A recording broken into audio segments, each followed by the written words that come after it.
All right, and we are live. So, Cowboys versus Packers for this Sunday night football game. It has been a very interesting week of football so far. We had another blocked field goal. Had a couple of punt returns for touchdowns this week. So, should be an interesting one. Obviously, like the main storyline is Micah Parsons making his debut. Um, not debut. Sorry, making his return to the Dallas Cowboys as a Packer. And hearing Jerry Jones talk about the trade and like how he still sees it as a Herschel Walker trade,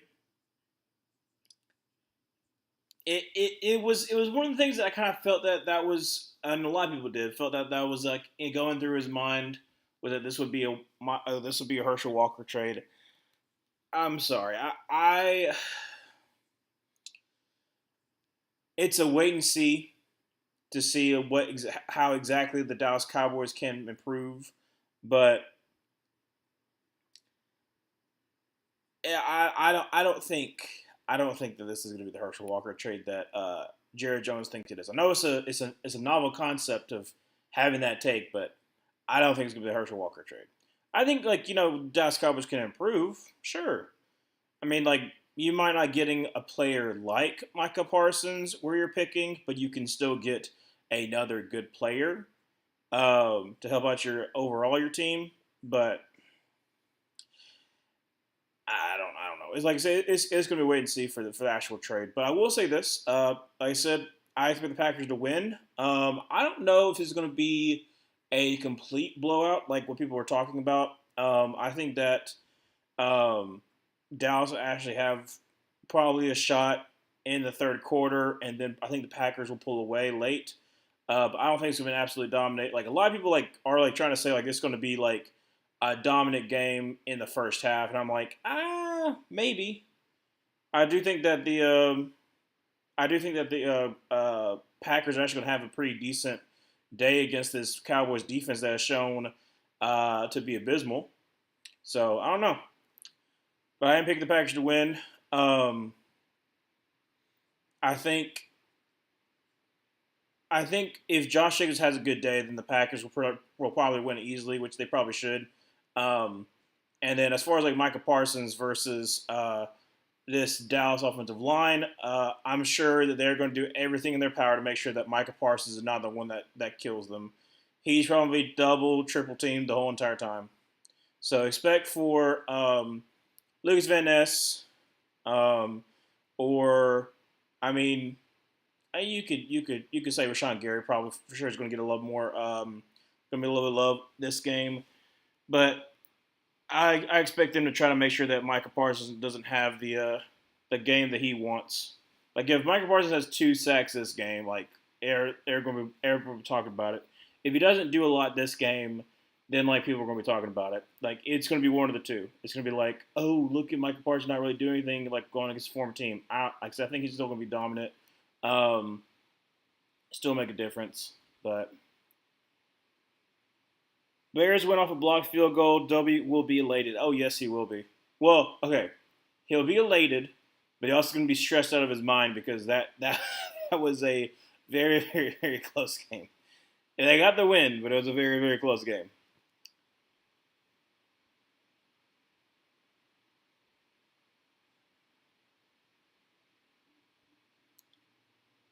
Oh, my goodness. They're doing a whole entire thing talking about the trade.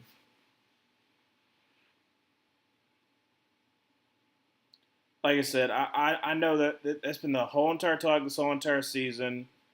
Everything. It's just been like, about the trade, which I mean, obviously it should be, but depending how Dallas does this season, if Dallas has a bad season, Green Bay has a decent season, then with Dallas's pick, you could possibly try to take edge rusher. I think like if Dallas has a bad season, I think they could because the defense is atrocious.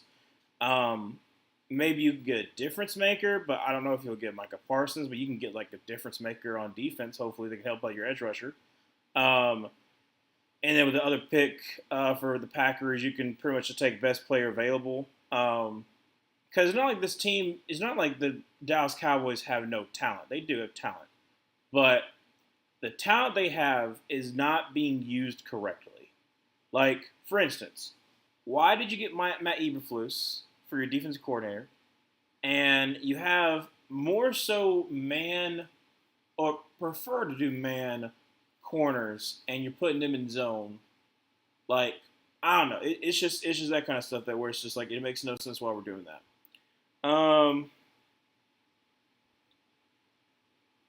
Lisan Al Kaib has arrived. I have no idea if Caleb played good. From what I remember, because I saw it a little bit, he played better down the stretch.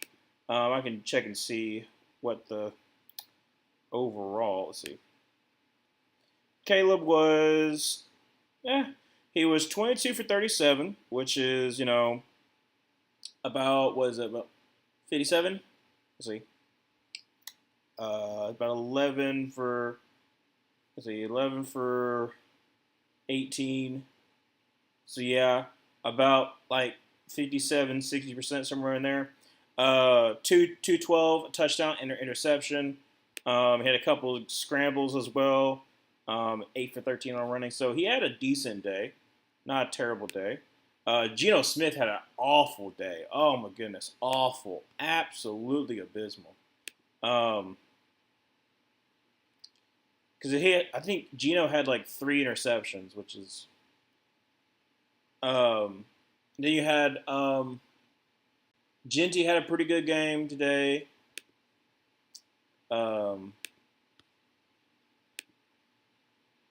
Genty had a good game. Cook had a really good game. Stafford had a good game.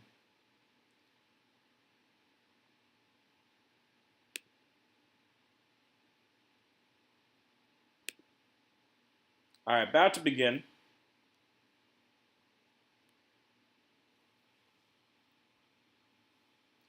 And kickoffs underway is going to be return to the 1 yard line up to the 10, up to the 15, 20, up to 25, and down to about the 31 yard line is where the Packers are going to start off with the ball.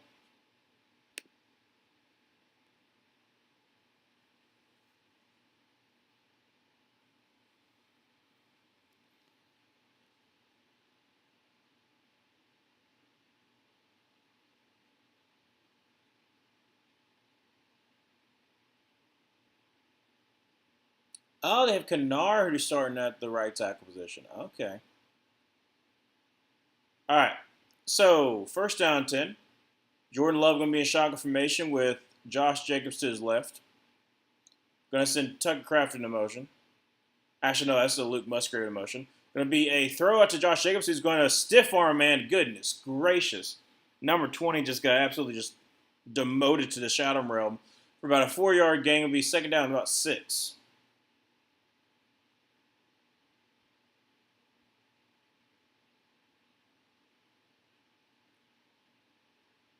All right, so second down about 6 for the Dallas Cowboys. Goodness gracious. For the Packers, goodness gracious, I don't know why I was blanking on that. Jordan Love going to be in shotgun formation, going to send Matthew Golden in motion, and going to be a handoff Josh Jacobs, who's going to actually lose about 3 yards. Great job there by Dallas by getting a little bit of pressure. It's a Digazua who's getting the pressure right there. Daniel Derps didn't lose my week yet, but if I didn't get him last week, I would have started Geno, so glad I didn't. I really screwed myself by not starting Pitts and Worthy. 34 points between them two. Yeah, that Pitts had a great game. Worthy had like a couple good catches by Mahomes. Mahomes had a good game too. That was part of my fantasy. So 3rd and 9. Jordan Love going to be in shotgun formation, drops back to pass, and he's got plenty of time. Throws a deep ball, and it's going to be to 2 people, and it's going to be Matthew Golden who catches it. Why in the world was Matthew Golden and Wicks in the same exact spot? I mean, it's a catch regardless on Deron Bland, who got paid, who shouldn't have got paid. But why in the world were they in the same exact spot? All right, so I'm assuming that Golden went a little bit too far. That's the only way that I can think of, is that Golden was supposed to go underneath Wicks. And if Wicks caught that, probably a touchdown. Going to be a screen pass to Tucker Kraft, who's going to get to the 20 up to about the 16-yard line. So nice gain there, about 7 yards. Going to be second down and 3. 12:50 left to go in the first quarter. On a side note, I don't like Devontae Smith. As far as like your fantasy, or because he did not do well fantasy wise. Because I have him in my other league.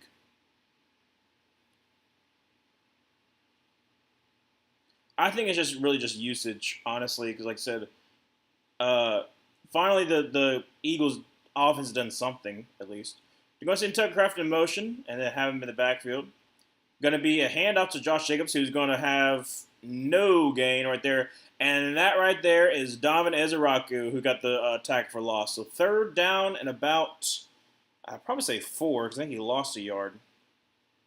Yeah, Donovan Ezeraku, the rookie out of Boston College.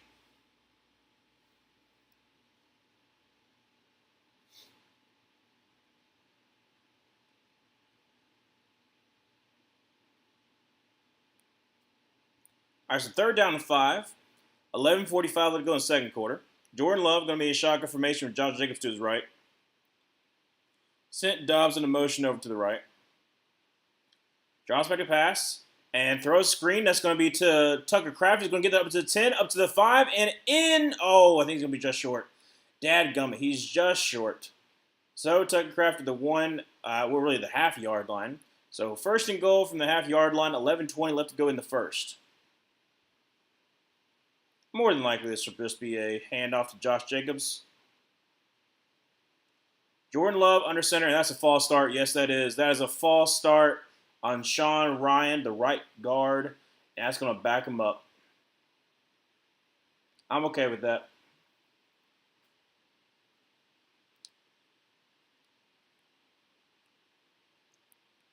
All right, so still first and goal at about the 5.5-yard line.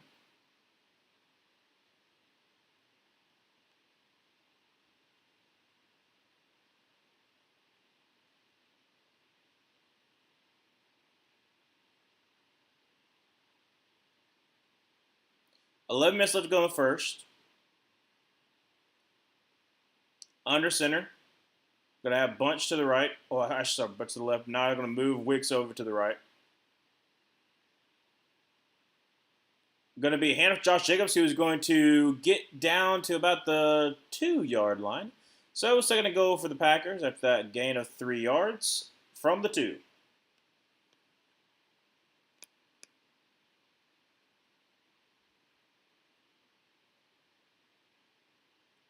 $10:25 let's go in the first quarter. It's taking up a little bit of time.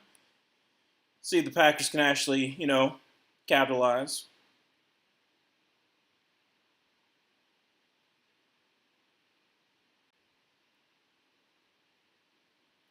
All right, so from the 2-yard line, Josh Jacobs to his left.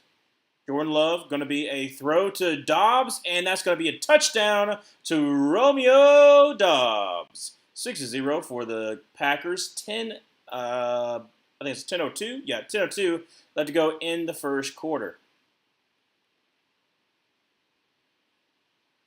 On DaRon Bland. I still cannot believe that the Cowboys paid DaRon Bland. I believe, didn't they pay, let me double check, make sure I don't talk out of my butt. But I'm pretty sure they gave him like a 4-year deal. Let's see if we make this extra point. Kick is up and kick is good right down the middle. So it is 7-0. So let's see here. What is his contract? Yep. 4-year, $92 million. 50 and guaranteed. Oh yeah, I was gonna say 22 million is almost $23 million per year. That's what I'm saying. So here's the deal.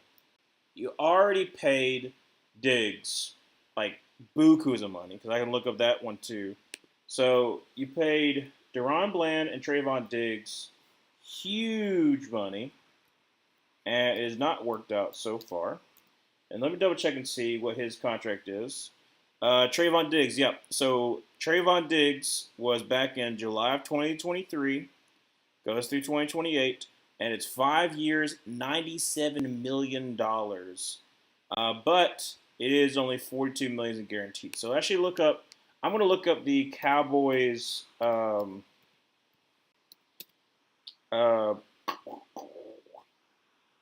goodness gracious, what am I thinking of? Cap space. Goodness gracious.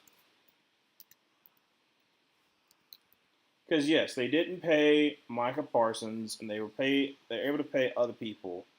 But if my math is mathing, let's see how much they're actually paying for people. So right now they have 32 million in cap space, and they're already down 40 million in 2026. So they'll roll that 32 over. Obviously, there'll be an increase in cap space, but so cap number, they also have 32 million in dead cap money.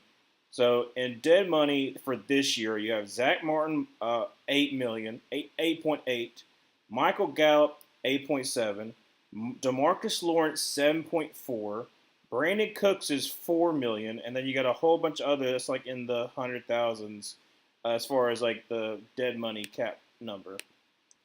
Crazy. So let's see here. In 2026, oh my gosh, cap number for Dak Prescott, $74 million. That's going to be taken down. Terrence Steele, who's not very good, 18 million. CeeDee Lamb, 38.6. Trayvon Diggs, 18.4. Osa Digizua is 20.7. Tyler Smith is 27.5. Deron Bland is 17.4.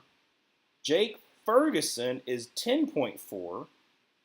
Kenny Clark is 21.5. Goodness gracious. You've got most of your money in just like a couple of people. And your dead cap is still in the 16 million because you still got to pay Zach Martin $16.4 million in dead cap money. I'm gonna have to come back to that. That is, I don't know why I didn't even think about that, but that is crazy. I'm gonna come back to that when we come to our next commercial break because that is ridiculous. All right, kickoff's underway. It'll be returned about the 1, up to the 15, up to the 20, up to the 25. Man, I think he got out by the 27, 28 yard line. So, Dak Prescott walks out onto the field. Let's see if Dallas can respond.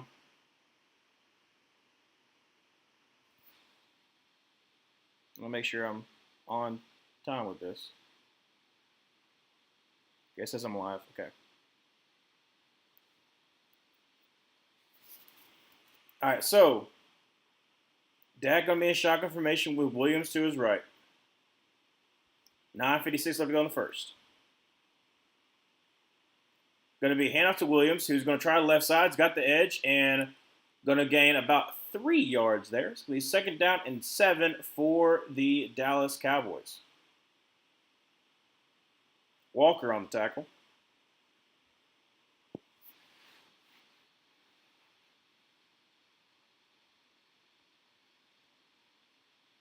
Dak only has 3 touchdowns.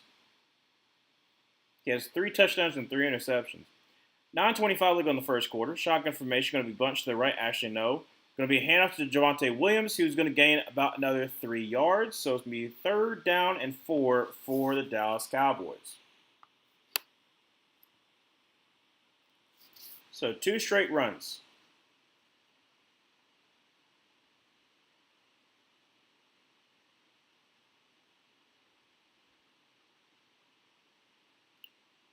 All right, so third down and 4. Dak, if it'll stop buffering. I don't know why my TV's buffering. Goodness gracious.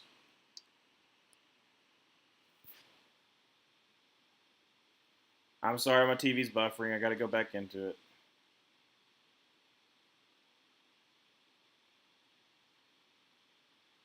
Goodness gracious, they got all the way to the punt. So I missed that completely. Sorry about that. I got back on track though. For some reason, my TV kept on buffering, so it kind of put me a little behind. So I had to go out and go back in. But looks like the Packers are going to get the ball back. Had Javonte Williams and Aubrey starting and down 35. Oof. Please, between the two of y'all, can I get 20 plus points so that my week doesn't have to come down to Brees Hall, pretty please? Yeesh. Well, let's see. Brees Hall against the Dolphins defense. That's not too bad. It's not too bad.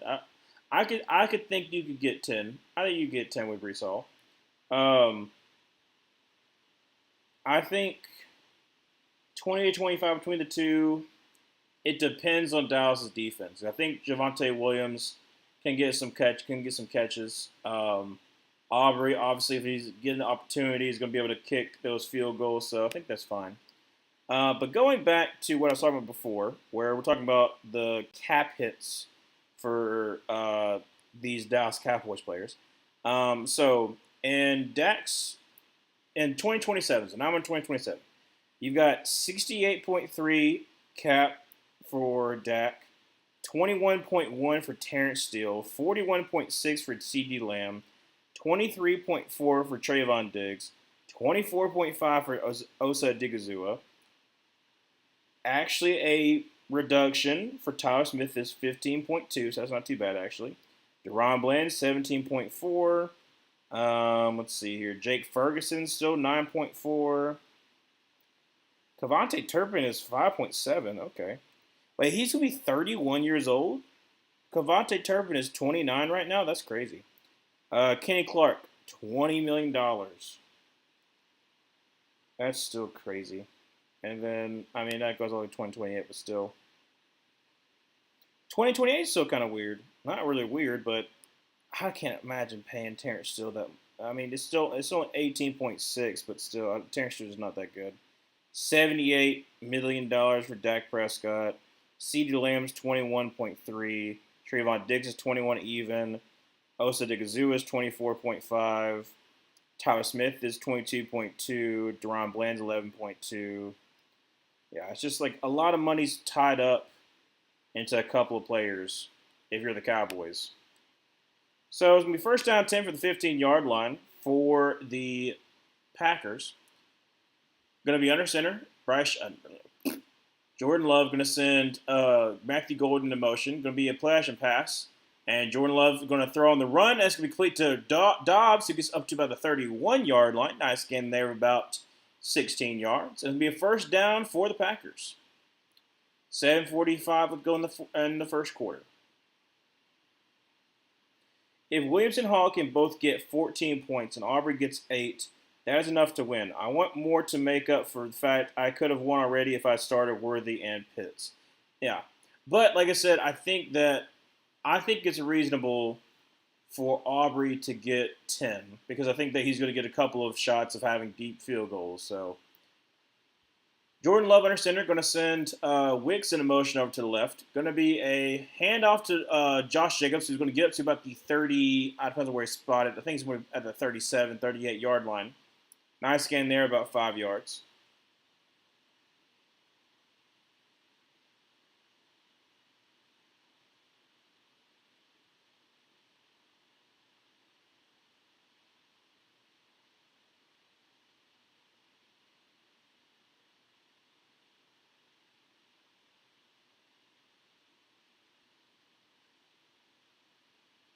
All right, so 6:40 left to go in the first quarter. Second down and 3.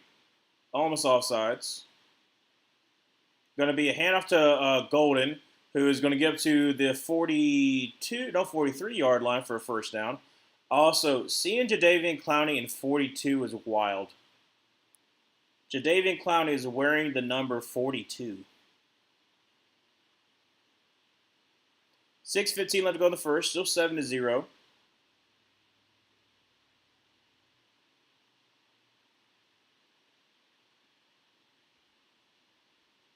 Jordan Love going to be under center with Josh Jacobs in the backfield.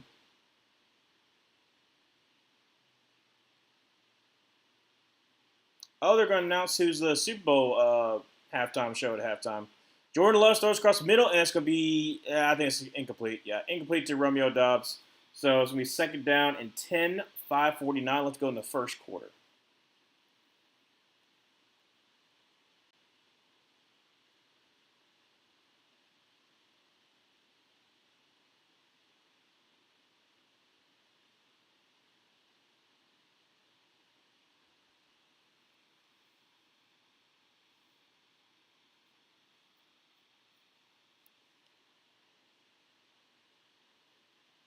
All right, so once again, Jordan Love going to be under center with Josh Jacobs in the backfield. Two tight ends to the right.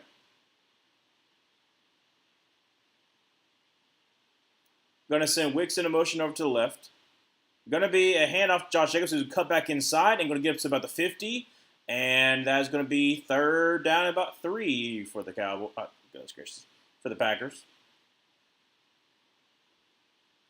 However, there is a flag. Don't know what the flag is on. Holding on the offense. Pushing back a little bit more. That's on Jordan Morgan, the first-round pick from 2 years ago. See him on, looks like Nealon. Let's see. Yep. I mean, he's got his head. And then that's a hold. That's for sure a hold. All right, so second down 18. Jordan Love going to be in shotgun formation. Empty set for the time being. Going to stay in empty set. Drops back a pass and gets some kind of pressure. Rolls out to his right.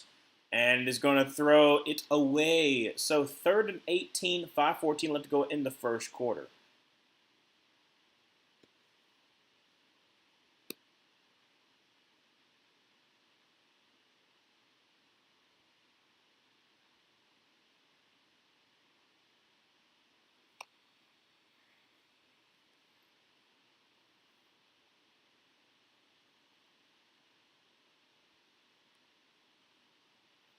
All right, so 5:14 left to go in the first quarter. Third down and 18. Jordan Love once again empty set. Draws back a pass. And is going to throw across the middle. And that's going to be to Williams, who's going to get... Oh, he got really close to the first down. It's going to be fourth and about 2. So again, it's 16 yards there. And I wonder if they're just going to punt the ball away. Or they're going to go for it. I mean, it's 4th and 2.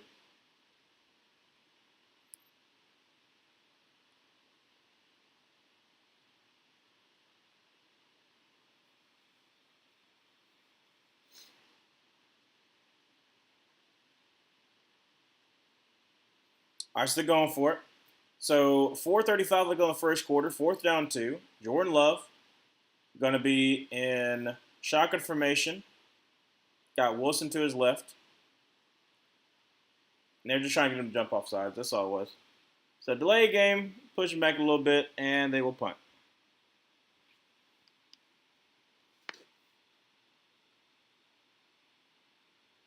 So 4:23 left to go in the first quarter, and a punt for the Packers.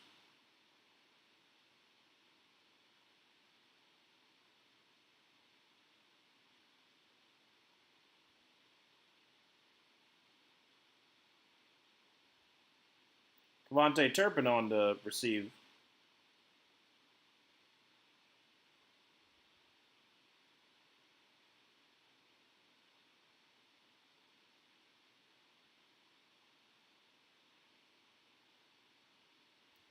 All right, and it's going to be fair caught at about the 11-yard line. So first down 10 for the 11-yard line for the Dallas Cowboys.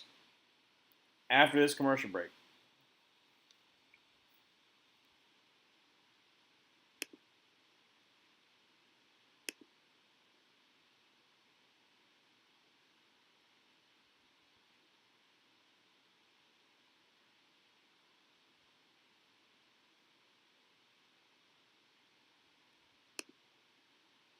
I'm more interested to see what Cowboys fans are talking about. Let's see here.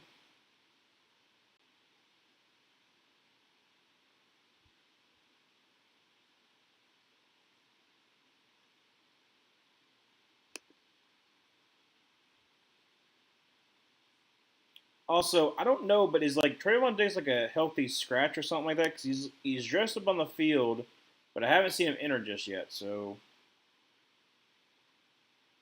I don't know.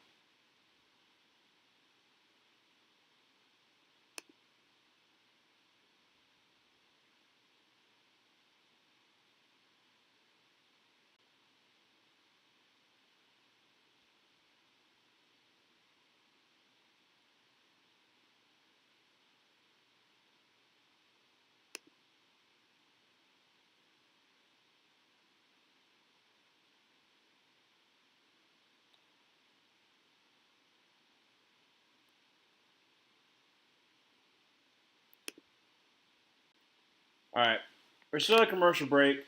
I just saw that somebody said that I already know that Matt Eberflus calls a lot of zone, but apparently it's on 93% of the defensive plays are zone, and you have the two corners that you paid over the last two off seasons uh, are mainly man corners. Like I said, I don't know. I'm not expecting much for Dallas. Um,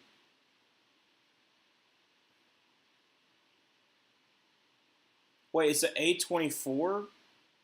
Oh, this is like a wrestling movie with a Rock, the Smashing Machine. Okay.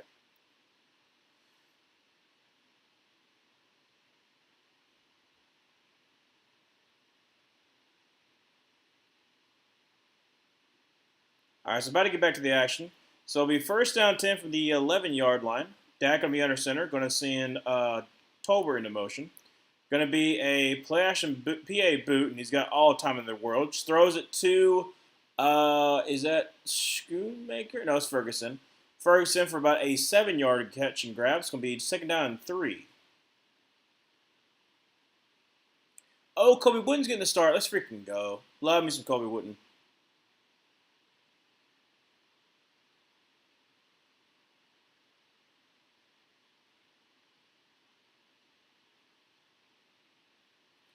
All right, so we're going to have shotgun formation for Dak here from the 18-yard line. Going to send Tolbert to motion over to the left. Draws back a pass and is going to almost get sacked by Micah Parsons, but instead it is a 4-yard catch and grab by Williams. So Javonte Williams does get a little bit, but Parsons beat Tyler Guyton right there.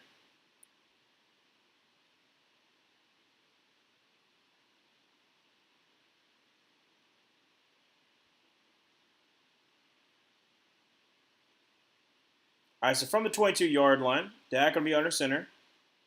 Going to have an extra lineman in there.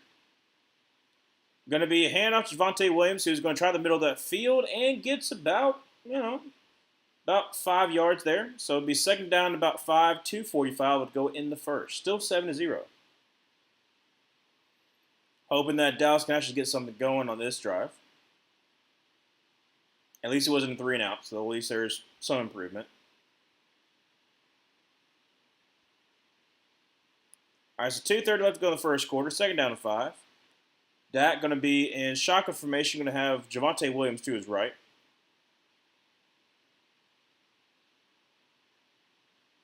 Going to send Tolbert in motion over to the left. Now motion back over to the right.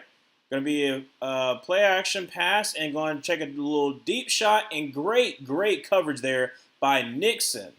Nixon has had a really good year so far. Try to be the number one corner for them, and like I said, had a nice little pass breakup. He was matched up on Turpin.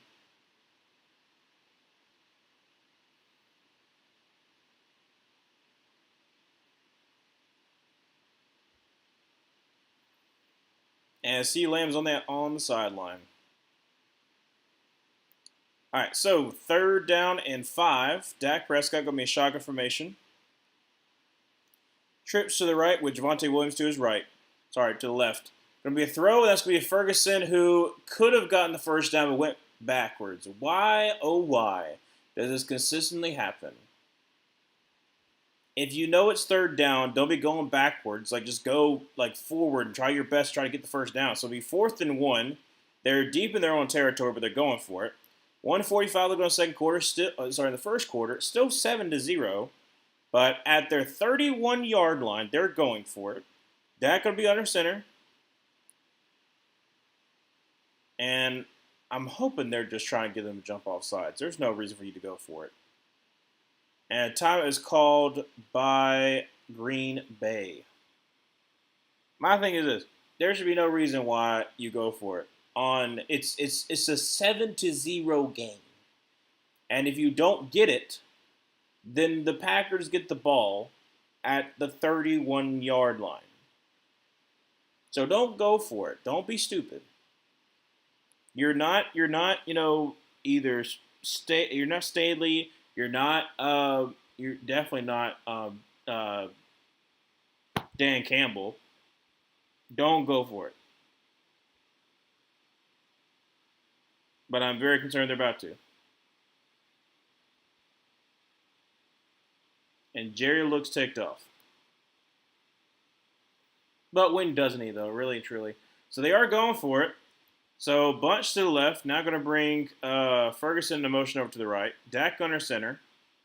And it's 1:31 left to go in the first.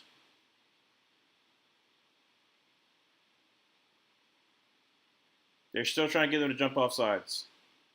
So twice now they have tried to get them to jump off sides.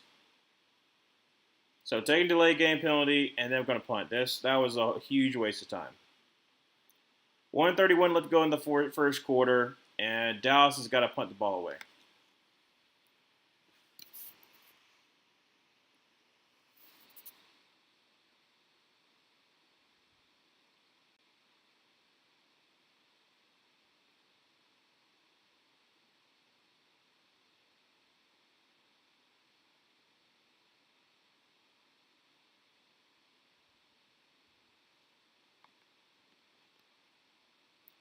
All right, Brian Anger on to kick this one away.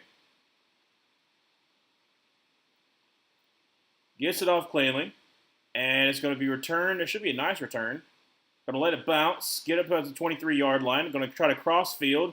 Golden's got the speed, and up to the 30 and out by the 32-yard line. So, nice little gain there up to the 32-yard line. 1:18 left to go in the first quarter.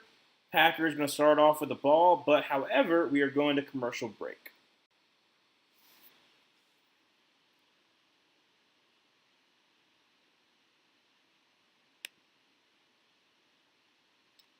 See how the people were talking about the Cowboys.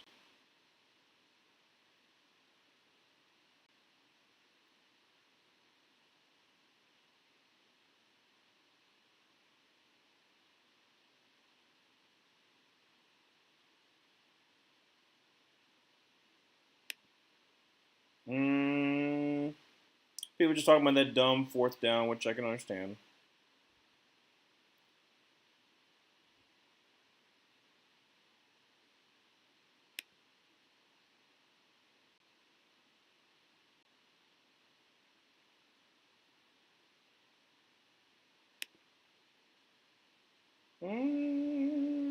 Yeah, not really. Apparently, Trayvon Diggs is on the bench now, getting his right lower leg and knee area wrapped up. He hasn't even been on the field. Why is he getting his leg wrapped up? So far it's been all Green Bay, which it's only 7-0, so it's still kind of a close game. But you're hoping that the offense can get something going, because right now it's been nothing. They had like a 3-and-out to start the game, and then at least they got out of the hole they were dug in at about like the 11-yard line, but still.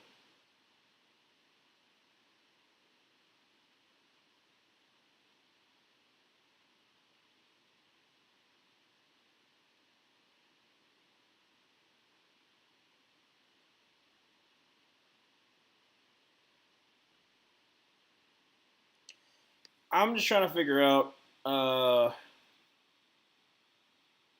what is Dallas's thought process right now. Like, obviously, they're mixing in a little bit of run, a little bit of short passes, but there's no really deep balls. Obviously, not having CD is a huge loss, but not really any deep shots.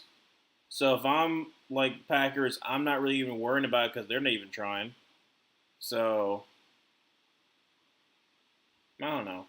At least the Packers are being a little bit, just mixing it up.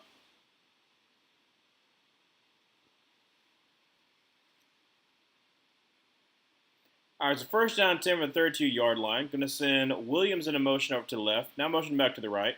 And going to be a little screen action, and that's going to be to up to the 40, up to the 45, up to the 50, up to the 45, and down to about the 43-yard line. And I believe that's Eric. Is that no? It's Eric Wilson. Who is it? Emmanuel Wilson. Emmanuel Wilson. Sorry about that. So going to be all the way up to about I think it was like the 42, 43-yard line.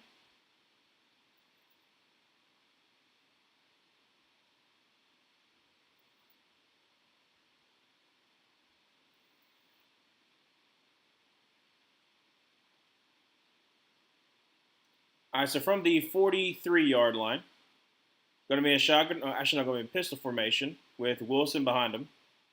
Two tight ends to the right. Going to be a handoff, and he's got a little bit of room. Going to get down to about the 37-yard line. Nice gain there, about 6 yards. Be second down and 4. 20 seconds left to go in the first quarter, and if I had to guess, that would be the last play of the first quarter.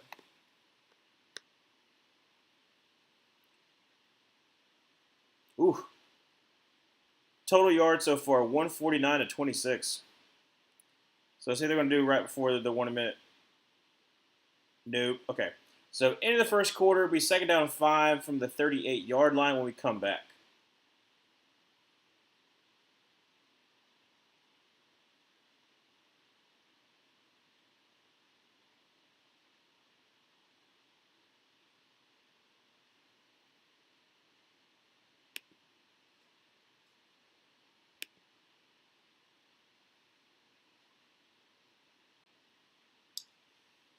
Yeah, 149 to 26 is pretty abysmal.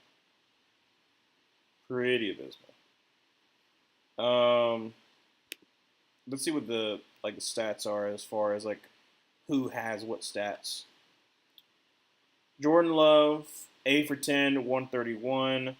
Obviously has that deep ball to Matthew Golden. That's 1 for 46.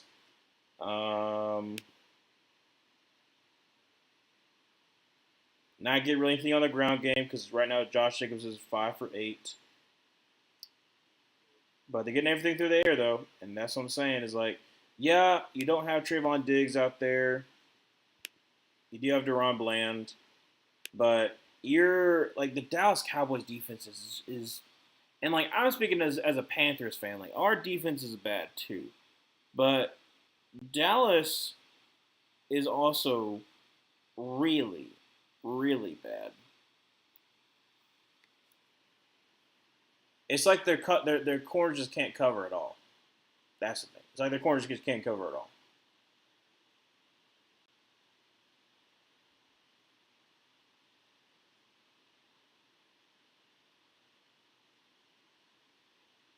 If Dallas has any kind of shot in this game, you got to find a way to get either George Pickens involved.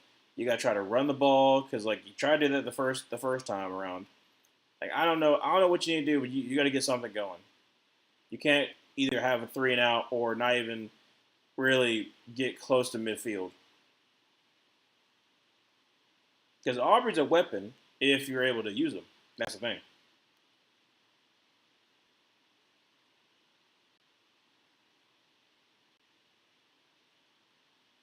I've also just realized how long I've been awake today because I was watching the early game. I feel like I'm going to be very tired by the end of this game. One, because it's not really been that exciting. It's been kind of boring, especially from the Cowboy side.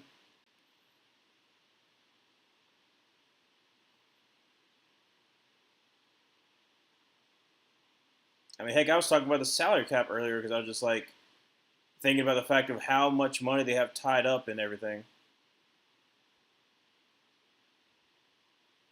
All right, second down and 5 from the 38-yard line. Two tight ends to the right, going to be in pistol formation with Wilson behind them. Going to be handed to Wilson, who is going to gain maybe a yard. And look at there, Trayvon Diggs is on the field. So third down about 4 for the Packers.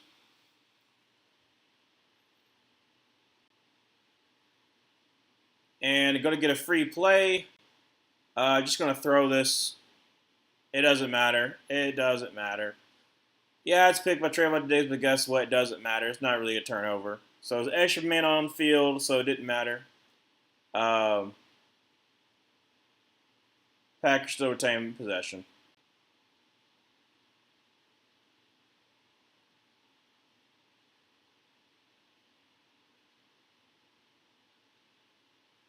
They are taking a long time for this, though, because there's obviously way too many people on the field. Yeah, 12 run off the field. Didn't get off on enough time. No.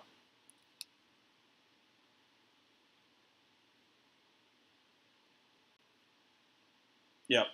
So it's opening first down for the Packers. Too many men on the field.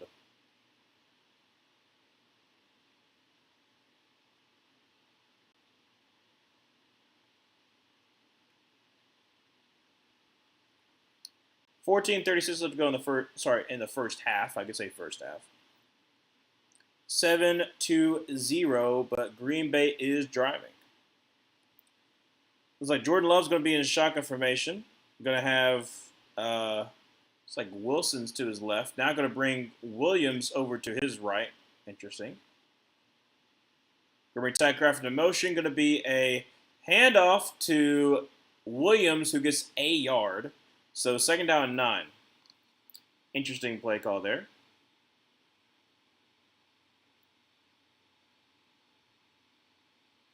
14:20 left to go in the second quarter. Second down and 9.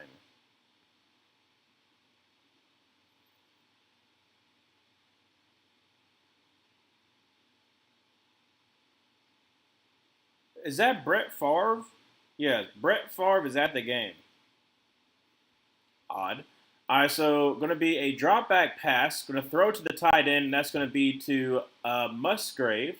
About a 5-yard catch for him, and it's going to be about third down and about 3.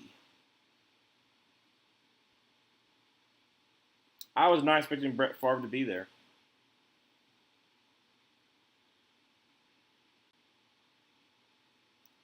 All right, so third down and like 2.5. Jacobs is back in there, thankfully. Guess he was getting a little bit of a spell. Jordan Love going to be in shotgun formation. Going to send Wicks over to the right. Jacobs to his left.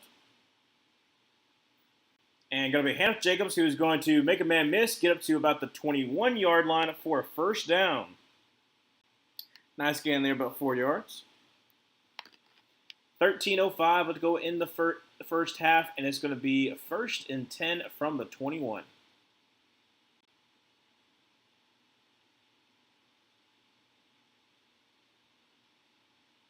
I will say nice push by Sean Ryan to kind of wash Kenneth Murray away.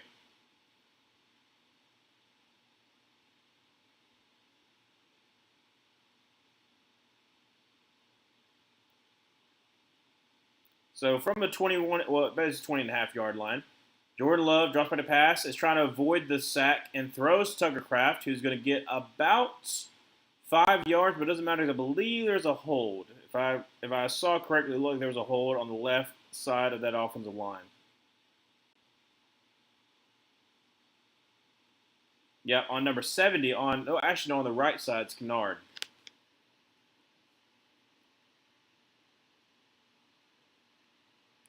All right, so Kennard, see here. Oh, yeah. Yep. Goes underneath and just grabs Sam Williams. So it'll be first down and 20. 20 left to go in the second quarter. From the about 20, what is it, 25? No, 30-yard line, sorry. Jordan Love drops by the pass and is going to throw a little screen to, that's a bad screen. Bad screen. Gets nothing. Maybe a yard. But he just kind of ran to his own offensive lineman. So it's going to be like second down, like 19. Mozzie Smith the tackle. I mean, he literally ran. Well, Sean Ryan kind of ran to him, but still. All right, so second down and like 18, they're saying. 11:30 left to go in the second quarter. Time of possession is out the wazoo. It's 13 to about 4. Shotgun formation, both running backs to his sides. Jordan Love drops by the pass, steps up in the pocket, and is going to run, and is actually going to throw it at Josh Jacobs, who's going to get up to about the 20, 15, 10, 5, and is he in for the score? No. They're going to mark him short. All right, so first and goal. 11:10 left to go in the second quarter.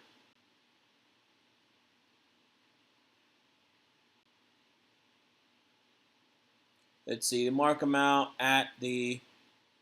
I don't know where they mark him out. Let's see. I mean, basically like the 1.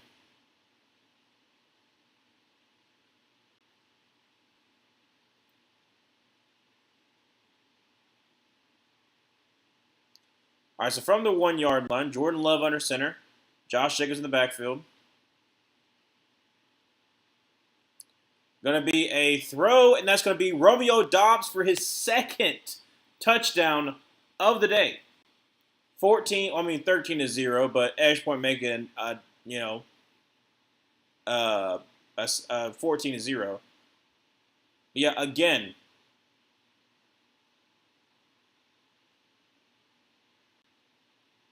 And it's on Kyer Elam. Hilarious. I mean, not for Kyer Elam, but it's hilarious to Dallas Cowboys. Left him on the island. So, McManus on for the extra point to make it a 14-0 game. And he got blocked.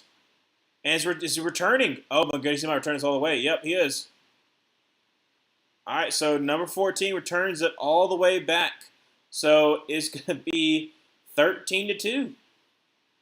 Odd score now. 13 to 2.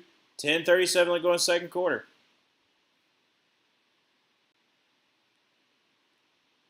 Well, if Dallas scores a touchdown and they go for 2, then theoretically they could make it a 3-point game.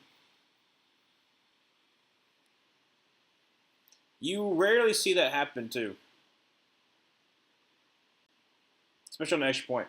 So, like I said, 13-2. Still got plenty of time left to go in the first half, but odd for sure.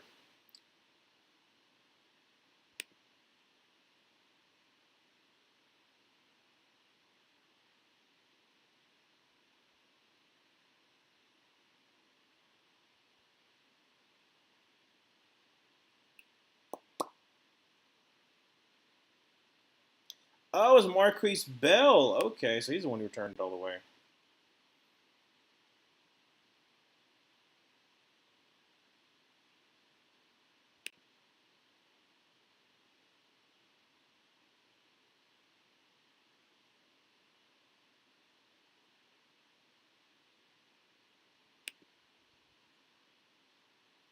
Mm,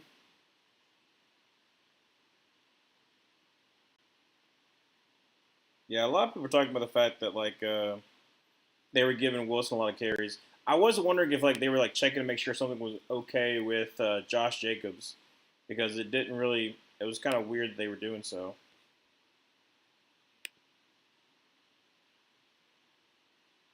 Hmm.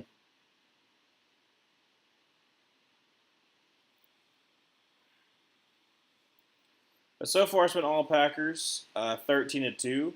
Hopefully, the Cowboys can get something going on offense. I mean, even if it's a field goal, it's technically be an 8-point game, so it'd still be a 1-score game.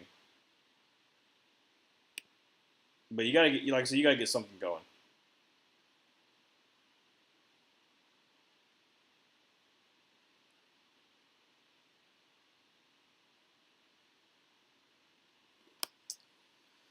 Um, to me, like I said, I think the fact that like George Pickens hasn't really got on target yet. I don't think.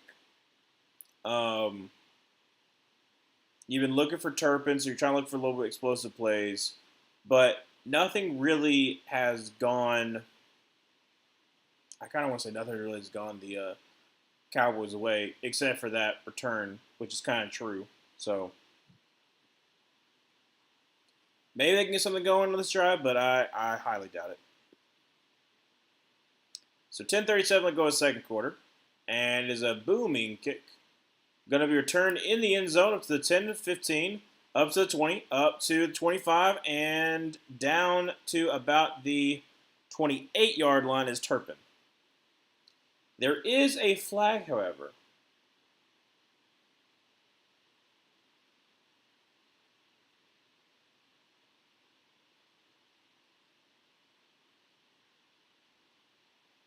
Maybe like a block in the back or something like that.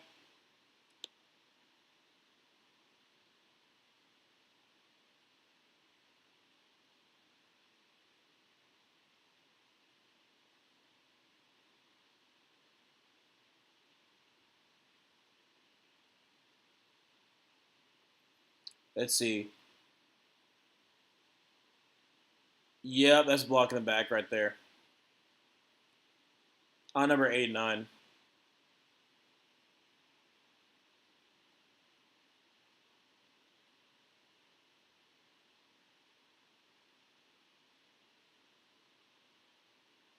So accept the holding instead. Okay. So let's go back up the Cowboys regardless. So first down 10 for Dallas, down 13-2.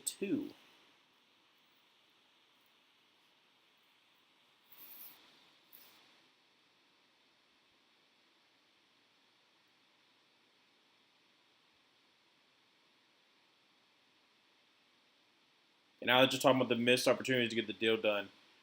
I'm trying not to really pay attention to exactly what they're saying because, like, at the end of the day, like it's done. So I don't know why we're continuing to talk about it. But anyways, from the 12-yard line because of that penalty, Dak Prescott under center going to be handoff. Actually going to be to Miles Sanders, who gets about 3 yards there, and that's going to be second down and 7 from the 15-yard line.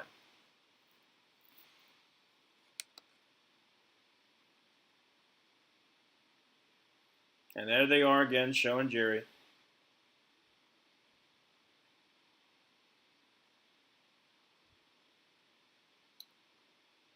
All right, so under center, going to have 2 tight ends to the right, and Sanders in the backfield. Draws back to pass, throws a little floater, and that's going to be to, oh my gosh, almost picked off. And I was trying to get to Pickens, at least they attempted him, but almost picked up number 21. Instead, there's going to be a holding, I believe, on the offense. Yep. Back him up even more.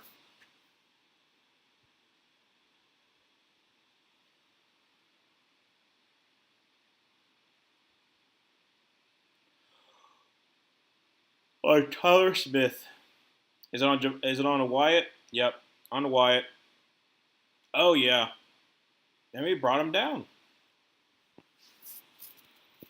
9:54 left to go in the second quarter. So at the 15-yard line is where Dallas is going to start.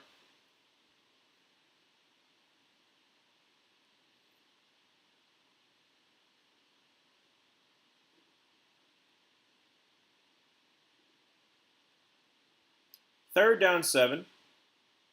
Going to be a shotgun formation. Going to send Ferguson into motion over to the left. Dak drops by the pass and is going to take a shot as he throws, and it's going to be wide open as Turpin. And there is a flag though. A little pushing and shoving going on. Don't be stupid. Don't be stupid, Nixon. Nixon fell, but I don't know what the flag is on though. I'm not really for sure on that.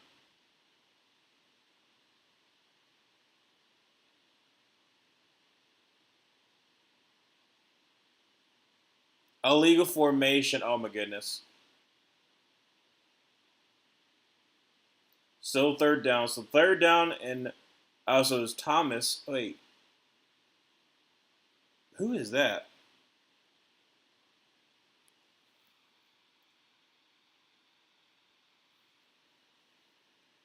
Yeah, he's too far back. You got to be in line with the center's butt. He's too far back. So illegal formation. Third down and 12. 9:35 would go in the second quarter. Still 13-2. Dak gonna be in shotgun formation. Trips to the right. And gonna be it's gonna be a draw. And so it gets up to about the 16-yard line. Be fourth down and about 6. 9:15 left to go in the second quarter, and the Dallas Cowboys once again have to punt the ball away.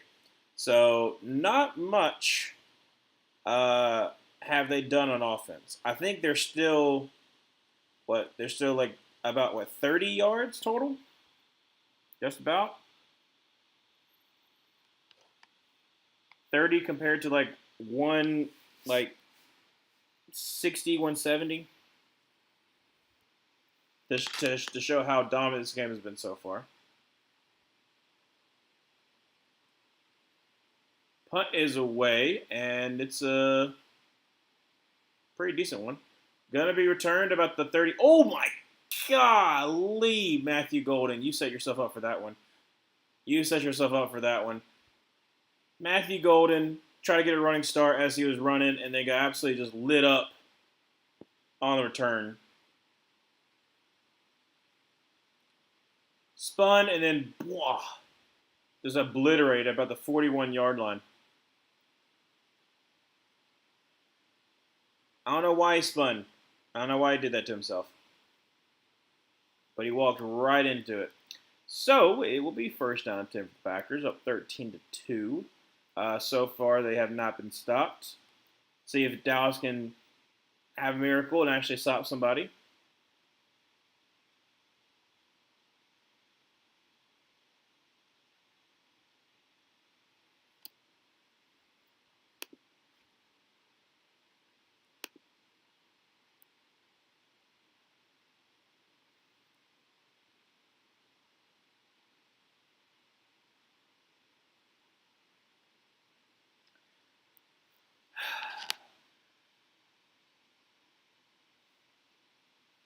I'm also just trying to think of the fact that, I was hoping that Dallas would have some kind of offense so far in this game, but quite literally, I can show you exactly what the stats are.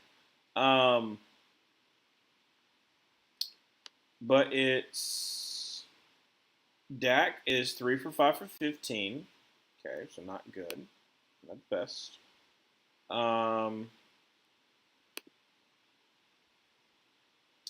Javonte Williams 4 for 11. Hunter Olympic just had that 6-yard run. Miles Sanders has a 3-yard run. Yeah, it's not good. Jake Ferguson has 2 receptions for 11, and then Javonte Williams has 1 reception for 4. So, yeah, let's just also look at the total stats. So it's quite literally 35 to 192.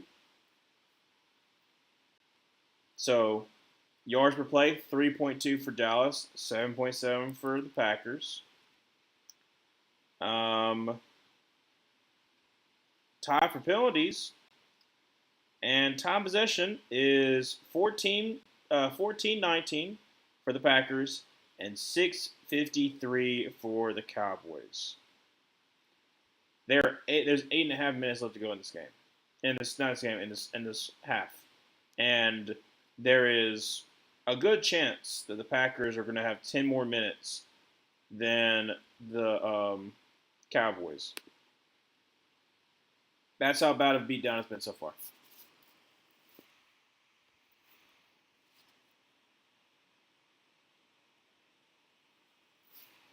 All right, so from the 40-yard line, Love under center, Jacobs in the backfield, 2 tight ends to the right. Going to be a handoff to Josh Jacobs, who's going to get up to the 42-yard line. Second down, 8.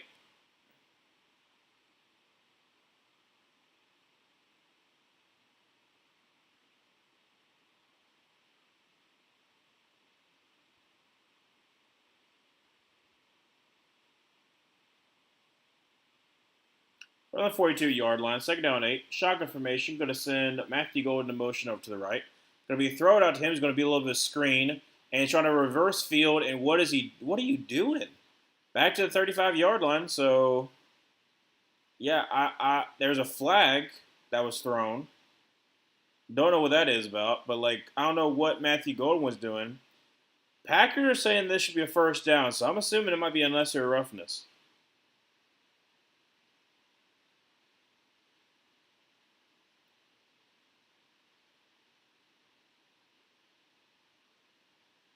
Ooh, what? So they call him Don Desiraku. So let's see here.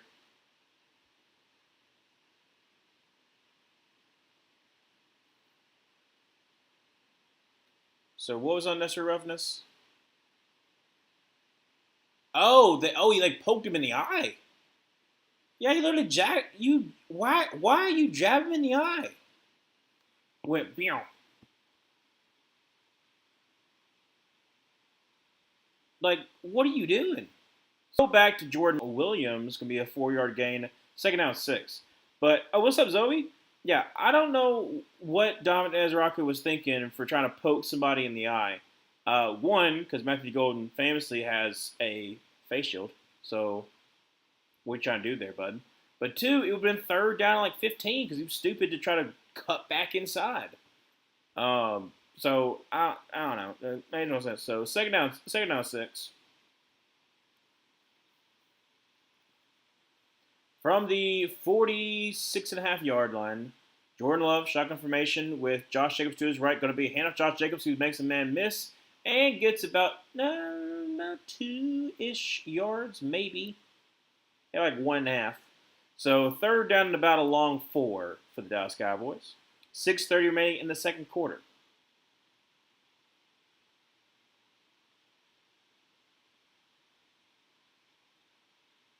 He only has 3 yards per carry. Good. I mean, I know we didn't have a good game against the Browns, but goodness gracious. 3 yards per carry is abysmal. So Jordan Love going to be in shotgun formation. Drops back to pass and is going to throw off his back foot. A nice little floater, but unfortunately it's incomplete. Try to get to Wicks there. And be fourth down and 5. 5:59 left to go in the second quarter. And the Packers. Uh-oh. Who got hurt? Is that Malik Hooker? Is that a hooker down? I think it is.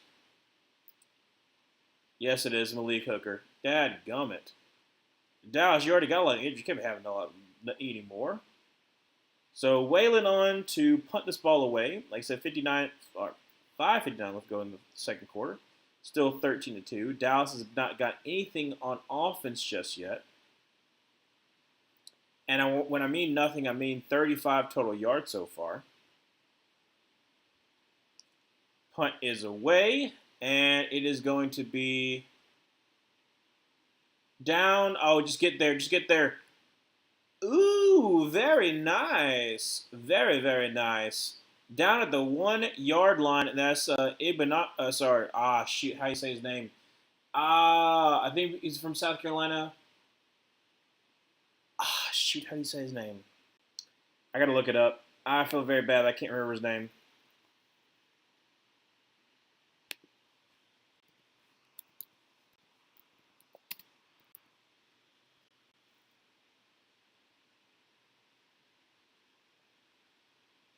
That is not at all what I'm talking about.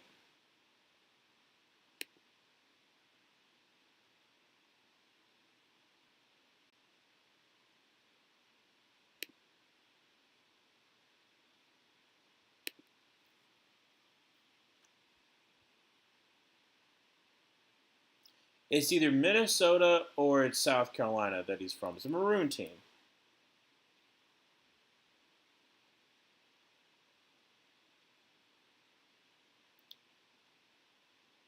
Kingsley Igbenari, and I'm probably misspelling that, but yeah, South Carolina. He's in his 4th year.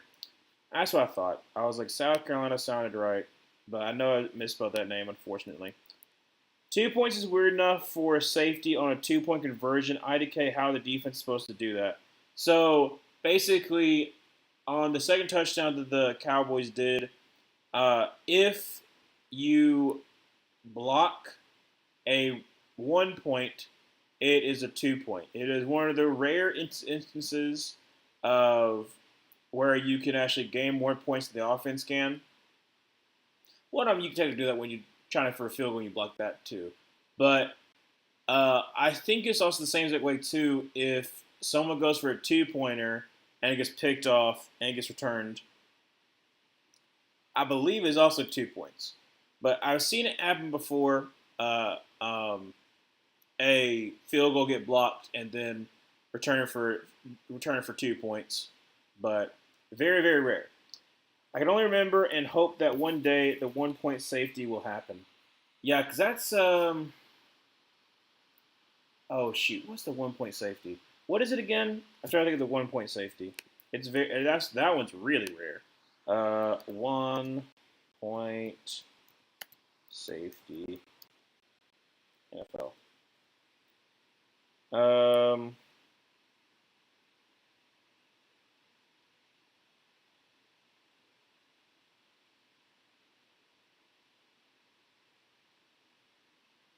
Never actually happened in a professional game. So from the 5 yard line, Dak drops on a pass, throws. That's going to be Ashley to Pickens, who gets the first down. All the way up to about the 18 yard line. Nice, getting there about 13 yards, and a first down for Dallas.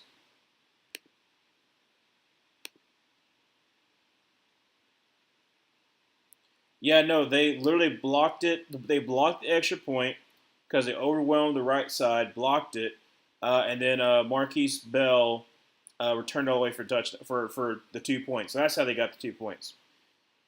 So 5:18 left to go in the second quarter. Shotgun formation from the 19-yard line. Going to have Sanders to his right. Drops back to pass. Dak is going to just dump it off to Sanders, who is going to make a man miss and get about 9. Well, it depends where they spot him. Maybe 8 or 9 yards. Second down and about 2.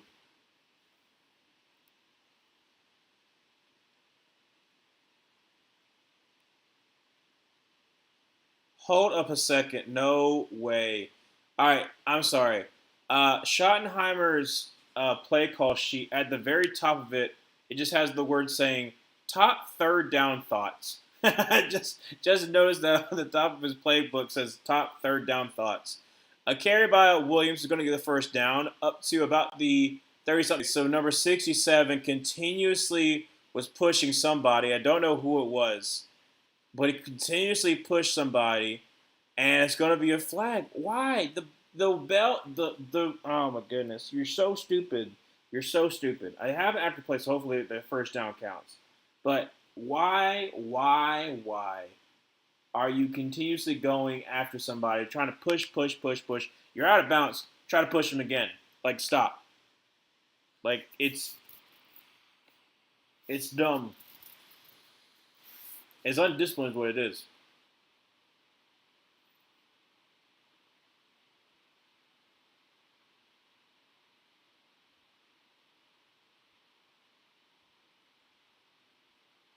Well, they're not even calling it. Hold on a second. They're not even calling it 67. How? Oh, because he had his face mask, I guess. They got to replay that because he literally kept on going after the dude. So penalties offset somehow, some way. So it's 2nd and 1. Dak under center. I don't know how in the world that happens, but I'm going to have Javonte Williams in the backfield. Going to send Turpin in motion over to the left. Going to be a handoff, and that's going to get the first down up to about the, let's see where they put him, about like the 33, 34-yard line.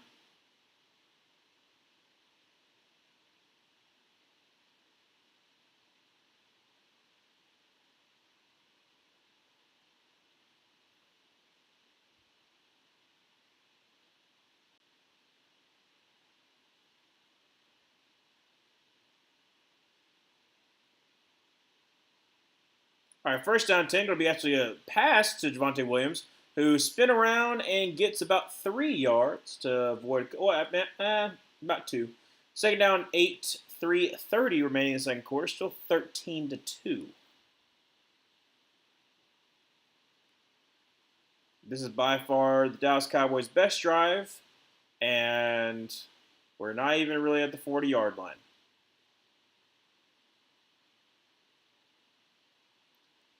All right, so Dak going to be in, looks like, shotgun formation with Sanders to his left.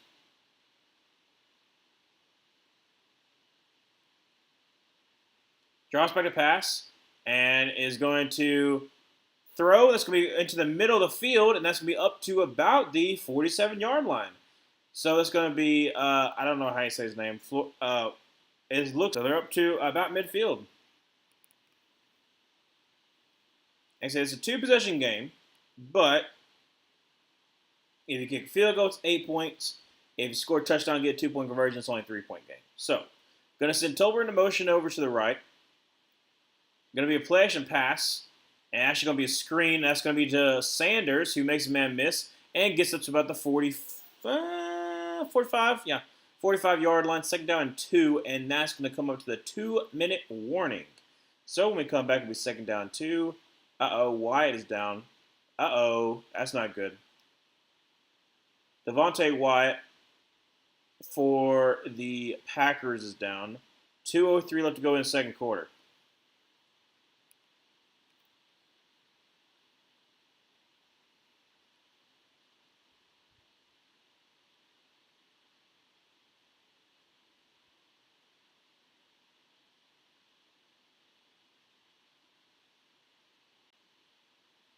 That's not good. You don't need him down.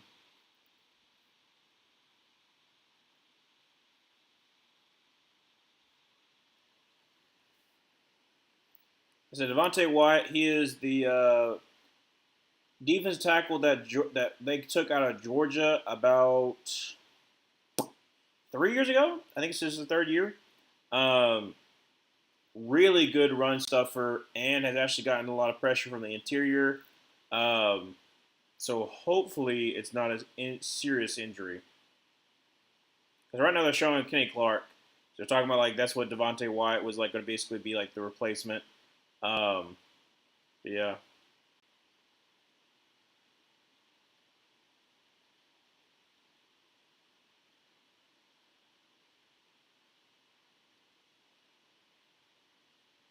At least he's walking on his own power. That's good. That's good. Looks like they got Cara Brooks in there to help replace him.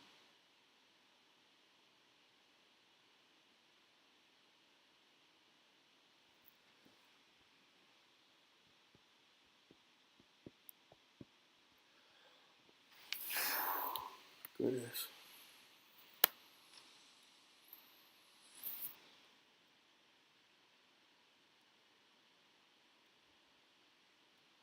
So now it's a 2-minute warning.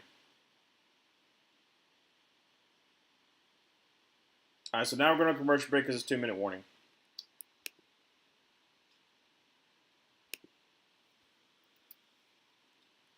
A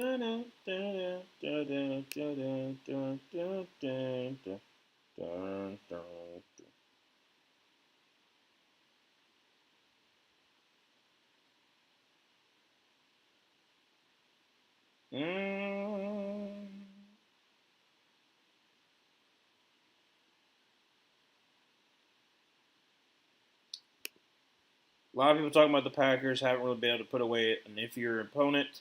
I don't know. I mean, there's still been pretty much on it. Let's see here. Malik Hooker with a toe issue, questionable to return. I believe he's probably being taken back to kind of check on him, see if he's good.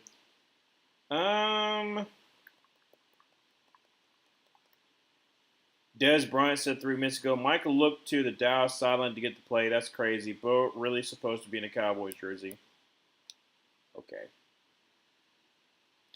Okay. Don't know about that. Don't know about that one. All right. Honestly, like I said, Dallas is actually doing a pretty good job driving this field. Doing like some short, easy passes, some runs. Taking up a lot of time.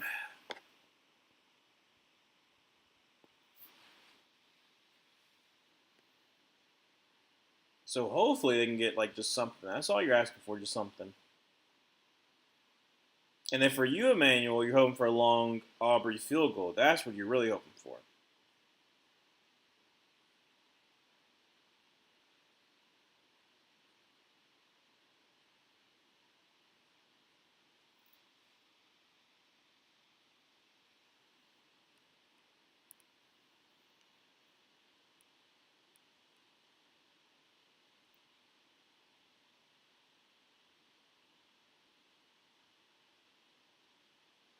I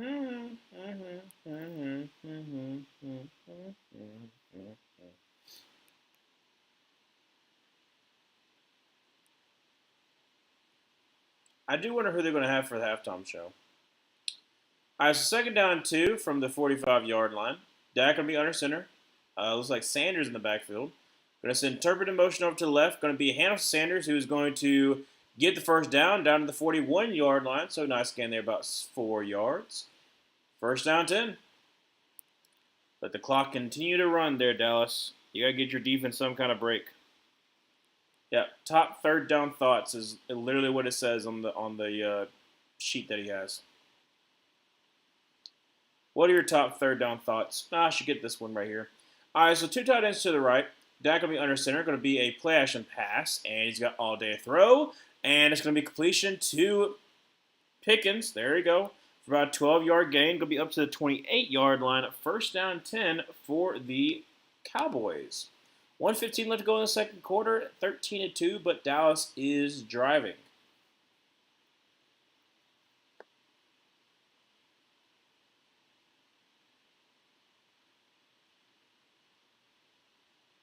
One minute left to go. Going to send Lupke, however you say his name, in motion. Dak under center. Going to be a drop back and a floater. And that's going to be, did he catch that? Yes, he did. Wow. Pickens caught that at the 1-yard line. I mean, this is an absolute floater on Nate Hobbs. Goodness gracious. So first and goal from the 48. Did he survive that? Yeah, he did. It looks like a catch. The ball does not look like it. Well, let's check and see. It doesn't look like it moved. No, it didn't move. That's a catch. So first and goal from the 1. Dak under center. Williams in the backfield. Going to be a handoff to Williams, who is going to get met in the backfield. I mean, there's like 5 guys. Goodness gracious. 5 guys, burgers and fries. There is no disguise. He did not make that one. Javonte Williams time is possible. It is possible. Maybe. Maybe.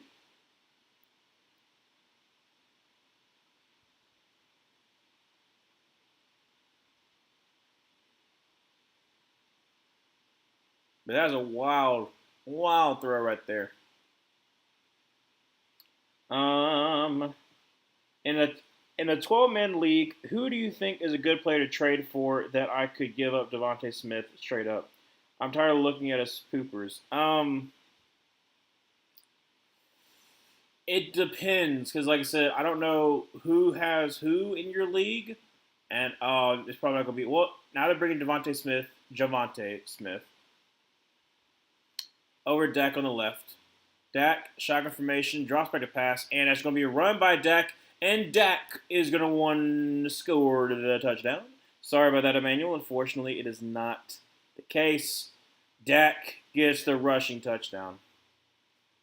But it depends. It depends who is available for you to pick up. Because honestly, I would be surprised if someone traded for him straight up, just because he's not being good. But maybe you can find someone in your 12-man league who's a Philly fan who is like hoping that that Devontae Smith is going to pop off. But I don't think that's going to be the case. So it's going to be kind of hard for you to get straight up. Kick is up, and kick is right down the middle. So it is 13-9. 41 seconds left to go in the second quarter. That's still a crazy catch by George Pickens.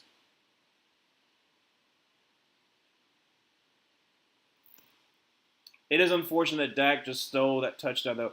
Hold up a second. Is that no? Wait, no.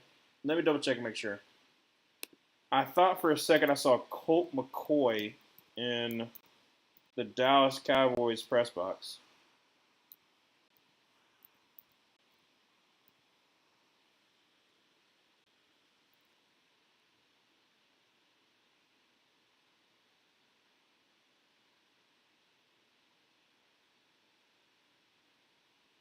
Let's see. It's probably not going to tell me. Is Colt McCoy in Jerry Jones press box? Like, it's probably not going to tell me that, but I could have sworn I saw him in there.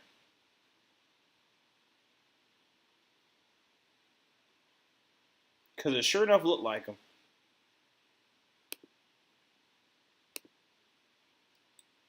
Your name is Dakota Rain Prescott. Go quarterback. You're not built for this. Give it to Javante. Unfortunately, no. He's like, I need to let it rain. Gotta show him who's boss. You know. If Jordan Love already has 2 touchdowns, he's got to get one of them. I mean, you gotta have old Dak can't be upstage, not in his own home. We can't have a quarterback upstage in his own home.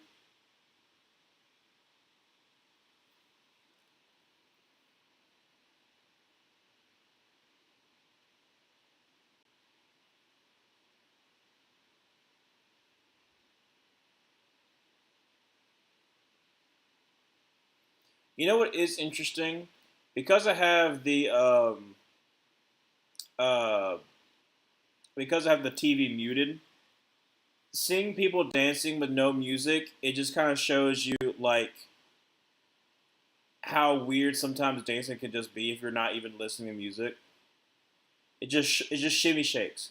It's like shimmy shake, and then like with the hands with no music, it looks kind of funny. Not gonna lie. All right, so the Sunday Night Football game they're showing it right now. Like I said, Josh Allen versus Drake May, 2-2 versus 4-0. Patriots coming off of an impressive, to some, blowout victory of the underappreciated Panthers. We just unfortunate that we just could not pull that one out. But we almost had no business of being that bad. So it's going to be 4 touchbacks. So first down 10 for the Packers. 41 seconds left. A timeout. So let's see if the Packers can get a field goal range. You got time. You got plenty of time.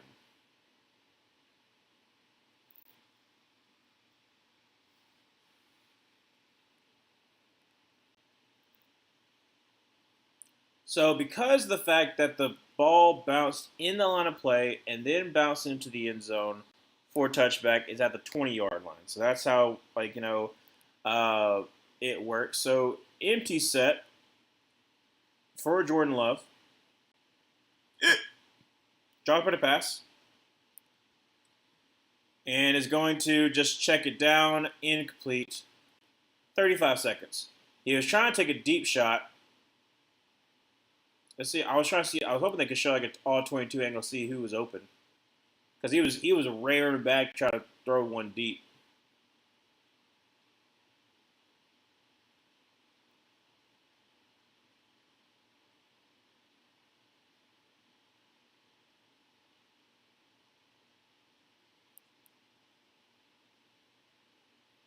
All right, so Jordan Love in shotgun formation, going to have trips to the right with looks like Josh Jacobs to his left. Draws back a pass and is going to throw, and that's going to be almost picked off by Donovan Wilson, but unfortunately Romeo Dobbs just went a little batted that one down, but it was legitimately about to be picked. Jordan, don't do that.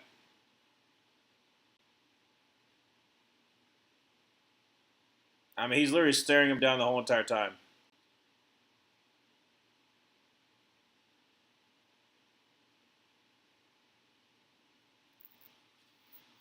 So third down and 10, 29 seconds remain in the second quarter. I would not be surprised if they just run it here. Play clock's at 3. Jordan Love drops by the pass. And it's going to be a screen pass to Tucker Kraft, who's got some blockers, and gets the first down to the 32-yard line. And clock continues to run. 19. Oh, now it's stopped. So I'm assuming they call a timeout. So hopefully they get 2 more seconds to put it back on, make it 21, maybe 22. And like I said, they could possibly do if they stay in bounds, they don't really have that many plays left to do. But if you're able to get out of bounds, or you take a huge chunk play and then you clock it, you can get a field goal range.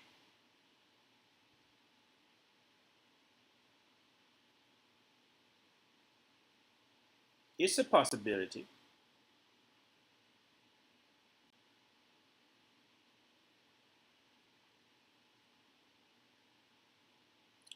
North Carolina. I got the song stuck in my head now. Dadgummit. It's okay. 21 seconds remain in the second quarter. No timeouts left for Green Bay, but they are up 13-9. Dallas is all 3 timeouts. See what Green Bay can do from the 32-yard line. Jordan Love, shotgun formation, going to have Josh Jacobs to his right. Trips to the left. Drop. Ooh, wow. I think it's a false start. Yep, false start, but somebody got buried. Who was that? I think it was on Kennard. Nope. Oh, my goodness. Ref was looking the wrong way. Yep, Kennard. Darian Kennard, the tackle, who usually plays guard, but he's playing tackle right now. He from Kentucky.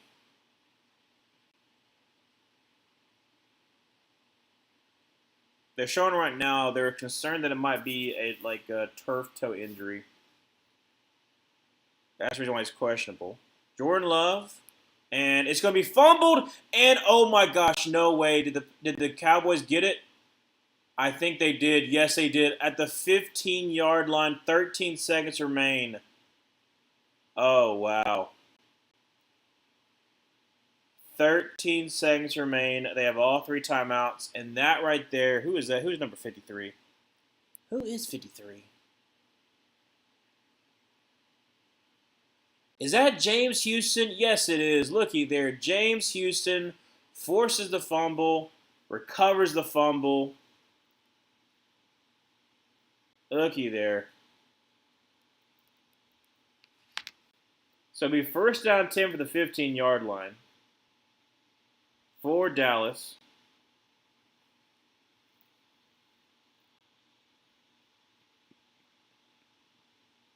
Long Aubrey field goal or Javonte Rumble down the sideline. 1 to 2, please. Well, it won't be a long one. So first down 10. Dak, empty set. He's got Javonte Williams to his... Okay. He's pointing up. Javonte Williams to the left. Drops by the pass. And throws for the end zone. And that's a touchdown to George Pickens. And he's handing the ball to somebody. Don't know who it is. But that was on Hobbs. So, in quite literally, it was a one-play drive for the 15-yard line. I don't know what Hobbs was looking at. Let's see here. What is this? Oh, no, they were... Okay. What were they in? He was in a deep zone, so he literally just split them. How funny would it be if the Packers lose to the Browns and the Cowboys? Wouldn't happen, but it's funny to think about. Well, his extra point makes it a 3-point game, so it is 16-13 with 9 seconds remaining in the second quarter. So, yeah, a very change in the last minute. The last minute of gameplay, it has quite been what's the best way to put this? A swing momentum. Like the fact that it was 13-2. Okay, so 13-2. It was you were still driving, but it's still it was like we're gonna make it down.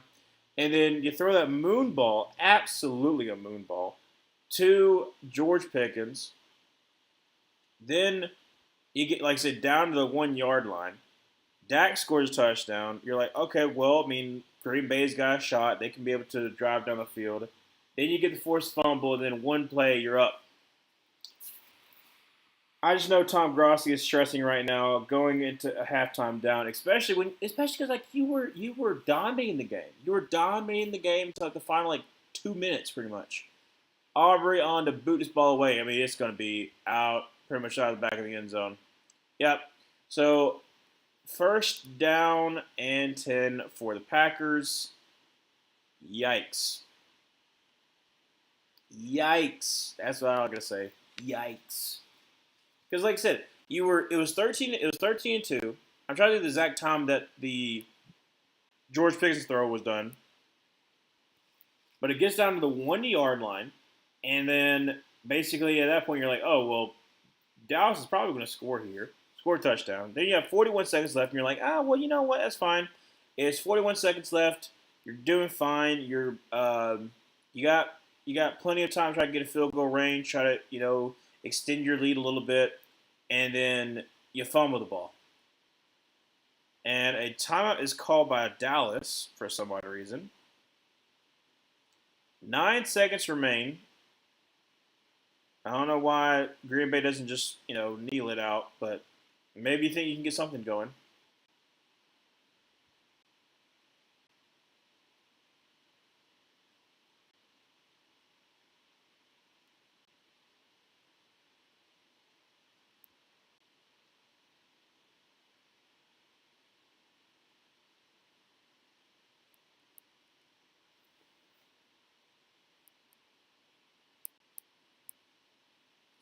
It's a long, long game, so hopefully, maybe Green Bay can do better in the second half. Now they're nailing it. Okay. So kneel down for the Packers. They are down 16-13 after leading 13-2 for most of the game. Well, not really most of the game, but they were dominating for most of the game. Basically, find a way to put themselves in a hole, and the Cowboys also get the second half. So yeah, a, a change for sure. I don't know. I don't know how the word like. I really don't know how the word you let that happen. I mean, I get it though. Like you're trying for something, and then the ball gets stripped. It was good by James Houston there, but I'm just saying that it's kind of weird, But um, like I said, hopefully Packers defense can kind of bow up in the second half. And the Packers offense can continue on their way. I mean, they had two scoring drives. Um, they were up 13-0, and then you had that blocked extra point that gave 2 points to Dallas, and then basically that was it. And you were still like, oh well, they still got the game in the bag. And then now, with like two something left, I think it was like literally like less than 2 minutes. I think it was after 2 minute warning. Yeah, it was after 2 minute warning. Now you're in the hole. That's how it goes sometimes.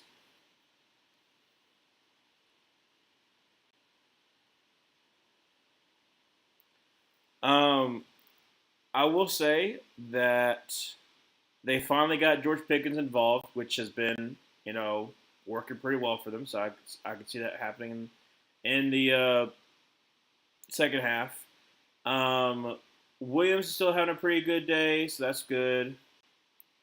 Um, I like the fact that you know the defense has also you see a little bit more pressure coming for Dallas. Like they're running a little bit more twists and whatnot, but I'm hoping that it continues to be it'll get to that point where it keeps getting a good game because initially it was dominant.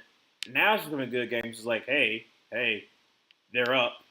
So hopefully that continues that way. I hope it is. I'm excited to see who's going to be the halftime show. Because it's in San Francisco, so it's in Levi Stadium. So I wonder who it is. I don't know. They've made some announcements of who it possibly could be, right? Because it could be who is from San Francisco, anyways.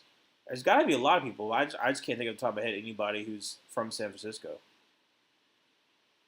Anyways, all right, can I talk about this game? Tomorrow, the two Monday Night Football games. Like I said, I'll be streaming the. I will say it's probably going to be the worser one, the Jets versus Dolphins. See who gets their first win, and the battle of bottom of the East. Um, I know that most people are doing the Broncos Bengals, so I'm hoping that because I'm the only one that's doing the Jets and Dolphins, that maybe that might be a good idea, but also because that's the only one I can do because it's ESPN and I don't have ABC, unfortunately. So I'll be streaming that one tomorrow. So be prepared for that. I'm hoping that after the game they show the Broncos Bengals game on ESPN because that would make more sense, but don't know. Like I said, that's what we're streaming tomorrow. So far, it's been it's been it's been interesting streaming because yesterday Auburn lost and it was horrible to stream. Then streamed the Panthers game and that was horrible to stream. And this one I don't have any dog in the fight. I'm just hoping for a good game, and it's become a decent game. So at least there's that. At least there's that. All right, so they're gonna announce it. Who is the halftime show? Maybe, possibly, possibly. Yeah, that fumble is definitely the turning point for the game right now.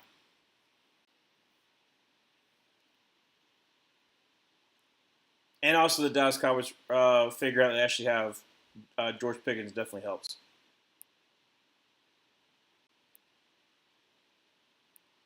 Oh, I can talk about it next week. Next week is an interesting slate of games. Let's check and see. Obviously, there is Rams 49ers. 49ers had a little bit of a heartbreaker this game. Like I said, they lost to the Jaguars. They had a shot at the very end, but unfortunately, a fumble by Brock Purdy. And then the Rams had a nail biter against Indiana Jones against the Colts, and got gifted a little bit of a. I mean, the tied 2020, and then Tutu Atwell. I mean, he's got that speed. He's just sliding. He is just. I mean, there's no way the person can. They're just showing it right now too. He's just sliding right there. But if I had to guess, like I'm probably going to pick the Rams. I feel better about the Rams than I do about the 49ers. The 49ers, all their injuries is kind of concerning. I thought they could pull it away against the Jaguars, but I was wrong about that one, unfortunately. Um, but I'm probably going to go with the Rams on that one. And then we have, I believe the Chiefs are a Monday Night Football game. Right? I'm around that one, right? Let's see. Yes, Chiefs Jaguars. So very interesting game. Jaguars 3-1. Chiefs obviously are 2-2 after defeating the Baltimore Ravens. What they're talking about right now, talking about who you should be more worried about. You worried about the Ravens go 1-3. I'm more so worried about the fact they've gotten a lot of injuries. Let's see here. 49ers, Rams. Let's start with the Rams. Vikings, Browns. That's the one that's in London. Should be very interesting because, like I said, the Browns have a very good defense. Let's see if on the Steelers defense, but he also gave them plenty. Like, wait, Jalen Hurts was 0 for 8 in the second half of the Buccaneers game? Goodness gracious. Like I said, I didn't watch that game because I was streaming the Panthers game, but that's atrocious right there. Goodness gracious. Sorry. But yeah, the one-day game, Vikings versus Browns. Hopefully, maybe the Vikings can bounce back. I'm trying to decide if I want to go with the Browns because that would be funny if the Vikings have back-to-back international games and lose them. Cowboys, Jets. I'm going to go, Cowboys, Jets. I'm probably going to go with the Cowboys, but that's kind of close. I don't like both of them. like as far as like the matchup, I don't like the matchup, but I'm gonna go probably with the Cowboys with a sneaky game. Giants Saints depends on which Saints show up and depends on what Giants show up. Honestly, because it could be a fun game or it could be an absolutely abysmal game. Uh, it would be hilarious for Jackson Dart's first start, to be a win against the Chargers and then lose against the Saints. That would be hilarious. I think I might go with the Saints just because I want that to be reality. But I'm probably going to go with the Giants, but it would be hilarious. Raiders Colts. I'm going Colts just because I don't know. The Colts literally just lost to a good team. Like the Rams are a good team. Like so I'm probably gonna go with the Colts, and because like even though they had what 3 turnovers against the Rams, I don't think it's gonna be the case with the Raiders. Dolphins Panthers. I just want us to win, so I'm hoping that we win in front of our home crowd. That'd be nice. Also, I'm not like super duper happy with the Dolphins. Uh, is Bad Bunny gonna be the halftime show? Yep, Bad Bunny is gonna be the halftime show. He is sitting on a goalpost. As a Bad Bunny. It's sad to see the Ravens fall and the Chiefs revive. Yeah, I really thought we could count the Chiefs out. It was really nice 3 weeks of not hearing about them. I'm sad as a Lamar and Henry fan. Yeah, like I said, it's the injuries that's really been concerning for the Ravens because like it's too like it's getting to a point where it's almost like there was those 2 back-to-back years where the Titans were injured like so much. The Ravens had one of those years where they were injured a lot too. So it's just getting to a point where it's like they're dropping like flies. And even though you're a talented team, if you can't really depend on those players to actually play for you, like not really much you can do. So, um, Broncos Eagles should be fun. I'm interested to see how that game goes. Eagles are one of 2 remaining undefeated teams. Texans, Ravens. So battle of the one and three. Oh no, yeah, battle of the 1 and 3s. Also a rematch of the divisional 2 years ago. Um, Titans, Cardinals. I'm taking the Cardinals there. Um, Buccaneers, Seahawks. Ooh. I'm probably going Seahawks because it's a home game for them, but that's gonna be a tough one. Buccaneers Seahawks would be a game that I could try to look to try to stream, so that'd be fun. Um, Lions Bengals. I'm taking the Lions. Commanders Chargers. I think Chargers are gonna bounce back because they're like we just lost to the Giants. That's ridiculous. Um, Patriots Bills. I love the Bills. I want the Bills to do well this year. I'm hoping that they do. Um, and then Chiefs Jaguars. So Chiefs Jaguars. At the very beginning of the year, I did not think it was going to be that good of a game, but the Jaguars have proven me wrong. They've been looking pretty good, and the Chiefs are the Chiefs. So that being on Monday Night Football, I'm sure there's going to be a lot of questionable calls. So I'm interested to see how that goes. Not gonna lie.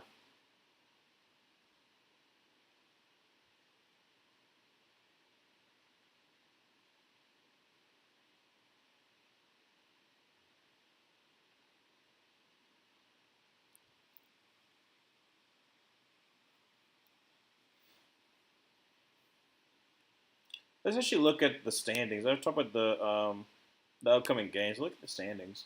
So right now, Bills got an easy lead. Right now, they're 4-0. Patriots are 2-2, and then Jets and Dolphins are playing each other. Chargers are leading 3-1.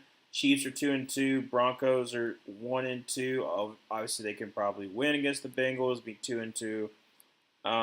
Raiders are 1-3. AFC North, Steelers are 3-1, Bengals are 2-1, who might be 2-2. Ravens and Browns both 1-3. And the AFC South, you got Colts and Jaguars both 3-1. Texans is 1-3, and the Titans unfortunately are 0-4. And then let's see here.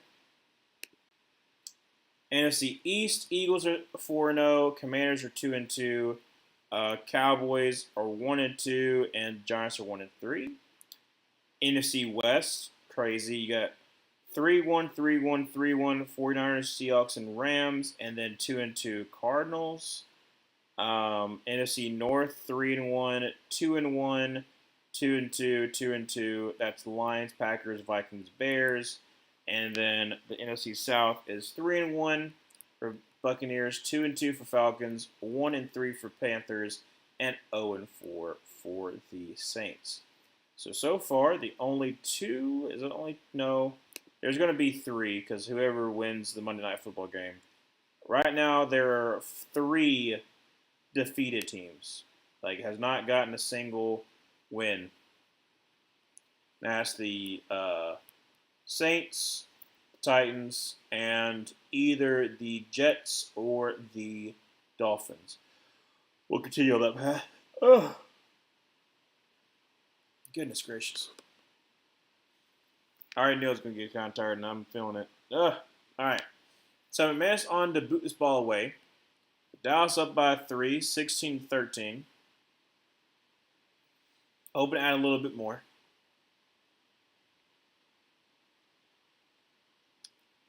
Kick is away. Going to be returned in the end zone. Up to the 10, up to the 15, 20.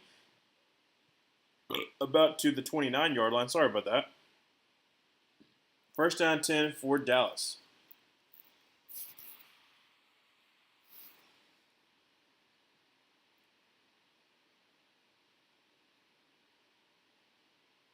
Only time since 1970s Cowboys have scored 2 touchdowns in under 2 minutes.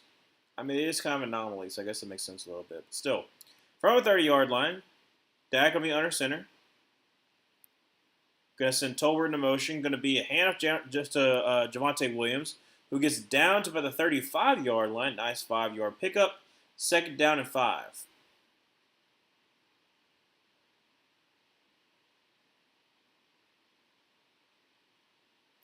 Second down and 5 from the 40-yard line. 14:35 let go in the third quarter. Still 16-13.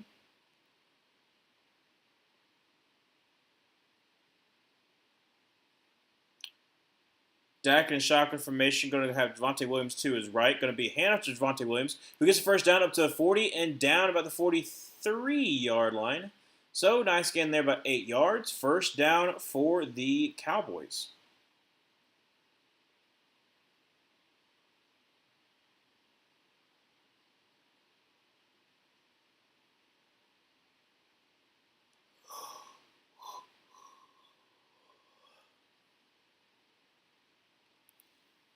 All right, so from the 43-yard line, Dak going to be in shotgun formation.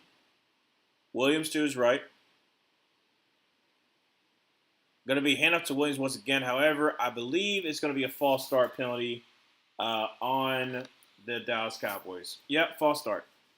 Cam Ward put it best. We are a quarter of the way done with our season, and we're not good. Yeah, it's crazy to think that we're down with a quarter of the games of the season and 3 teams haven't won a single win. Yeah, I mean, it usually is like about like 1 or 2 that carry on to like about like week 9. So hopefully that's not going to be the case. But there's always going to be like a little like countdown to see who's going to finally get a win. There's also a countdown to see who finally gets a loss too. So from the 37-yard line, we throw. That's going to be Pickens, who drops it. Try to go on a little bit of slant there, but unfortunately he dropped it. So it's going to be second down and 15 for the Cowboys. 13-20. Let's go in the third. Yeah, that's the reason why I wanted to do like the quarter season like review. So that's why I made my video.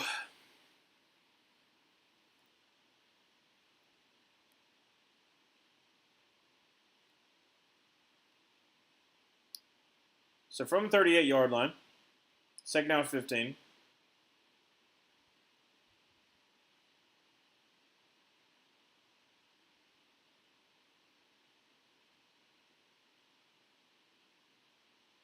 Dak will be in shotgun formation, bunch to the right, Williams to his right. And going to be hands to Williams off to the left side, who's going to try to cut back in and gets about maybe a yard or two. Don't know quite yet. But it's going to be third down and long, 3:15 left to go in the third.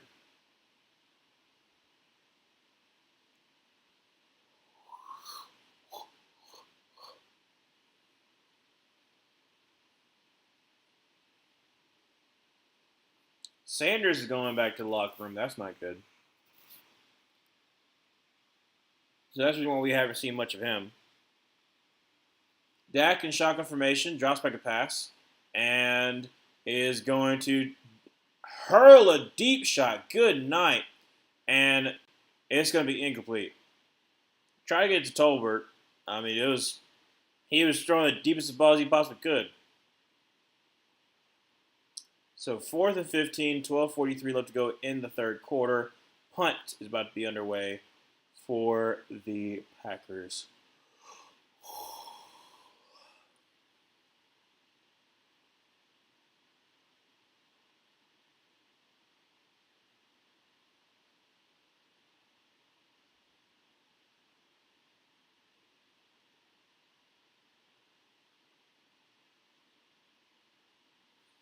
All right, Anger gets it away, and it's going to be returned at about the 19-yard line. Gets away from the defender, and going to get up to about the 25-yard line, and he's tackled out of bounds. That should be a flag. Schoonmaker should be called for a flag.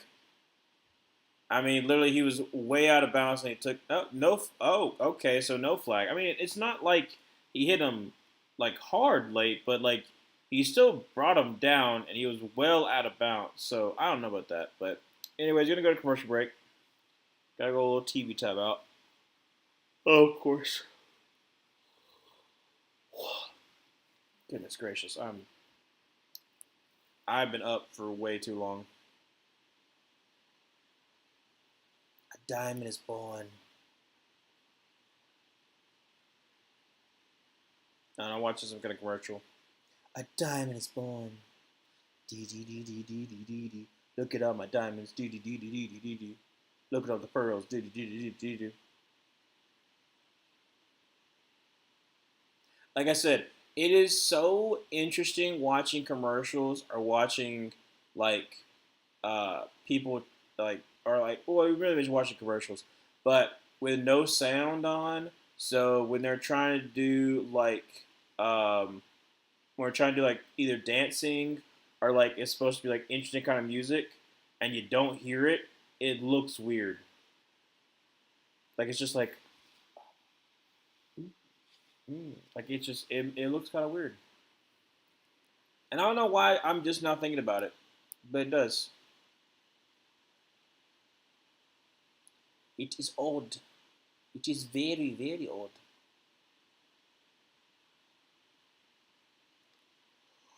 Oh my goodness gracious. Stop. Stop. I'm trying to tell myself to stop. The first action to try to get yourself better is realize you have a problem. I have a problem with yawning right now, and I've accepted that fact because I am tired. I want to watch this game. I want to stream this game. So I'm pushing through. But as soon as this game is over, I'm probably going to be like, alright, I'm going to be getting out of here. So, it is 16-13, and the Packers are hoping that they can get something going. What do you think the problem with the Titans is? Like, they're not a great team. Okay. I think it's a couple of things. One, it's Cam Ward being a rookie, so obviously there's going to be some growing pains. So I understand that. I'll talk about it in a second. Right now it's first down team at the 24-yard line. Jordan Love under center. Josh Jacobs in the backfield. Going to send Golden in motion over to the right.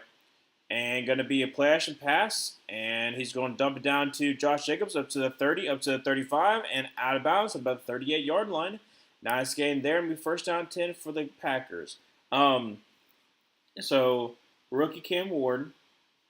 2, wide receiver help, not necessarily the best.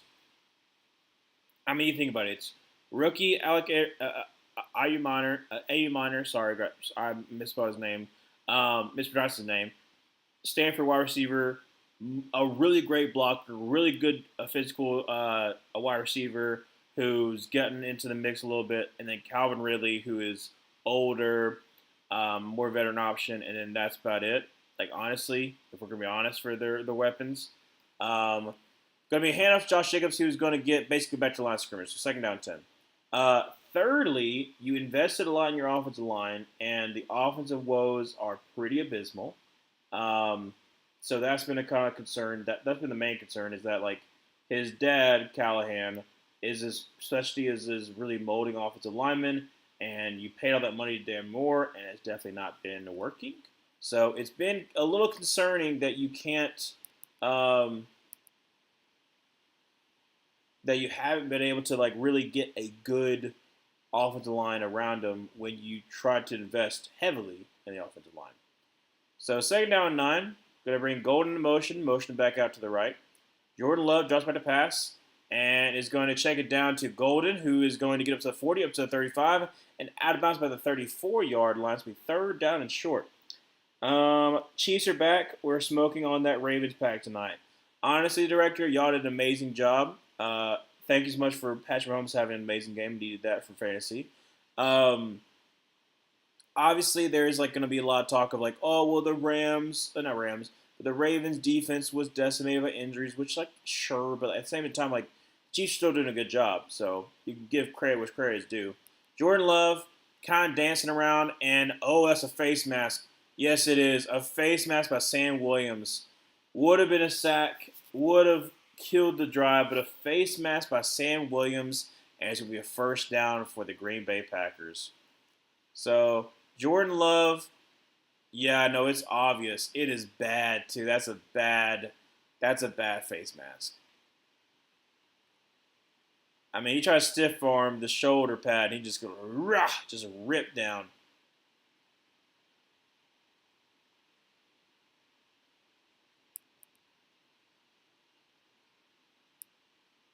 And also pass interference. So it didn't even matter. It would have been pass interference on, well, hold on Trayvon Diggs.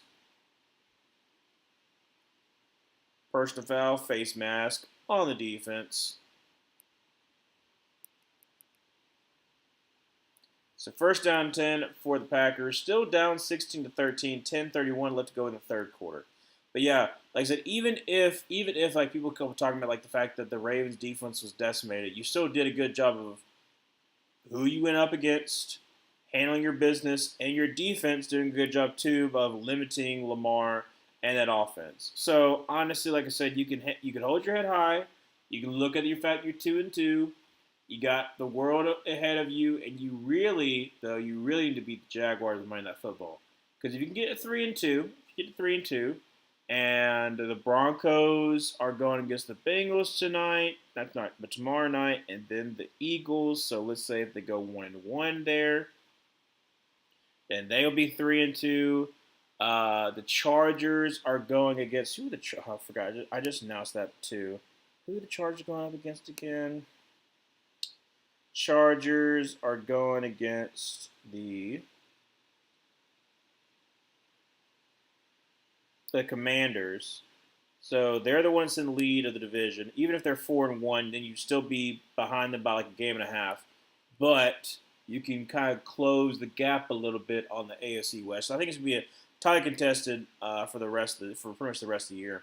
From a 38-yard line, Jordan Love under center. Josh Jacobs in the backfield. Going to be a handoff. Josh Jacobs going to try the left side. Got a little room. It's 35. It's a 30. Bounce it outside to 25-20. And down to about the, let's go with that 18-yard line is Josh Jacobs with a great run. 10:05 to go in the third quarter. Still 16-13. But the Packers are driving. Let's see here. Look at that nice little hole. Look at that hole. That's a nice little hole when he bounces outside. And then just absolutely shakes Trayvon Diggs. So first down 10, going to be a nice little screen pass to Williams, who's going to get about 5 yards. So very nice there by the Packers. About 4 yards. It'll be second down 6. Is it time to move on from Bryce Young? No. Here's the thing. Bryce Young is not the reason why we lost that game. Is he a factor? Sure. But Every single Panthers fan who's like saying this time to move on from Bryce Young, give it until midseason. At least give it a midseason. It's been 4 games, but we're talking about 2 games away from having his career high against the Cardinals. Last week, a lot of Panthers fans were talking all because we dominated the Falcons. So no, throw out to Tucker Craft. That's going to be in the end zone for a touchdown, Tucker Craft. So extra point make that a 20-16 game. However, we cannot guarantee that it's going to be an extra point because last time it was blocked. So good job by Tucker Craft there. 19-16, 8:58 left in the third quarter. But when we go to commercial break, I'll talk about it a little bit more why I don't think so. I talked about it a little bit in the video, but I didn't want to go into it too deeply. Because like I said, I'll talk about more like especially at halftime. Not halftime, but halfway through the season. When I do the next like Panthers recap. Just make sure his leg wasn't down before he crossed. Ooh, let's hold a second. All right, let's get an angle right here. Nah, so that's touch. Oh, what? Yeah, that looks like. Oh, so it's an official review. The Titans are growing on me. They're my favorite team in the AFC South. My friend offhandedly mentioned that his cousin plays for them, so maybe that's why. Okay, gotta ask his name though. Um, I'll try to think of somebody I can think of like from Atlanta, but yeah, I think that the Titans are in an interesting spot. One, because you hired a new GM who did not hire the head coach. So I think this is Callahan's last year, obviously, because things aren't working out. But if you continue to be bad and you get like, a top 3 pick, then there's a couple ways you can go about this. One is I don't think they'll go offensive line, even though they do need help on the offensive line, because 2 of the last 3 first-round picks you've done is Peter Skronsky, left guard, J.C. Latham, right tackle, and then Cam Ward. So are you going to do 3 out of the last 4 offensive linemen? I don't think so. Let's see what you could possibly do. Oh, you could go edge rusher. That's a possibility in the top 3. You could go for another weapon, but is there a wide receiver that I would feel comfortable taking the top 3? No. Is there a running back taking the top 3? No. Is there a tight end? No. So it's one of those things where if I'm the Titans and I am the GM, he's from the Chiefs, but if I get a top 3 pick, I'm looking to trade down because one, there's going to be a lot of quarterback-needy teams in this quarterback draft class that you could possibly get somebody to want to trade up for.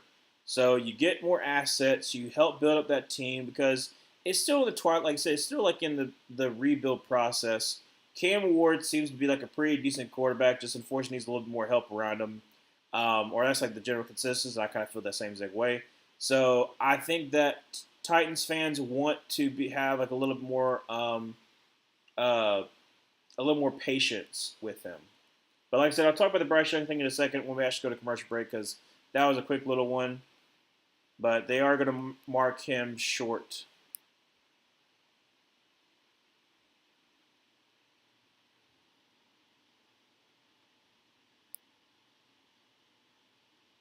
So right there, down at like the half, well really the quarter-inch line.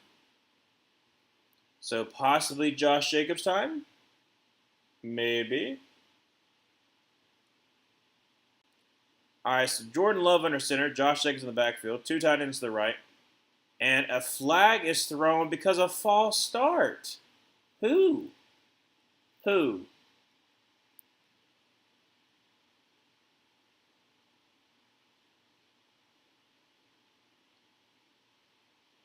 Oh, so it's on Jenkins. Apparently he moved the ball. Let's see here. Do you do like a false little snap there? What? No. No way. No way. He picked up the ball and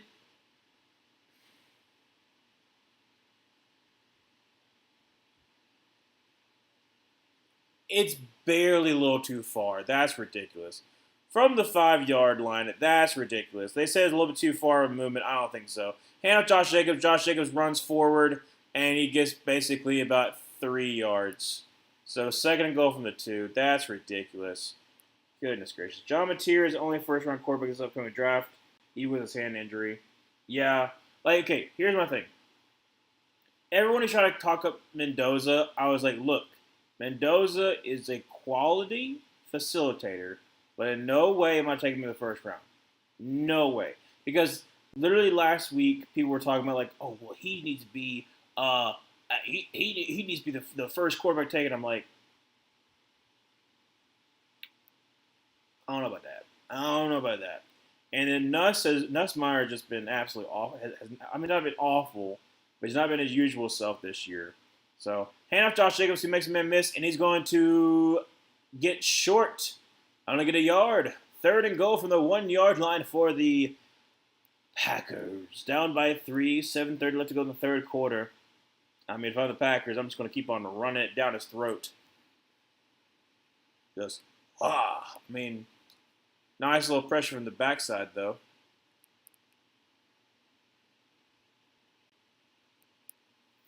And good job by Donovan Ezeraku on that run defense.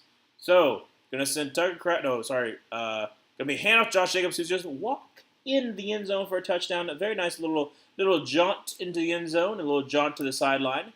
And as we have touchdown to Josh Jacobs, make that 19-16. Extra point, put them up by 4. But we cannot take it for granted. There's a possibility they missed this one because they did get it blocked. So, possibility. Arden Key is from a town south of Atlanta, not far from us, so I think it's him. But even so, I'm not sure. Arden Key, because he was LSU about was the Arden Key? I want to say 7 years ago. So I think he's in his 30s. So probably like 7-8 years ago. Kick is up and kick is good. He barely snuck that one in there. But with 7:08 left to go in the third quarter, it is 20-16. Packers are up. All right, so now we're going to rush break, so now I can talk about the Bryce Young thing. Yes, Bryce Young has not been playing like he should as a first overall pick. However, if we bottom out the rest of the year, and it's terrible. I mean, if Bryce Young is just missing people, it's terrible, it's not looking good, then maybe. But in my mind, it is we are investing in the defense of a first round pick. We didn't this past season. This past draft, we would take McMillan to make sure we get a number 1 wide receiver. And I was wrong in the evaluation. I'm fine with that. Tech McMillan's been really good as an X receiver. But the fact remains that we have so many more problems on the offense. On the offense, it's a little bit more on the offense, but it's more so on the defense of having not as much talent because of the terrible drafts we've had in the past. So, if I'm Dan Morgan and I'm Dave Canales, who I don't think Dave Canales is going to lose his job, like I would expect they're probably going to give him to year 3. So if I'm them, I'm looking at the fact of, hey, why should I go to commercial break? Okay. I'm thinking that maybe, hey, we'll give him 1 more year.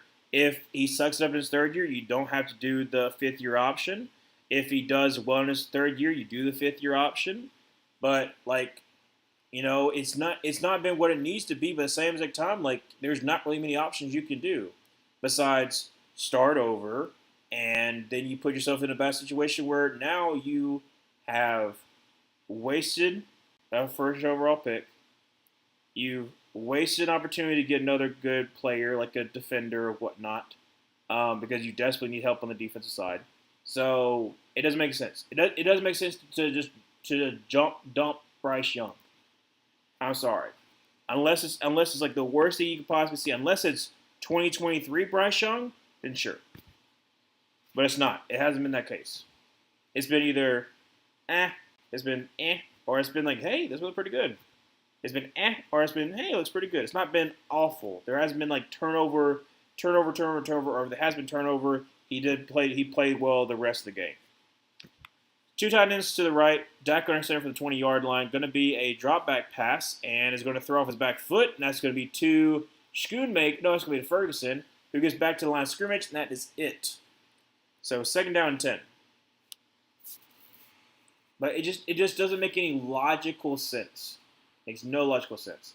And I knew it was going to happen. That's the reason why I called it out. Like, literally, like, while the game was being played, I'm like, it's not on just Bryce Young. Because I know that's been the narrative. The narrative is going to be on Dave Canales and it's going to be on Bryce Young. That's all their fault. And, like, they can take some of the blame, but it's not all their fault. It's the most ridiculous thing that I've heard in my life is that it's all the quarterback's fault or whatnot. The quarterback didn't give up 42 points. Going to be a catch by Tolbert, who gets about 4 yards there. So it'll be third down about 6. I have a lot more that I want to say because I probably should have said in the recap, but I didn't want to make it like 35 to 40 minute long. So I tried to cut it down to 23. But still, like seeing after the fact some of the other videos that people were talking about, I'm convinced that it does not matter what happens after a loss. We should not do. We honestly, after a loss, there should be no press conferences because it doesn't help anything. From the 24-yard line, Dak Prescott in shotgun formation drops back a pass and is going to throw off his back foot, and that's going to be a great catch by Turpin. Sideline grab up to about the 44-yard line for a first down. Hello, Ryan. Hello, Emmanuel. Bears snatched the victory from the jaws of defeat. Absolutely. I'll take it. Hopefully you guys all can get a win next week. I'm hoping so. Well, technically, I'm the only one that hasn't got a victory. Zoe's still up for debate, but, I think the Broncos will win. But I'm the only one that hasn't gotten a victory this week, so... you win some, you lose some. That's how it goes. So about a 4-yard carry, be second down and 6.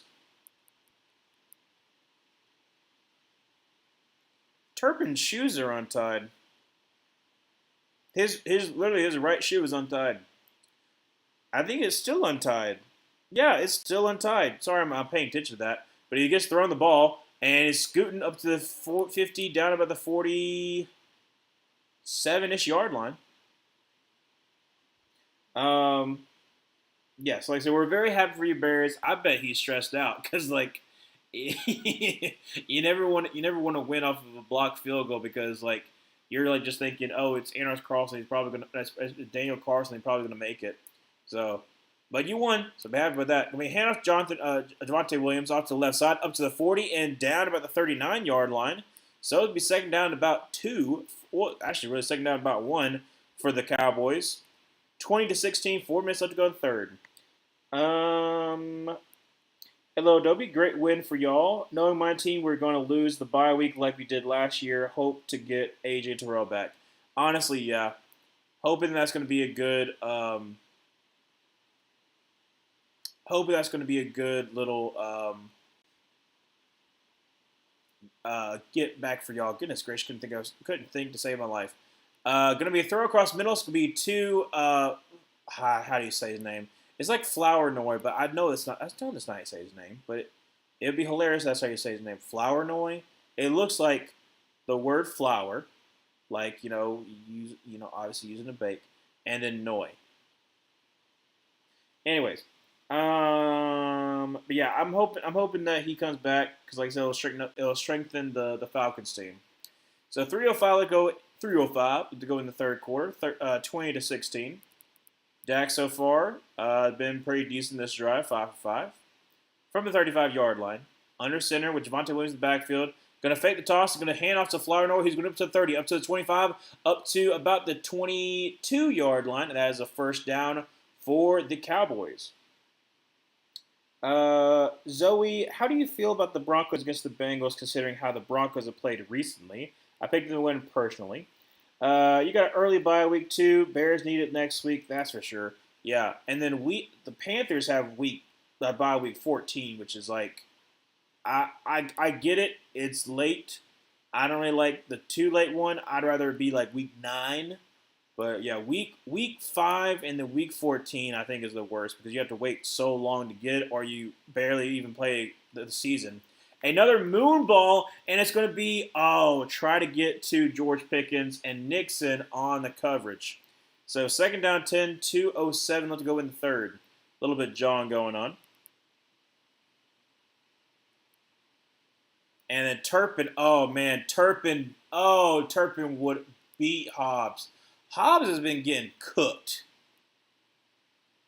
If Dak didn't just immediately just decide to go to Pickens, like, it would have been touchdown at Turpin. It would have been Turpin time.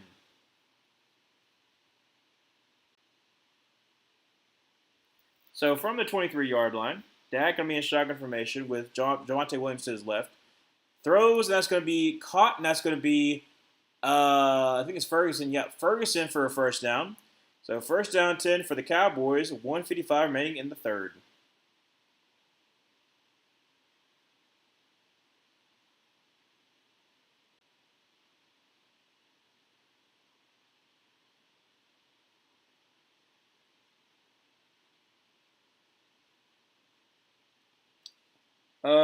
Let's see. 7 through 9 is good for a bye week. Stinks when it's as late as the Panthers got. Exactly. So we got week 14. But at the same time, I'm fine with it because that means if we're where I'm hoping that we are, then that's a false start.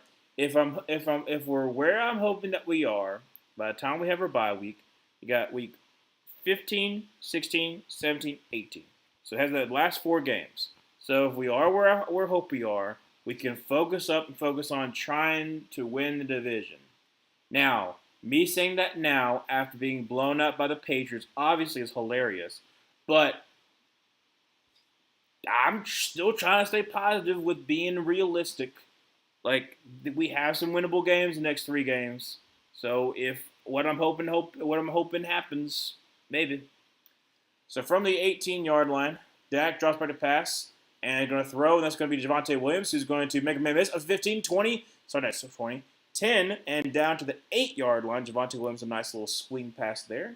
Second down for the Dallas Cowboys, 1 minute remaining in the third.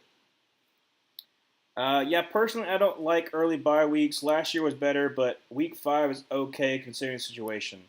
Yeah, because you got a couple of injuries, so it'd be good to kind of get some of those people back healthy. But as far as like late season, like a lot, I expect like there might be like a little bit of a late season collapse. I don't want to be ominous, but I don't know. Early bye weeks maybe think there's going to be like a late season collapse. Throws for the end zone. That's a touchdown to Ferguson, and guess who it's on? Hobbs. Hobbs has just gotten torched and torched and torched again. So 22-20 extra point to make it a 3-point game. Terrell's been hurt since week 2. Going into bye with a win is good for morale, especially with how we played today. Then we got to face the Bills week 6 Monday Night Football, but that's future me's problem. Exactly. You can sit back, relax in week 5, see if the Panthers will lose to the Dolphins, see if the Saints will lose to the Giants, and see if the Buccaneers will lose to, who did I say they played again? Kick is up, and kick is good. So it is 23-20, 34 seconds left to go in the third quarter. Who did I say the Buccaneers are playing again?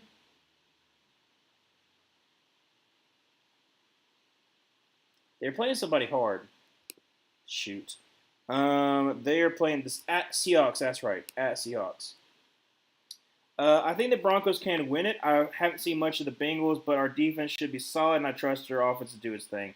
Especially, like I said, I'm interested to see how the Bengals do bouncing back from that terrible game against the Vikings. So that'll be interesting to watch. And then I'm also interested to see how your offense does where it's been a little bit of a struggle. Your defense has been solid, but your offense has been a little bit of a struggle. So going against the Bengals defense should be a little boost. I'm looking forward to watching Surtain cover Chase. I'm hoping that I got to bet a little bit against you there, Zoe, unfortunately. Not the Chase thing, but for my fantasy, I'm up by 22 points over my opponent. And my opponent has Sutton and Bo Nix. So, I just got to hope that both of them combined did not get 22 points. Is it going to happen? Probably not. But I can hope and I can pray. Maybe. Possibly. Love that Theo Bennett got in at left tackle and Trapillo at right tackle. I did see that because I got to see a little bit last of that game. Trapillo had a nice little play against Mason Mac Crosby. Sorry. I hope they can ease Darnell right back and maybe prepare him for the left tackle. Wishful thinking. Yeah, like Darnell right. I guess just because he's just been so used to right tackle, do you really want to try to mess that up? I don't know if they're going to because, like I said, he played in college, so I would expect them probably try to keep him at right tackle. But if Benedict is able to hold down that left tackle spot, and then you have Ozzy Trapillo be the swing tackle, then I feel like that's good for the future for your because like I say you basically need to move on from Braxton Jones. Don't have to pay him.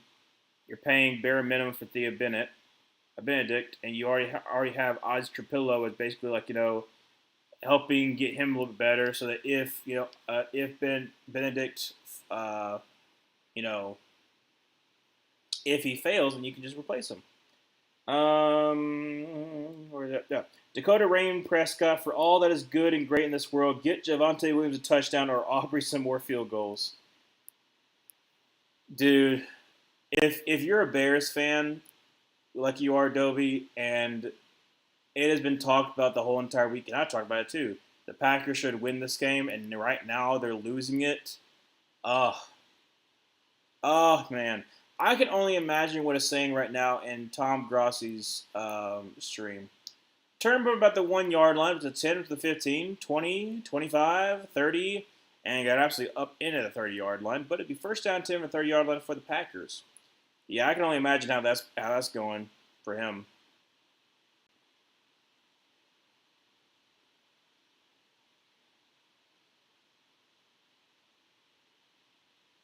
They're just showing that Jordan Morgan keeps on getting beat. Well, that one that he didn't. The first one he did. All right. So first down 10 for the 30-yard line. Jordan Love under center. Going to be a toss to Josh Jacobs off to the right side, who cuts inside and gets about 3. So second down 7. For Papa Grossi. For Papa Grossi Dobie. You gotta make sure you got. I mean, no, for Papa Grossi's dog. For Papa Grossi's dog, because he's the one who's sick. So that's who they're doing it for.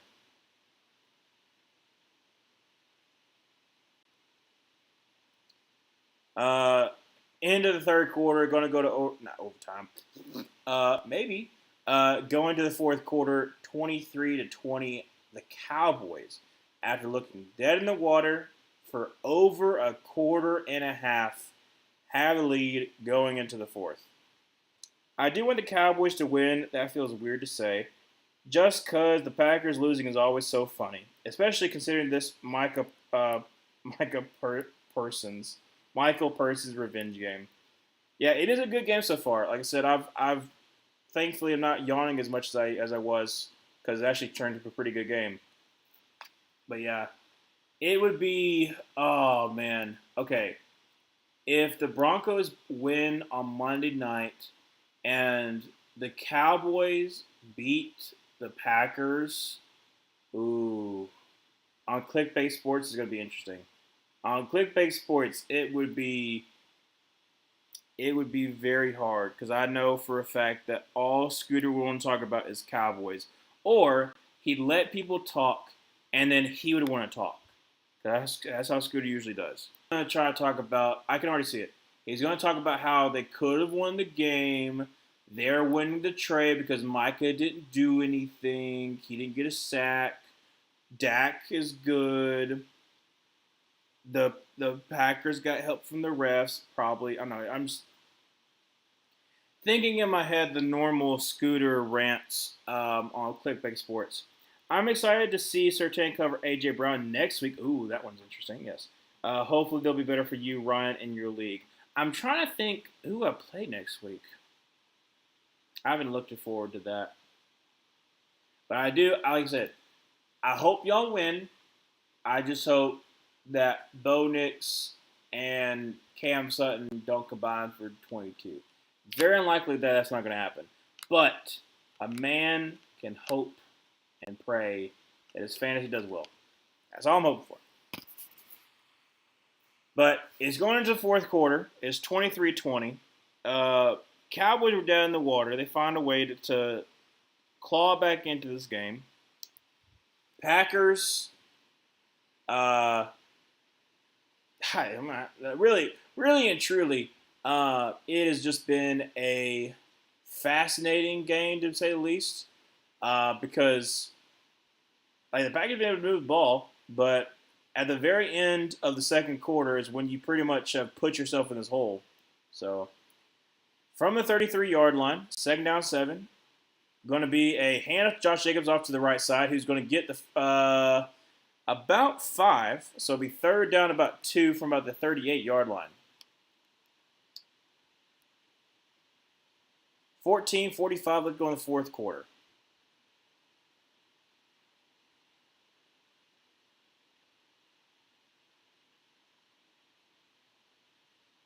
Yeah, really and truly, it's been like the Packers' problem. Like, they've just been kind of screwing themselves over.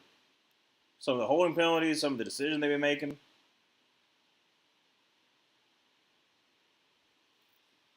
Is he looking through his legs? Yeah, Jenkins just looking through his legs. So third down and 2, drops back to pass, and is going to avoid the pressure, and is going to scamper up to the 40, up to the 45, up to the 50, 45-40. Jordan Love down about the 36-yard line, and that is a first down. Uh-oh, there's a penalty. There's a penalty. Is it holding? That'll be awful as holding. Let's see. Josh Jacobs seems to think it's on the Cowboys. Holding on the defense. Okay. So fire penalty at the end of the games, not game. Goodness gracious. All right, so Stewart called for it on Malik Heath. I mean, he's got a fistful of jersey the whole entire way. Yeah, absolutely. All right, so we first down 10, deep into Dallas territory. 14 minutes left to go in the fourth. Still 23 Dallas, 20 Green Bay. From the 32-yard line, going to send Golden in motion over to the left. Jordan Love fakes the pitch, and it's going to throw this one away. Was he outside the tackle box? Was he outside the tackle box? So no one was there. So they're not going to throw intentional grounding, but let's make sure. So second down 10.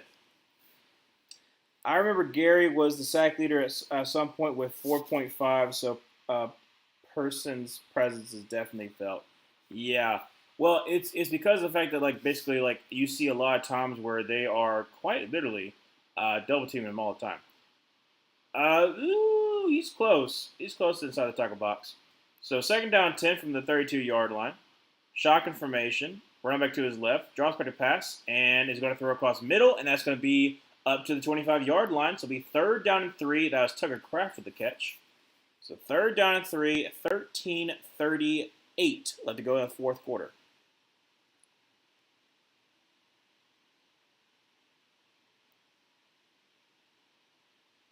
Let's see if Dallas can get a stop here. Home to a field goal.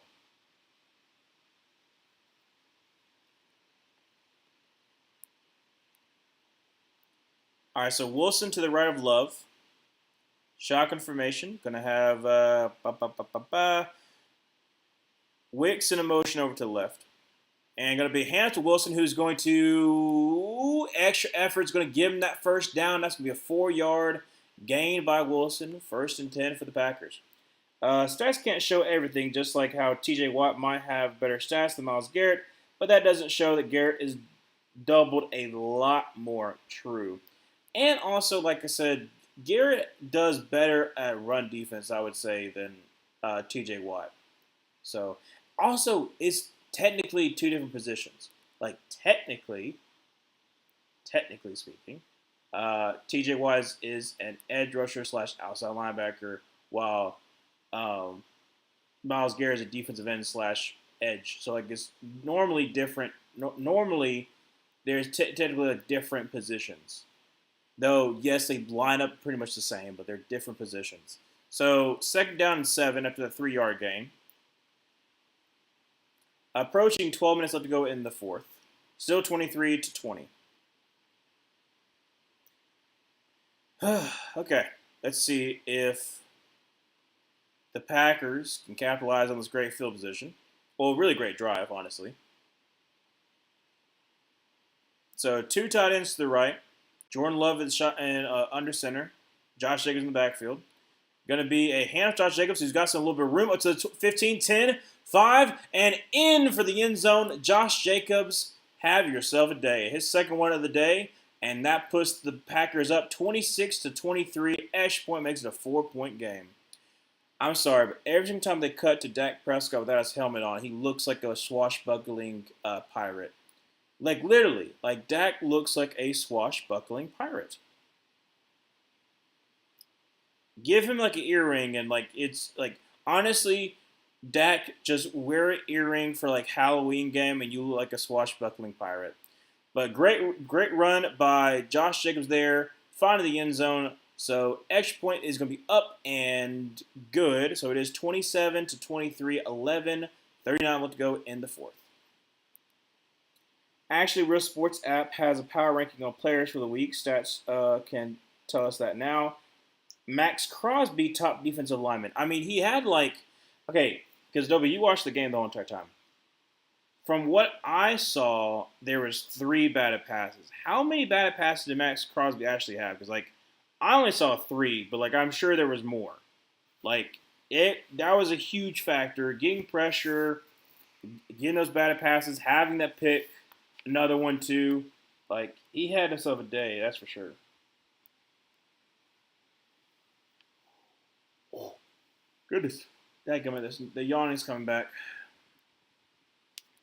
Let's see what the people are saying. And on good people. Let's see what the Cowboys. I want to be a cowboy, baby. Let's see. They are saying, if the Packers win this game, do not forget the Jordan Love scramble. He was dead to rights on third down, got away, created an explosive play. Packers back on top. Cowboys defense, what is your problem? Well, I think their problem is a couple of things. But we'll just say that for post-game.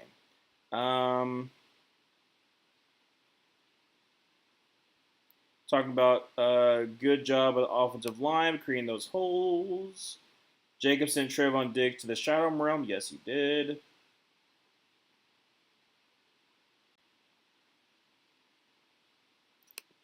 Let's see.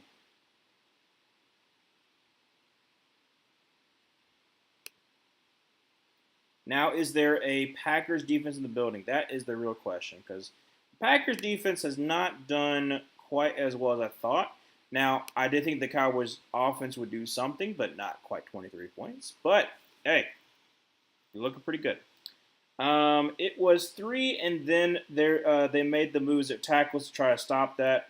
One was bad to himself with that pick. That's what, because I saw that play, so it was right. So it was 3. So I did see the 3. Okay, I thought there might have been more, but I just might have missed it. But yeah, that was a huge difference in the game, stopping some of the drives. So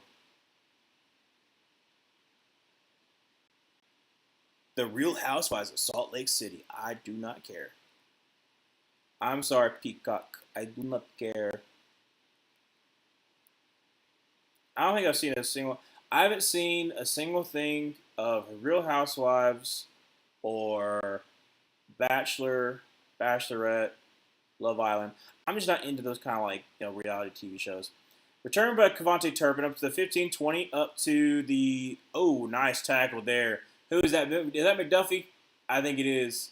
Up to about the 23-yard line. So 11:34 left to go in the fourth. And Micah Parsons just came out of the medical tent. The Cowboys' problems, Matt Eber loser. Okay, come on. Dobie, we can do better than that. Let's think of a better one.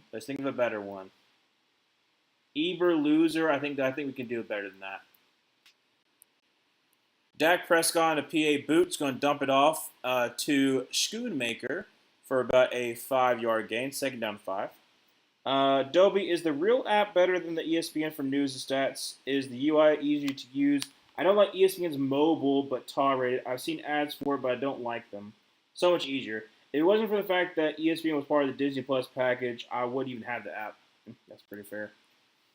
All right, so second down and 5. Dak under center. Going to have Javonte Williams in the backfield. Javonte Williams takes the toss out to the right and gets to the 50, but great tackle by Gary. Gain about 2 yards, so third down about 3. 10:50 left to go in the fourth. Let's think of a better one than Eber loser. I think we can do better. I believe in you, Dopey. I believe we can find a little more creative. Most regular season wins as a starting quarterback. Dak is approaching Tony Romo's status. He's at 77. Tony Romo's at 78. 10:30 left to go in the fourth quarter. Dak going to be in shotgun formation with Javonte Williams to his left. Going to send Ferguson into motion. Drops back to pass. And is going to float one. That's going to be to Turpin, who's going to get the first down up to the 35-yard line. First down and 10 for the Packers. Why my brain just went like, let's see. Might have to check it out. ESPN sucks. Yes, it does sometimes. No ads. Even better. Ooh, very nice. All right. So, like I said, they're double teaming Micah Parsons, which obviously they are. But great grab by Turpin. First down 10 for the 25 or the 35-yard line, and it's going to be a nice little end around to Turpin's got a little blockers, and he gets about 3. So second down 7. Eberfluzzi, really easy to score on him. Apologize if that's too far. Maybe. Hey everyone, happy Sunday. What's up, Daniel? Yeah. It's been a good day for most people watching, except for moi, because I believe pretty much everybody else's team won, right? Because Chiefs won, Falcons won, Bears won, Broncos probably going to win. And then who else is in this chat? Daniel, I can't remember. Daniel, who do you root for again, Daniel? I forgot. Dang it. I forgot, Daniel. I forgot who you root for. 9:20 left to go in the fourth quarter. Second down 6. 27-23 from the 39. Dak going to be in the backfield. We got 2 tight ends set with the fullback at running back. Dak throws to the right, and that's going to be Tolbert, who is going to get about 5. It's going to be like 3rd and 1, 3rd and 2. Depends on where you spot it. 9:05 will go in the fourth.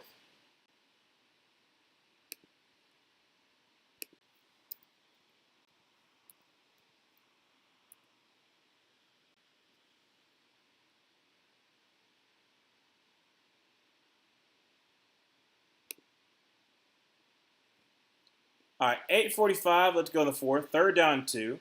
Dak will be in shotgun formation with the running back to his right. It's the fullback, but Lipke. I think it's Hunter Lipke, right? Yeah. Drops by the pass and getting pressured by Micah Parsons. And it's going to be incomplete because Micah Parsons got that pressure. 8:31, 4th and 2. And is the offense staying on the field? Yeah, Micah Parsons there just beat Tyler Guyton. Just, huh! And he almost got there.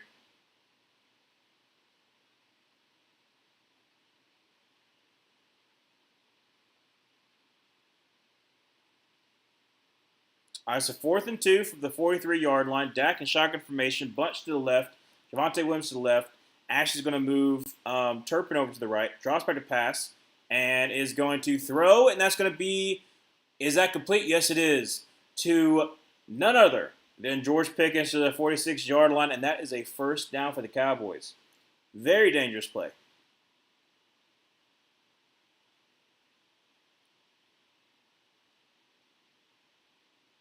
Yep, it's a catch.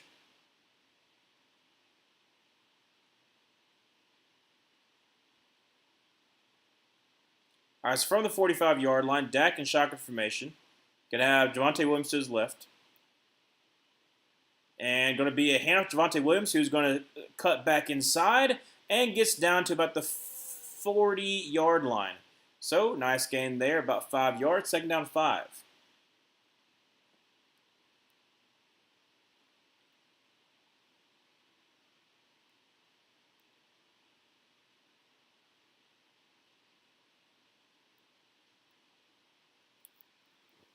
Down by 4, 7:25 left on the fourth. Packers defense has got to step up. So, Dak under center, Williams in the backfield. Looks like we got going to bring Ferguson into motion. Going to be a play action pass, and Dak has got all day to throw. Throws across the middle, way too high for Tolbert. Things ain't looking good for me fantasy wise. Still down 21, so I'm begging for a Brees Hall masterclass tomorrow. Well, it could happen. But here's the thing. So I don't think they're going to, even if they don't go for the third down right here, I don't think they're going to go for a field goal, even though they could. So maybe you can be helped out by Brandon Aubrey. But it's 3rd and 5 from the 40. They're down by 4. I mean, if I'm them, yeah, you could go for a field goal here, make it a one point game. Dak drops back to pass and is going to avoid the sack, roll it to his right, and it's going to be, it doesn't matter if it's completion, it's going to be a hold. The hold is going to back them up. So instead of being 4th and 1, it will be 3rd and long.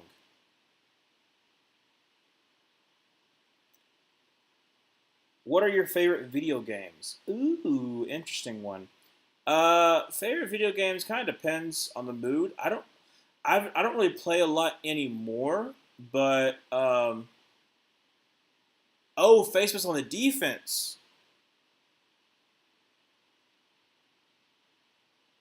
Oh, so they called face mask on Brooks. Yeah, no, it is a face mask on Carl Brooks. Wow. Okay. My favorite, like I said, I grew up playing a lot more, like Wii games. So I can talk about those. I might talk about those a little more on the commercial break, because right now we're approaching red zone territory for the Dallas Cowboys. From the 22-yard line, Dak under center, Javonte Williams in the backfield, 2 tight ends to the left. Going to be handoff to Javonte Williams, who's going to try the middle of the field. It gets up to about the 16-yard line. They're in the red zone, 2nd down and 4 after that gain of 6. Yeah, I don't play as much anymore. I also don't have the money for buying video games, unfortunately.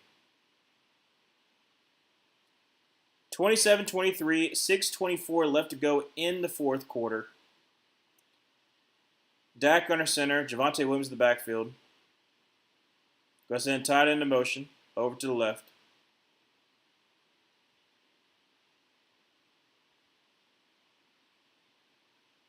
Going to be handed to Javonte Williams. Going to try the right side up to the 15. 10, 5, and down to about the 2. You got to give it to Williams.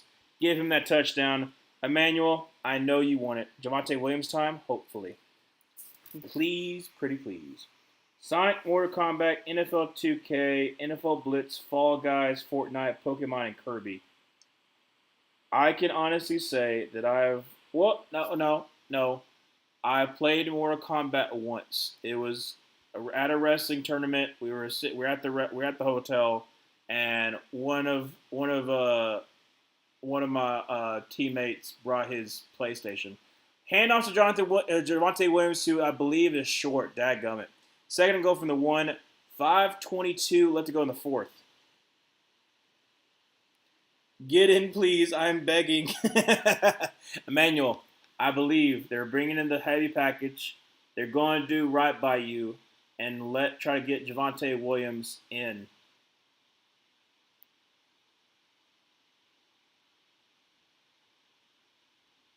Why don't you do right and give it to Javonte Williams? And he's going to be a wildcat formation right here. And he's going to try to take it in, and he's going to get in for the score. However, there is a flag. There is a flag. There is a flag. Uh-oh. Uh-oh. J-R. Uh-oh. Yeah, a bit of money, money. Offside doesn't matter. It's going to be a touchdown anyways for Javonte Williams. Emmanuel, you have gotten your touchdown. And I'm sure Brandon Aubrey has been decent. So you got your touchdown. Javonte Williams having a pretty decent day. And now a little more realistic for Brees Hall to be have a decent day. So, Emmanuel, amazing. Nice, nice. But yeah, I was a Nintendo when I was younger. Um, I had, like I said, me and my sister shared a Wii, and then we both had DS. So Super Mario Bros, Mario Party, 8, um, Wii Sports Resort played that a lot too. We play um, Kick is up and Kick is good. Madden, no, dude, Madden on the Wii. Looking back at it now, I don't know how I handled that. 4:50. Let's go in the fourth quarter. 30-27. Dallas is up. Um, but yeah, I've got so what other Wii games? Just Dance. Me and my sister played the mess out of Just Dance. So that every single time we play Just Dance with my friends want me to play Just Dance all the time because I get into it because like it was a competition between me and my sister all the time growing up. So I became very good at it. And so yeah, and I'm a decent dancer. Like I haven't really showed off a lot of my moves. But um, yeah, so we and then on Nintendo DS, Fossil Fighters, dude, Fossil Fighters, because Fossil Fighters basically imagine if Pokemon was just like dinosaurs. It was just straight up just dinosaurs, and you collected fossils and you like clean up the fossils. I talked about the game a couple different times. If you want like a breakdown of what the game actually is, Jane Animations, amazing channel. She has a video talking about fossil fighters, and it's very accurate to how you feel about actually playing the game. Um, but I played that all the time. Um, Sims on the DS, and then play the Kung Fu Panda game a lot too. That one I play. I think I've completed that one like 3 different times. Um, but as far as like more modern stuff, I really only like done mainly just Madden, like Madden and college football games, like since I've been in the Xbox era, and then like I've done like Assassin's Creed, but I've only done the second one, even though I have like the first 3. I've only done the second one because someone told me to do the second one first, and it's just a lot of collecting stuff, and I'm like, I don't really know if I like this. And I've never done really shooting games or anything like that too. Like I've never really got into that. Um, I've never had like the Game Pass or like Xbox Live or anything like that. So I've never done like those kind of games. So I don't know. I'm not a big gamer. Not a big gamer. Um, Aubrey has 3 points. Hopefully 4 with his extra point. I like Mario Party. Yeah, Mario Party 8's like I said, pretty solid. Pretty solid. Me and my sister play that a lot.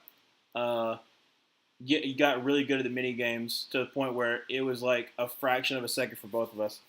Um, Cam Brees Hall has 17 rushes, 94 yards, 2 receptions for like 24 yards.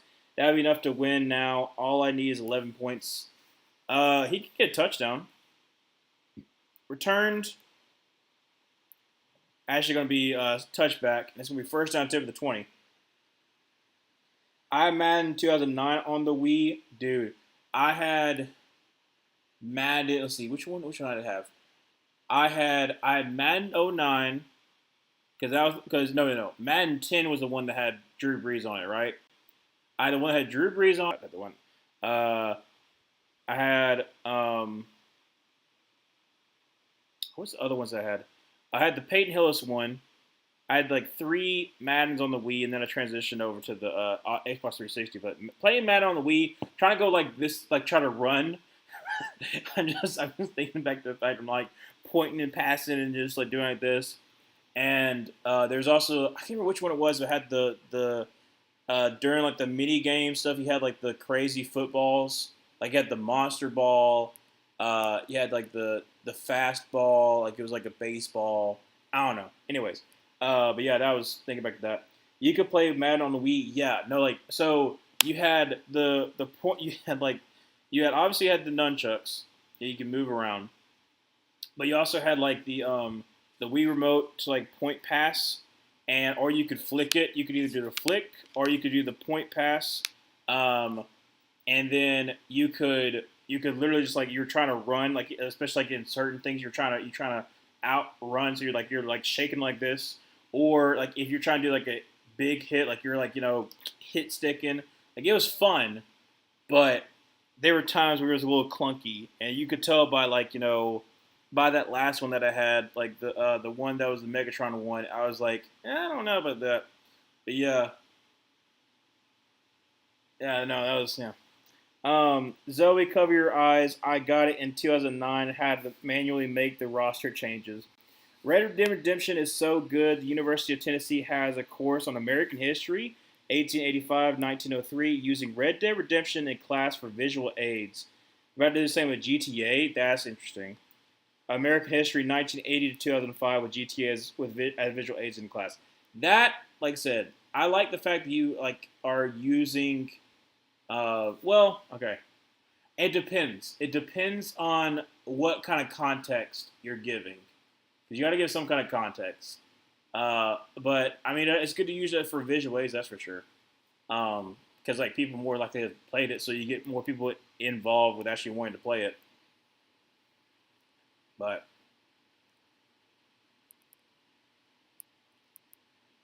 all right, so can Jordan Love deliver the Packers? I would do the flick pass. Every now and then the flick pass. Sometimes I did the point press. All right, so 4:50 left to go in the game. 30 to 27, all the way to 20. Jordan Love going to send Tucker Craft in motion back. Going to be a play action pass, and is going to try to avoid the pressure. Throws out to Williams, who's got a little bit of a room. Oh, he just absolutely just clobbered through 27. Goodness gracious. By a 2-yard gain, second down 8. Confession, I've never played Madden. Oh, that's okay. That's not that weird. Um, Madden is fun, but it is also it's also the same exact game over and over again, unfortunately, with very minor changes. There is some changes like different, like the different engines, like the newer ones are different than like the ones from like about 3 years ago, obviously because like this for uh, a different console, but still. Run by John. Oh my gosh, Jacobs gets absolutely nothing. So third down and 8. I know for GTA, it's supposed to show how America progressed in those years. Recently, been loving indie games. Schedule One, Terraria. I think that's how you say it. Raft, Stardew Valley, and not indie game and one Battlefield 1. Great underrated shooter. Fantastic story. Interesting. Okay, I've heard of some of those. Never played them though. Like I know this is an old deep cut, but like Terraria, I'm not even saying that right. No, but they're talking about that compared that with like Minecraft back in the day.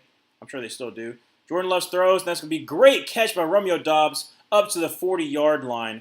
Contested catch with him and Deron Bland, and he's able to muscle that away from him and get a little extra yards. 3:45 to go in the fourth quarter. It was better on PS2 anyways. Back in the day, I did play. That was my I'm trying to remember if it was PS2 or PS3. I think I played a PS2 game because when I was younger, when I was like really young, my uncle I think got a PS2 or it's PS3. I can't remember, but whichever one had college football 2008. So it's probably PS3. Um, because he had gotten that because he wanted to play it with me. And me, as a 7-year-old, would always pick Auburn. He would always pick Florida because we made him an Auburn fan, but he graduated from Florida. Um, and so him with Tim Tebow, me with Auburn, and I would always beat him, and it would tick him off because he's like, "You are a kid. Why are you beating me?" And I'm like, "I'm just running the same exact thing, and I know what you're doing." So even there as a young kid, like I was still good. I'm a good Madden player. I'm a good college football player. You could definitely ask my friends. It's a challenge that they want to beat me, and when they do, they hold it over my head, which is fine. Um, but I've made them better Madden players. For some reason, we went to commercial break. I don't know why that's the case, but I've only played Madden 24 and 25 on Xbox, and I'm sad to live this era of Madden because it's so mediocre. The Pittsburgh Steelers of video games. That that is surprisingly very accurate. The Pittsburgh Steelers of video games being just absolute, like nothing changes year in, year out, still the same exact thing. That is manual. That is top notch. That is top notch right there. And now everything became more luck based instead of having it based in reality. Yeah, some of the tackling and animation and stuff like that. Like there's been a couple times when like you'll be running and then you'll get sucked into a tackle, and I'm like I was not there, but the tackling animation is pretty much just already in there. So yeah, there's some problem for sure. And then the move to PS4, they went so realistic, it became too realistic to the point that nothing could feel like simulation football like it did back on the PlayStation 2. Hmm. The more they change, the more it stays the same. Well, I don't even know that. That's not really what I want to talk about. What is going on with Peacock, buddy? What coverage will resume shortly? Why are we at commercial break? Like, is someone hurt? Like, legitimately, is there like somebody's hurt? Because there shouldn't like there should be like you know. Okay, we're back. Okay, I guess someone was hurt. All right, so 3:45. We're going to four. Yeah, it was. So Kenneth Murray was the one that was hurt. Let's see. Ooh, ooh, that angle gets stuck in the turf. Yeah, no, that's bad. From the 40-yard line, and you're gonna have to just throw it at the ground, and that's gonna be incomplete pass. Second down 10, 3:43 left to go in the fourth.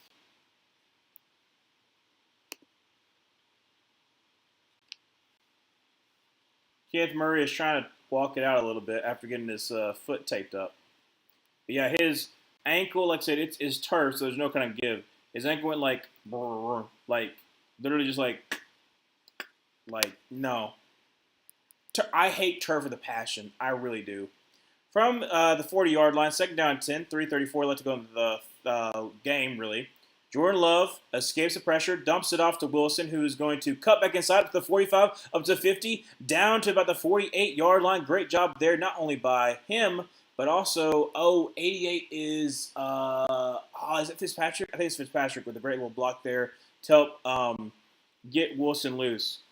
Jordan Love just passed 250 yards. So 3:10 left to go in the fourth. First down 10 from the 48-yard line.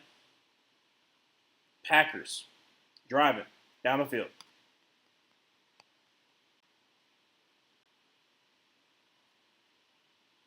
So from the 47.5-yard line, Jordan Love hands the ball off to Wilson, who is going to get up to about the 45-yard line. Nice gain there, about 3 yards. Second down 7.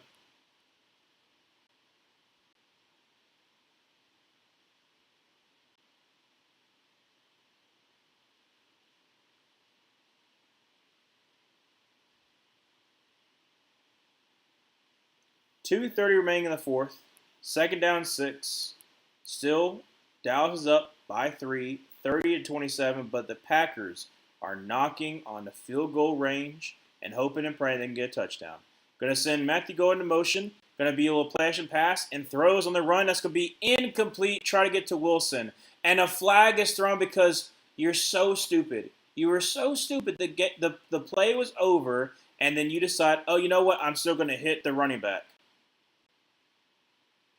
So dumb. So dumb. Like, literally, okay.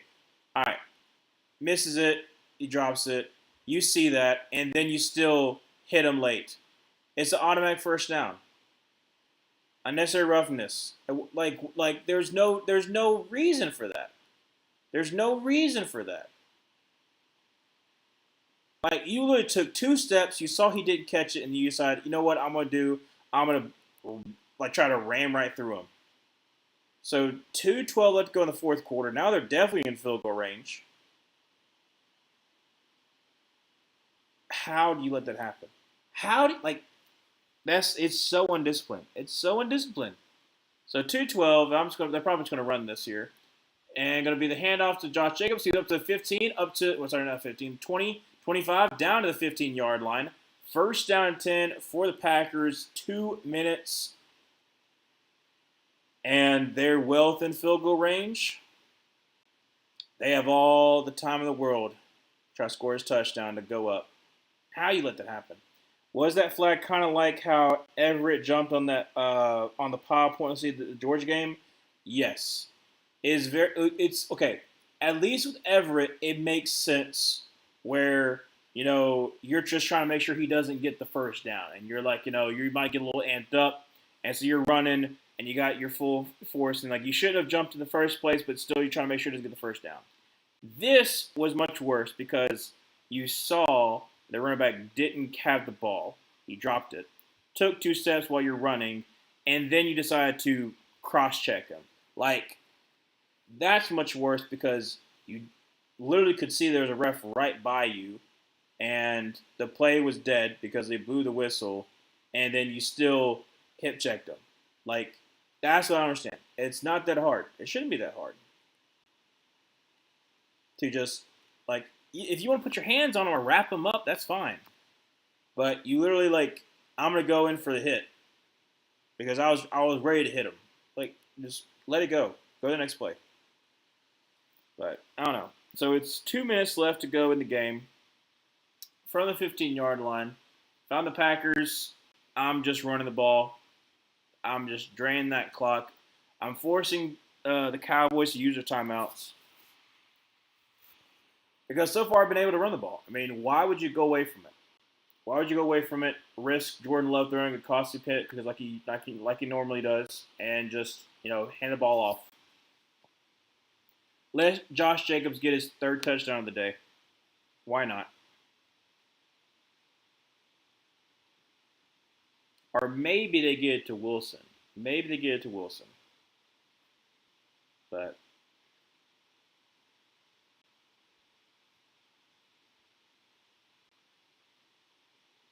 I don't know why Peacock is not showing any commercials anymore. They're doing coverage will resume shortly. Thank you, Peacock. Let's see what the Cowboys fans are saying about that unsportsmanlike penalty. I'm sure they'll have plenty of nice things to say.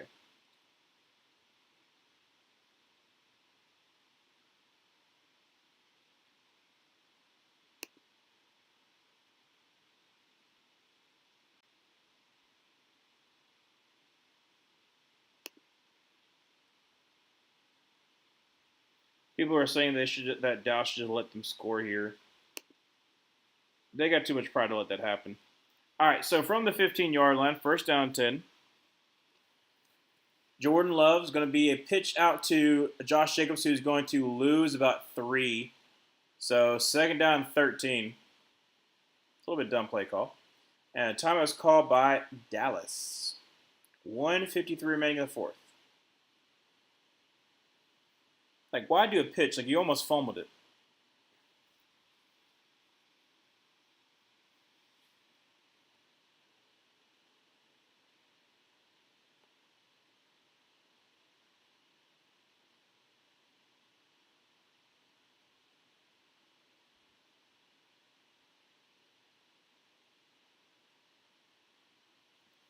All right, so you set yourself up. Sorry, excuse me. In a bad spot. Second down 13 from about the 18-yard line. Empty set for Jordan Love. I'm going to bring Wilson into motion. And going to throw it to Wilson, who's got a little blockers out in front, and gets down to the 15. So gains back those 3 yards. Timeout was called. 1:49 left to go in the fourth. Third down and 10.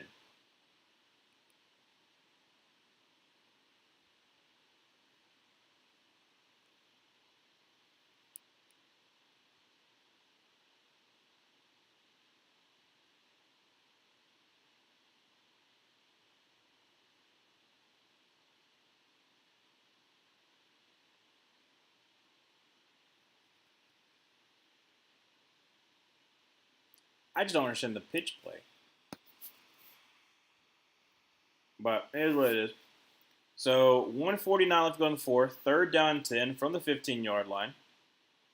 Green Bay's down by 3.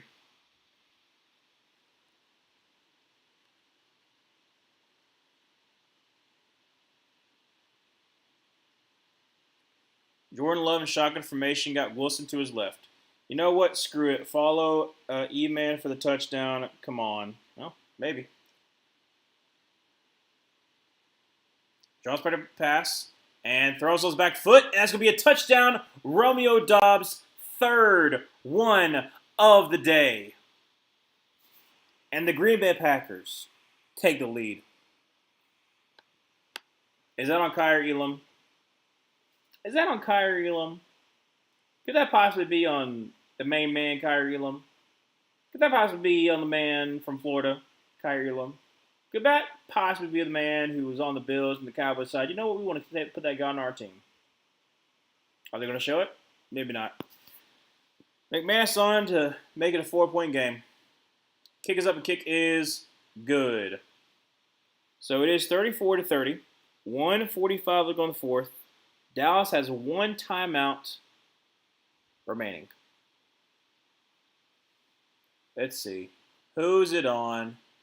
Who's it on? I think it is on Elam. I think it is on Elam. Let's see.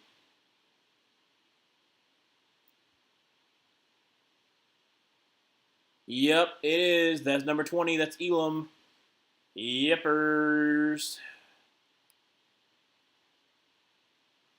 It was a post. It was a post. So, Dallas, Dak, in front of your home crowd, can you be the one to deliver your team a victory? That is the question. That's the question. If you don't get that reference, it's from Amazing Spider-Man 2. Sorry. Yeah, 3 touchdowns for Romeo Doubs. Whoever started him in fantasy is happy.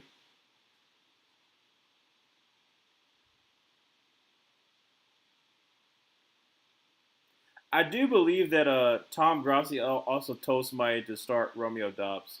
If they listen to him, they should be happy. So, McManus on to kick this one away.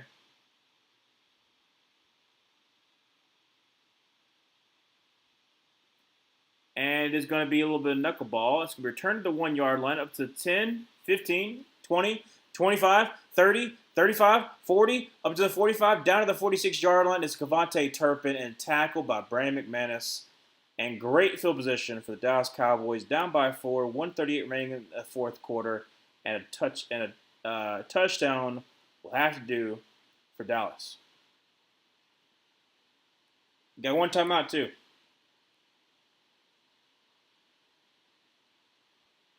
They're saying the power of friendship right now. 1, 2, 3.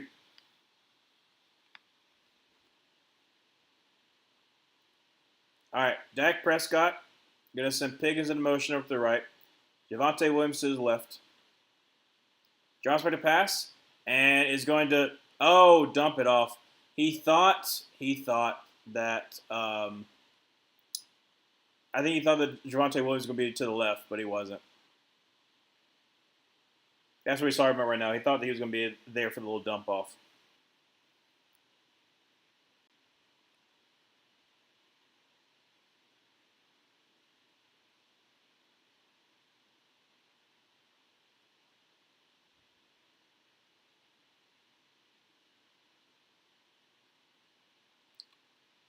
They're making sure it wasn't intentional grounding, but I would say because the running back was still there. Yeah. So second down 10, 134, 135 would go in the fourth quarter.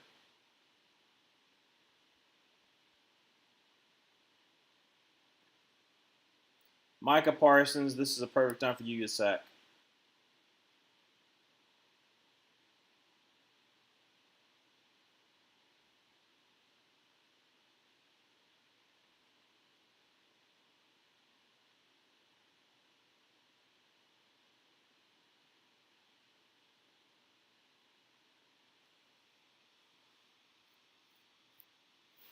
So second down 10, shotgun formation. Javonte Williams to his left, drops back to pass, and is going to throw across the middle. That's going to be caught, and that's going to be Ferguson, who gets about 7 yards. So it'll be third down 3, 125 to go in the fourth.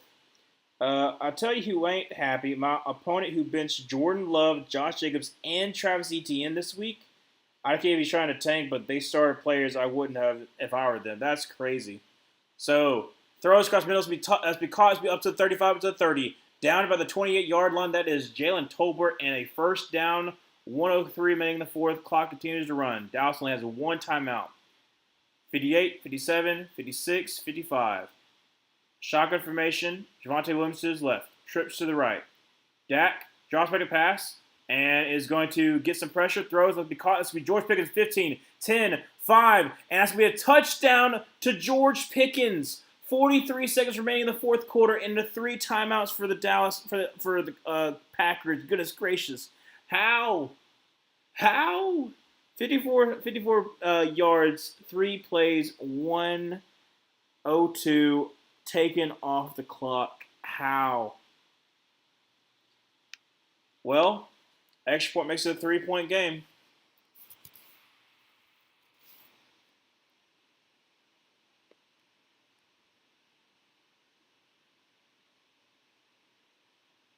This has been a crazy game. That's the best way I can put this. This has been a crazy game.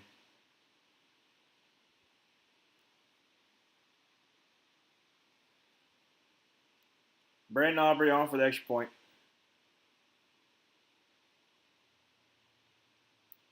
Kick is up, kick is good. Right down the middle.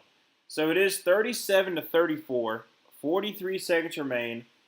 Green Bay has all 3 timeouts. Anything can happen.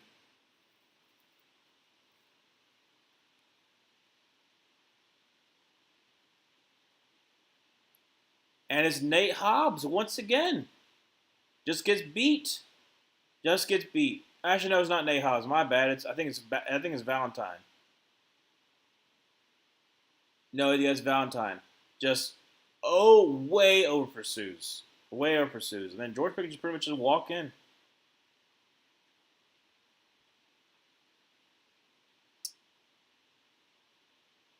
I don't know how you do it.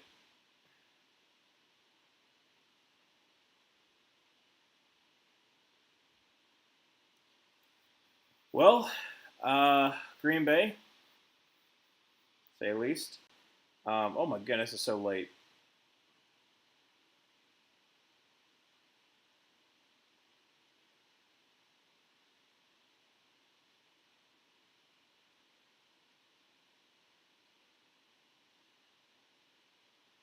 All right, Aubrey on to kick this one away, and it is going to be returned at about the 3-yard line, 10, 15, 20, and down at about the 20. Oh, he continues to go up to about the 25-yard line. Nice job there by Williams.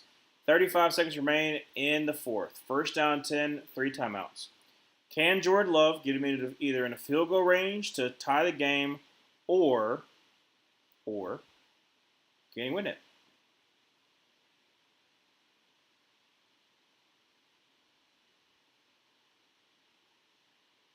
Crowd is getting loud in AT&T Stadium.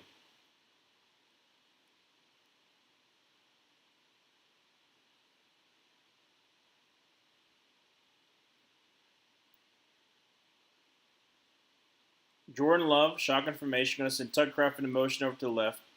Josh Jacobs to his left. Draws back a pass, and is going to throw. It's going to be Josh Jacobs up to the 30, up to the 35, 40, up to the 45, out of bounds at about the midfield, and that is a first down. 28 seconds remain, and he got out of bounds too. So he saved a timeout.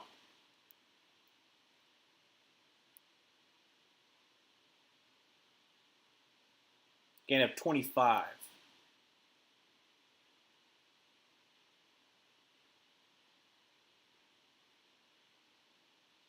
We decided we're not doing any defense today.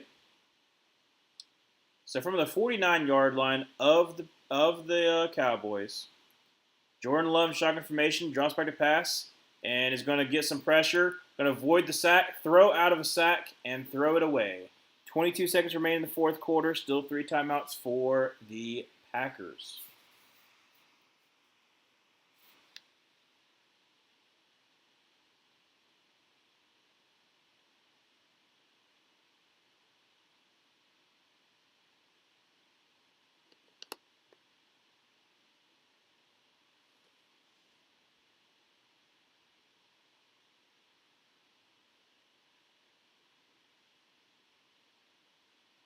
All right, so Jordan Love, shotgun formation with Jacobs to his left.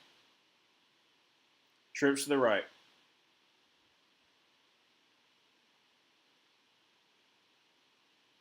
Draws back to pass, and is going to throw, and that's going to be a catch, and that's going to be Malik Heath, who gets 9 yards on the play, 17 seconds, 3rd down and 1. If I'm the Packers, I run it here, call a timeout. Make sure you get the first down.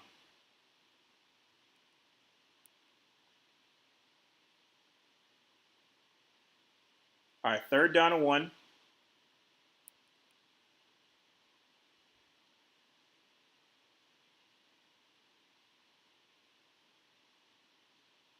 Jordan Love, shotgun formation. Going to have Josh Jacobs to his left. Going to be a handoff who is going to get the first down, and they're going to call a timeout. 12 seconds left. From that spot, he got it. First down, yep. So 12 seconds, 2 timeouts for Green Bay.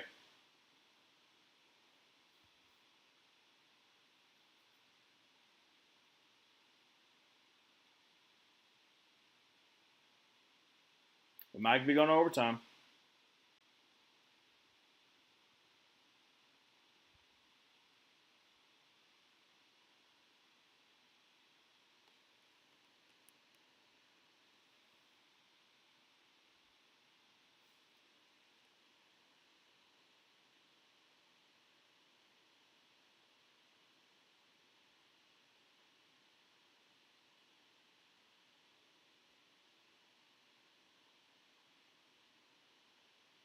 All right, so Jordan Love, shotgun formation.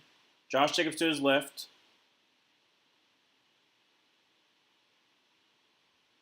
And a timeout is called by Dallas. Their final timeout.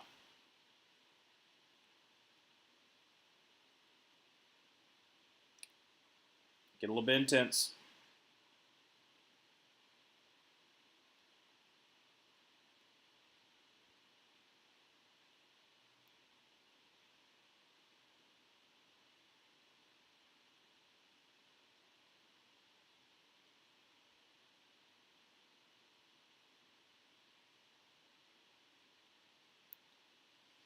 All right, so 12 seconds remain. 2 timeouts for Green Bay. First down, 10.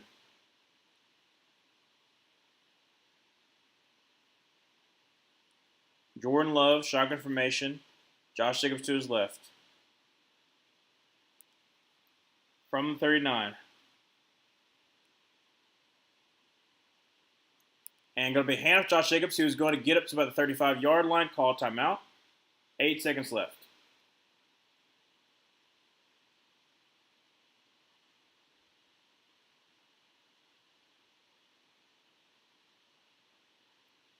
Wow. Yes, wow indeed. Wow indeed. Probably going to go to overtime.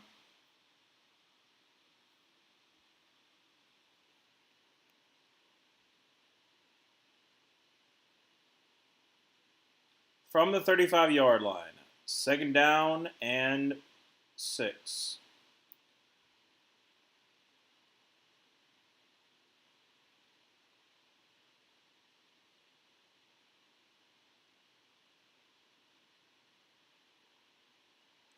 Jordan Love, shotgun formation. Josh Jacobs to his left. Draws back to pass. Throws for the end zone. Well, I just throws it way out of bounds. So 4 seconds remain. And here comes on Brandon McManus.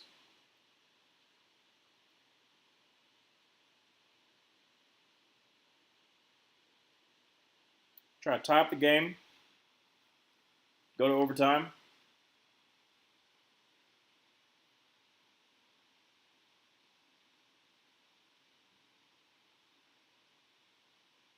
The block extra point is the difference in the game right now.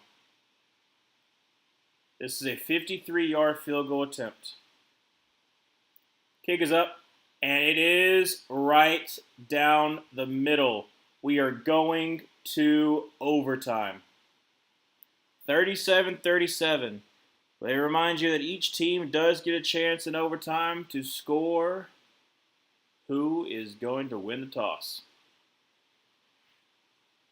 I mean, it is right down the middle.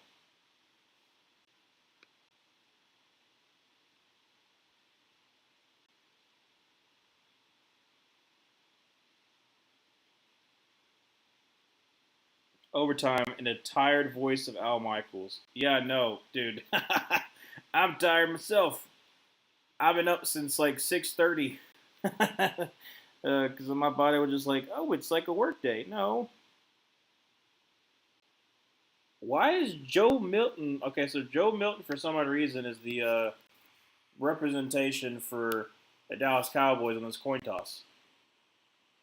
At least with Brandon Mason makes sense as a starter, but still.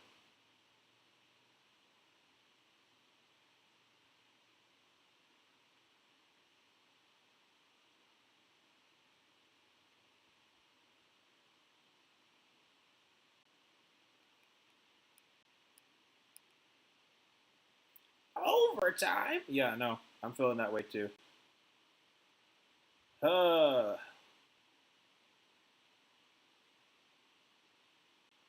okay, so the Packers are going to kick it off. Wait. No, you want to kick. Yeah.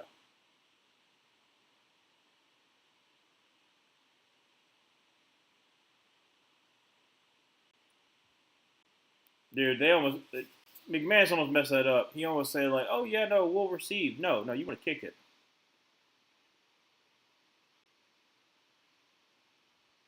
So Dallas will start off.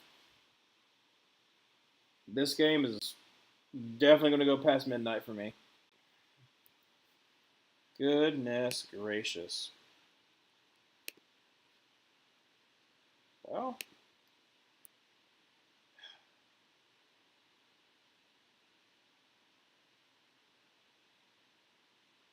also, let me check and see on something. Hold a second. Let me check and see on something.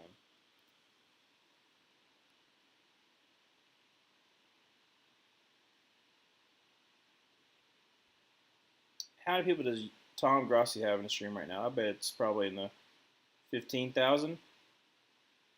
Let's see. Possible.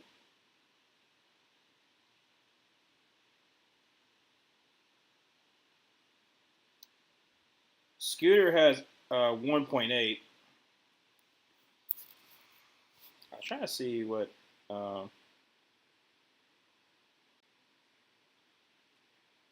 30,000. Wow. 30,000 Tom Grossi. Good on him.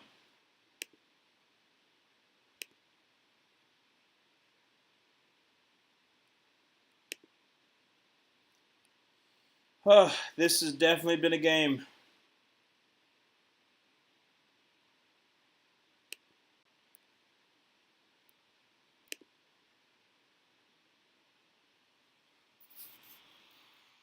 All right, Dak. It's your time.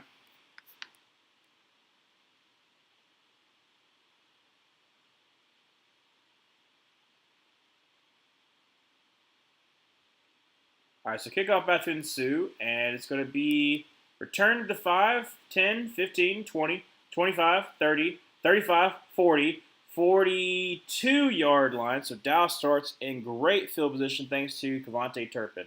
However, there's a flag. Dare I say potentially game of the year? Possibly. It did not start off that way. It started off as a blowout. A, you know, uh, and well, not really a blow up, but like a domination. You know, it's kind of same thing, but not really. But it was like 13-2, and then it became 13-16. Holding on James Houston. Let's see. Yuppers, that's a hold. Yes, sir. Yes, sir. Oh my gosh, it's a hold. And then McManus he unfortunately got stiff arm, but he didn't make the tackle at least. All right, so from the 20-yard line, this year's Cowboys are playing a lot like we thought the Bengals would be like. High-scoring offense with a god-awful defense. Pretty much. Going to be a handoff to Javonte Williams of the 25-30 and down to the 31-yard line. Nice game, 11 yards there for the Dallas Cowboys. First down, 10. Thank you, Javonte Williams.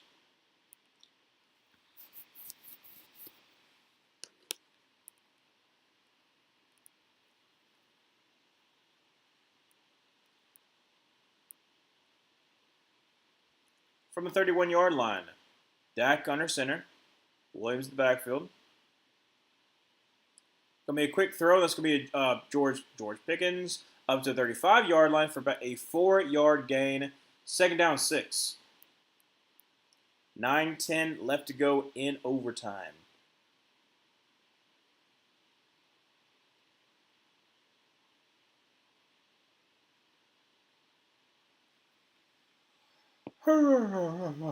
Goodness. Dak in shotgun formation with Williams to his right. Going to bring Tolbert into motion over to the left.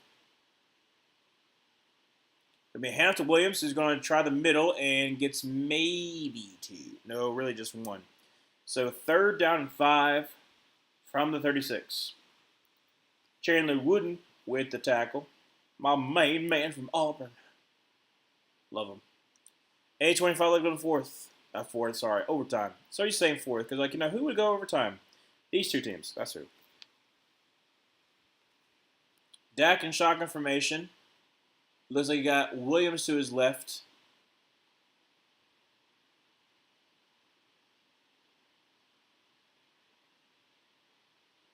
Play clock at 6, 5, 4, 3, 2, 1. Barely got snapped off. And Dak throws down the field. Wide open. Wide open was Pickens. As a first down. Why is he so wide open? I don't know. But it's a first down anyways. 7:45 to go to the overtime. And Valentine was, don't know what he's doing.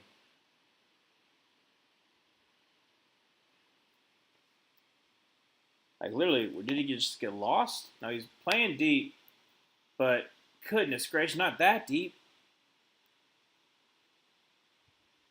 So from the 42-yard line, Dak under center. Going to send tight into motion back out to the left. 2 times to the left.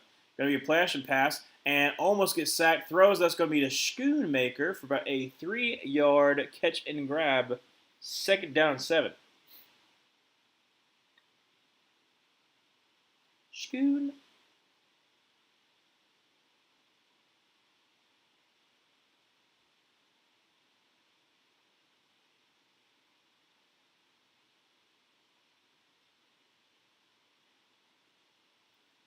All right, so Dak in shotgun formation. Going to have Javonte Williams to his left. Going to bring, no, actually not really bring, Ferguson. Drops by the pass and is going to almost get sacked. And then Micah Parsons with the thing. He's throwing deep down the field, and that's going to be, oh my gosh, that's a catch by Jalen Tolbert down to the 5-yard line. Holy crap. Oh, I think it is a catch. We got to double check and make sure. I see the foot. It is in. Unbelievable. That's a sideline grab. That was just a heave from Dak. And down to the 5-yard line. First and goal from the 5. Dak in shotgun formation with Javonte Williams to his right. Play clock at 5. And there's a timeout is called by Dallas. 6:06 left to go in overtime.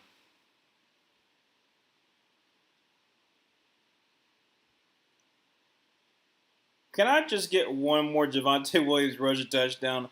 Honestly, Emmanuel, I think he will.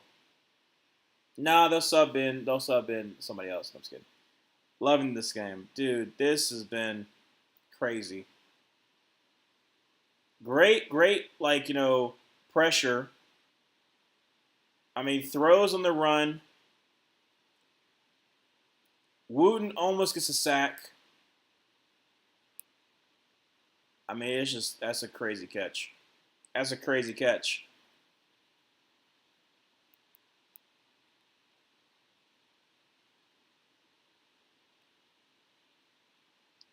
First and goal from the 5. 2 tight ends to the right. Justin Lipke in motion. Going to be a handoff to Jonte Williams, who just runs over a defender. I think that was Isaiah McKinney. And Xavier McKinney, sorry. Only going to get 1 yard. Second goal from the 4. Just 1. You can go 5 or 6 stores for just 1. And Micah Parsons are coming in to the game. Michael Parsons. All right, so from the 4-yard line, Dak under center. Javonte Williams in the backfield.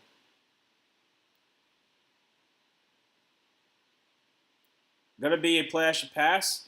Dak is almost going to get sacked, and he is. Depends on, is it a sack? Are they calling it a sack? They might call it a sack for Micah Parsons or just basically back to the line of scrimmage. And Micah Parsons had to work for that one.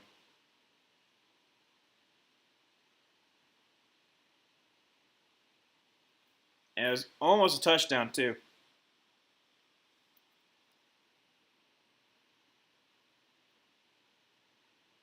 So from the 4-yard line, so they are counting that as a sack. So from the 4-yard line, Dak Prescott, Javonte Williams to his right, draws back to pass, and is going to throw. I mean, out of what? Who are you throwing to, bud? 4th and goal, and you might get your Brandon Aubrey field goal. Yep. Hey, Emmanuel, you got your Brandon Aubrey field goal. So be happy with that.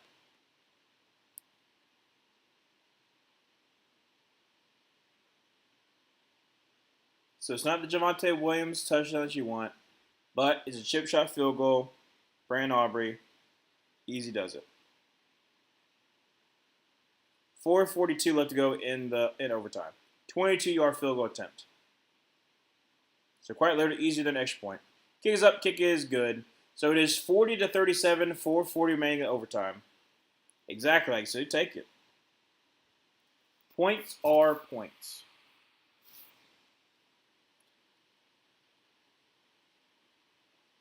So going to go to commercial break.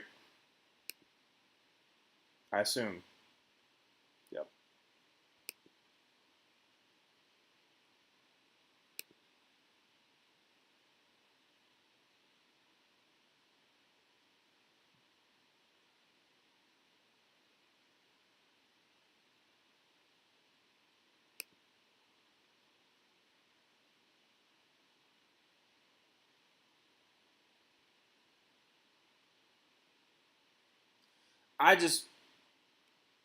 If you had told me when it was 13-2 that I would have thought this would have gone to overtime 37-37 and a field goal to go ahead by the Cowboys, I wouldn't have believed you. I don't think anybody would have believed you, honestly.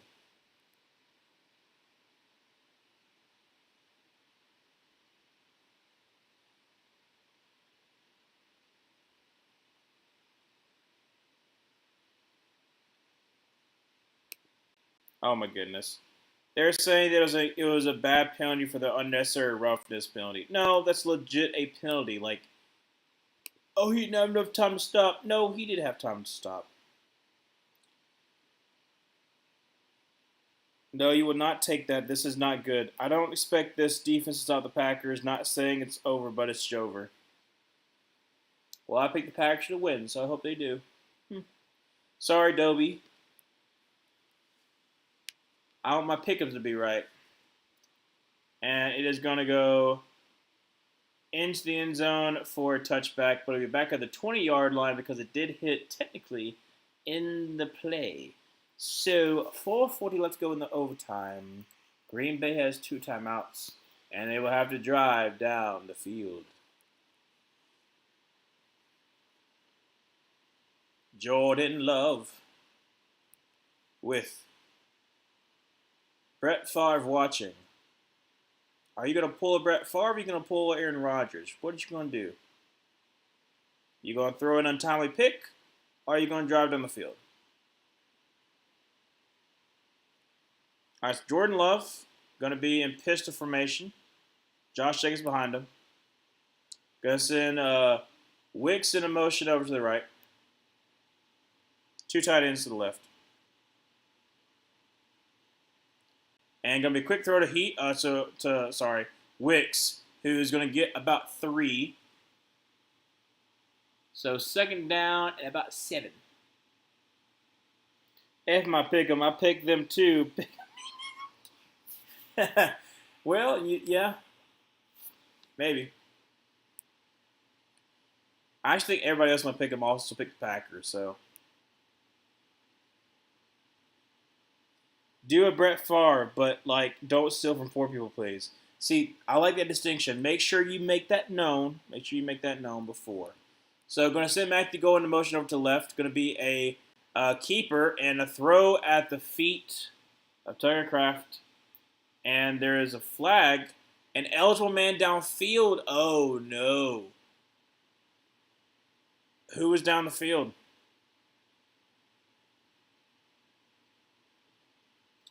Last time Brett Favre was in the sidelines, the Bears beat the Packers on Thanksgiving to ruin his jersey retirement. Hilarious. Nelson man not field, yes. Penalties declined. 3rd down.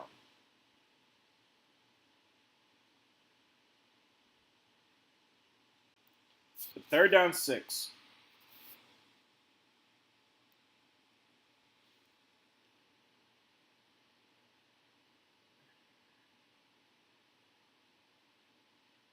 Yeah, he was down the field, about 5 yards. All right, so 3rd down 6. Jordan Love shotgun formation as Josh Jacobs to his left, and a timeout is called.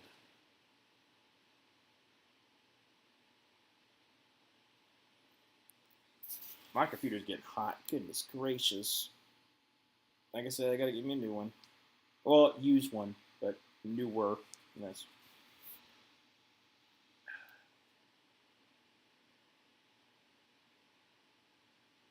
And it has hit midnight. Goodness gracious, I'm tired. I have been up for over 18 hours. Almost. Feels like it.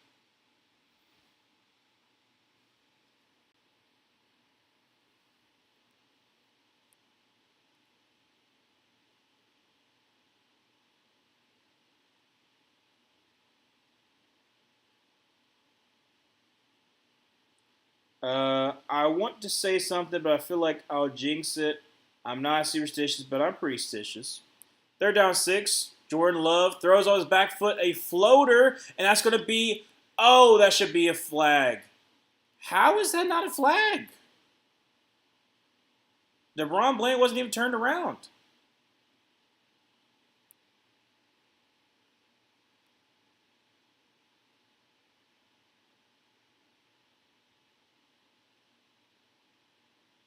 Okay. I mean, it hits him.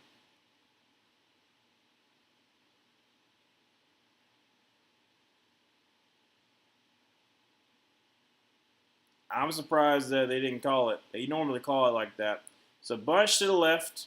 Jordan Love in shotgun formation. Timeout is called by the Packers. Ryan, you're in Eastern time. I thought you were the 1 hour behind. I used to be. Back in the day. But now not so much.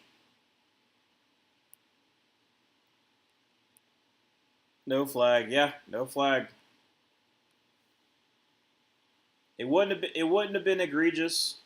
Either way, I'm okay that they didn't call it, but I'm surprised they didn't. Normally they do. 3:50 left to go in overtime. 4th and 6.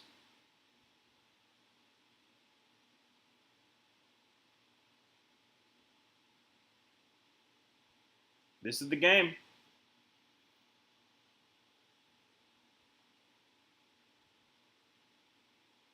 Jordan Love, shotgun formation, Wilson to his right. How typical of Green Bay. That's a Tuck Crawford in motion. Drops by the pass. Throws across the middle, and that's going to be caught, and that's going to be a first down. Matthew Golden up to the 38-yard line. Ooh. Ooh. A bullet.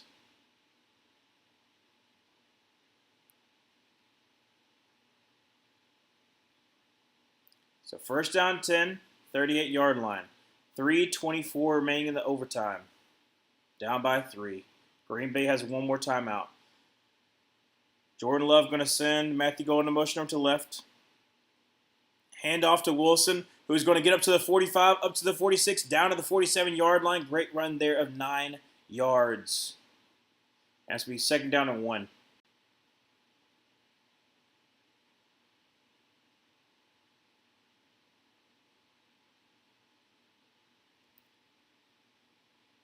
No. Yeah, I know, Dobie. I know. It's sad. Kenny Clark's coming off the field. Throw a pick. Well, maybe. Jordan Love, shotgun formation. Going to say Matthew Golden in motion. Going to be a handoff to Wilson. Good the first time to the 50. Up to the 45, down to about the 40-yard line. That's another first down for the Green Bay Packers. 2:22 remaining in overtime. If they want to, they can go to a 2-minute warning. Fumble the ball, Green Bay. Hey, Dobie, so you said fumble, throw a pick. What's another one? Safety? We can't do safety. Dadgummit. What else could we do? What else you got for us, Dobie? What else you're hoping for? 2-minute warning. This has been a crazy game. A crazy game. Pick, fumble, downs, any type of Danish dessert would work. Let me see. Let me go back to what I was looking for. Let me see if Tom Grossi's gotten a little bit better. Oh, nope. That's not what I was looking for. You got...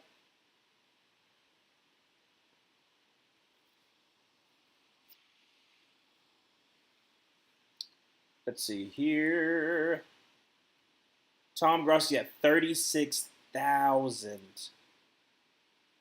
36,000. Crazy. Ooh. And then Scooter is at 2.1.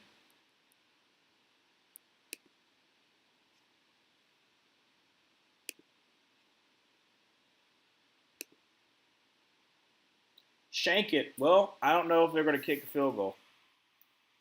The way they've been moving the ball, looking like touchdown to me.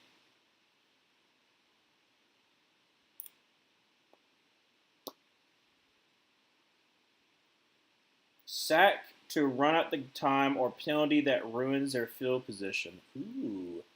Yes, intentional grounding. That's what we need. Intentional grounding. First down 10 from the 40-yard line. Jordan Love, shotgun formation. Wilson to his left. Now to his right. Drops back to pass. And he's going to throw across the middle. That's be caught, and that's going to be up to the 30, up to the 25, and down to the 25-yard line. Another first down for the Packers. Intentional grounding, so that's a loss of down and 10 yards. 1:43 remaining in overtime. One timeout for Green Bay, and they have been just trudging on down the field.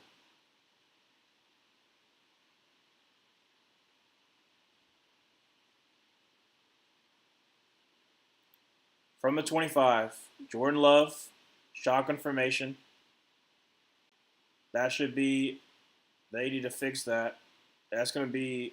They got one person going to move, That should be a legal formation. Throw that's going to be caught by Romeo Dobbs to 19. That should have been a legal formation.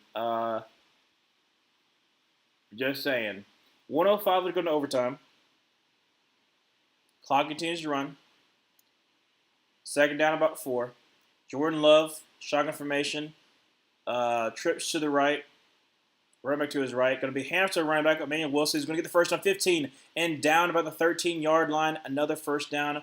45 seconds remaining in overtime. Packers got to hurry up.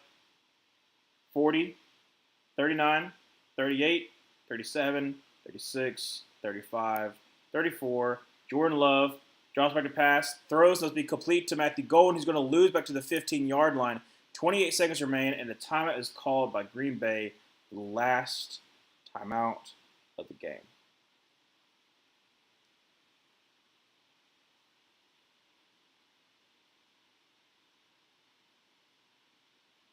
Just bad play by Romeo Dobbs. Not really even blocking. So, second down from the 35. Not from the 15. Poorest defense. Come on, Cowboys. Well, you did call it that. So, from the 28-yard line, 28 seconds left from the 15. Second down and 13.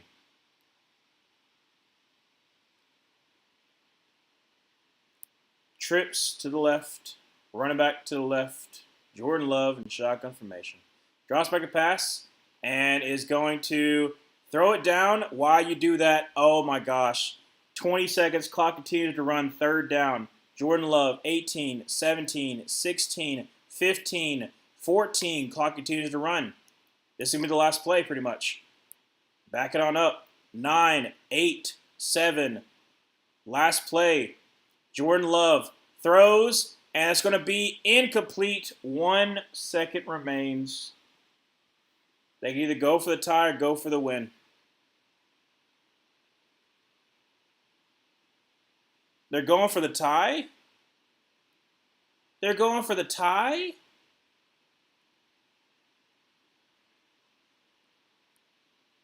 They're going for the tie.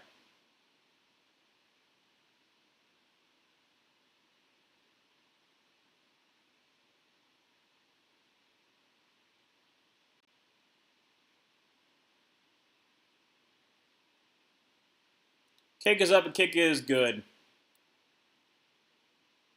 40-40. After all that.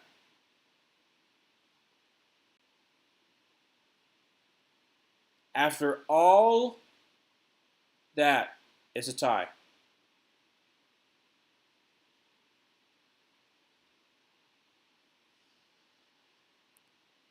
I stayed up.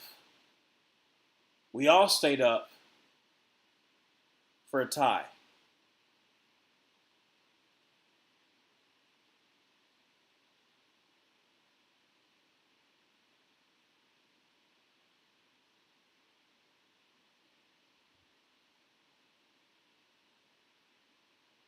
They did. They did win a division with a tie. The Panthers won a division with a tie.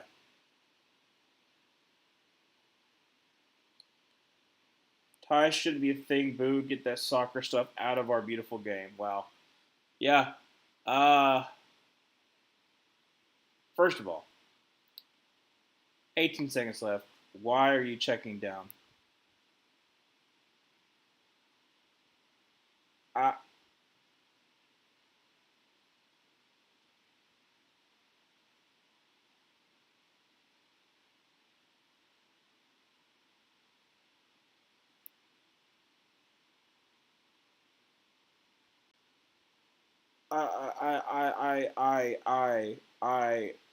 I don't.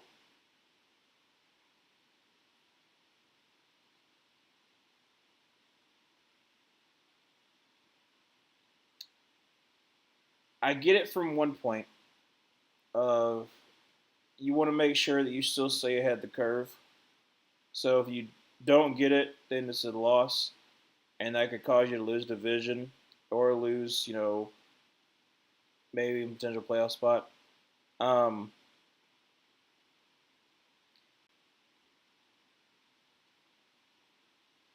but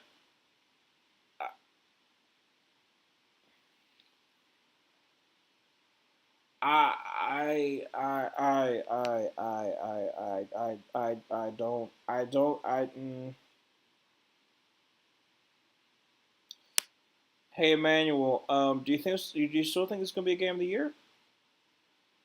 There's not a shot at you, but I'm just I just I'm mm-mm.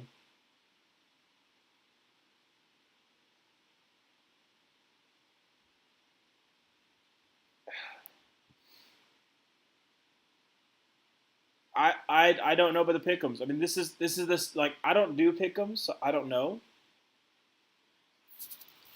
So for my pickums, how we do it is that no one gets the point. I don't know how it does for other pickums, but like how I do it with my friends, if it's a tie, because we had that happen for the Lions Steelers game. Was it 3 years ago, 4 years ago, something like that. I just I, all that build up,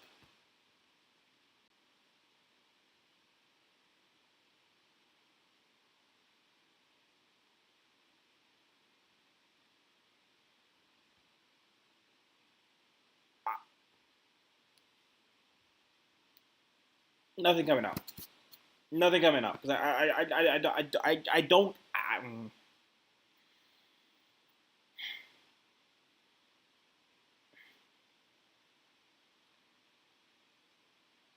Dobie, you can hang your hat on being the Packers, even being able to win or lose to the team that y'all blew out.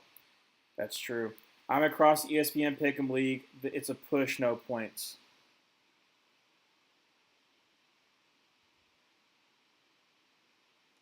You are driving down the field.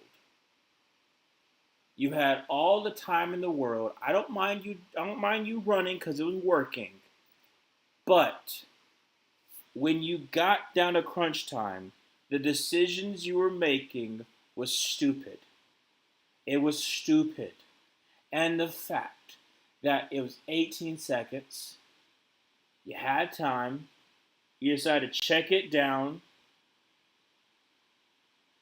Uh, this can't be game of the year. This should be the stain of the year. Stain on both these teams' records.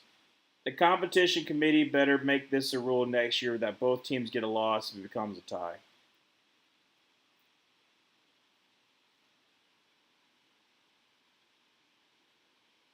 Or like just change the double overtime or to change the double overtime.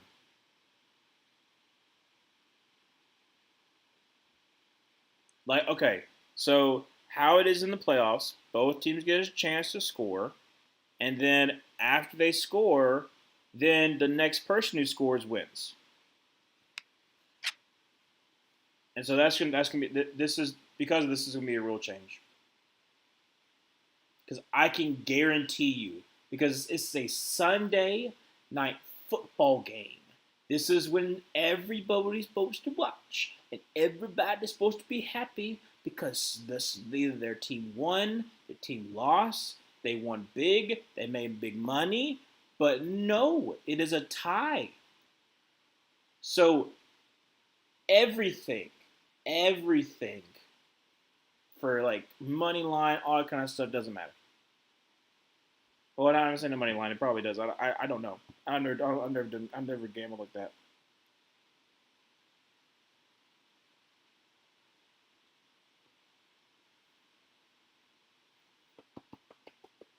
I just don't understand. I just don't understand. I'm I just just frustrated. I'm so frustrated. Um, that to the point where my mind is racing, and now I might not be able to go to bed. To bed. I'm not even tired right now. I'm not. My mind's racing so much that I'm just I generally don't understand. When even was the last tie? It was Lions. It was Pittsburgh Steelers. when the Lions were bad. Was this 2021? Yeah, 2021 Lions Steelers.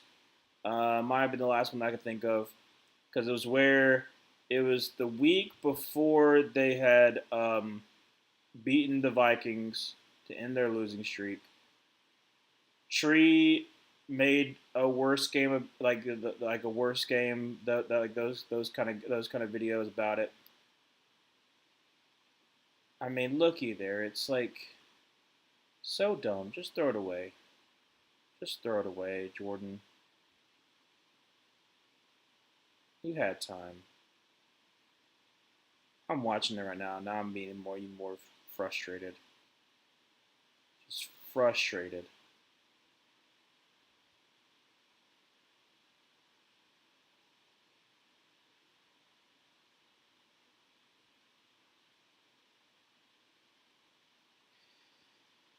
I generally don't understand why ties exist. They're not fun for anyone. Use college football rules, use playoff rules, heck, use the UFL rules, just no ties. The last tie I can remember when the Texans and Colts. Oh, Texans and Colts. Let's see.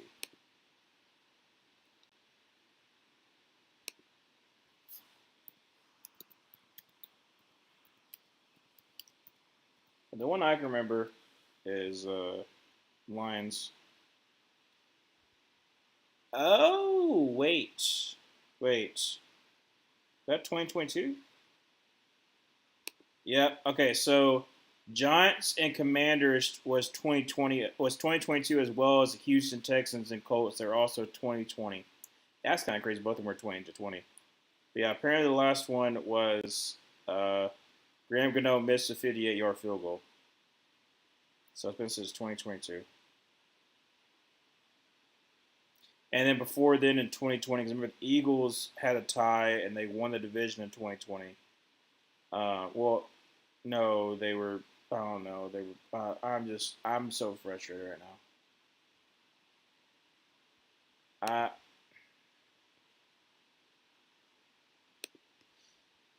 I. Someone already updated the wiki for tied games. Oh well. Yeah, I might as well just wait around for it.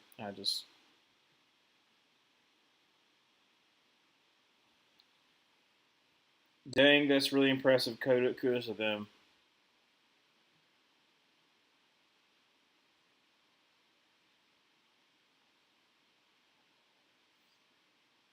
Oh man.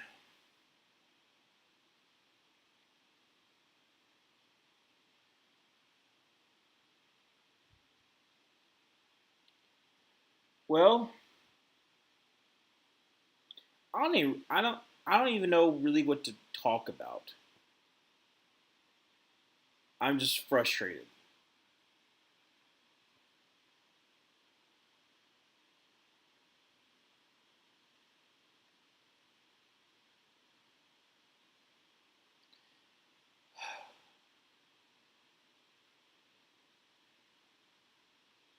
And if I'm a fan at the game, oh, you better believe I'm frustrated.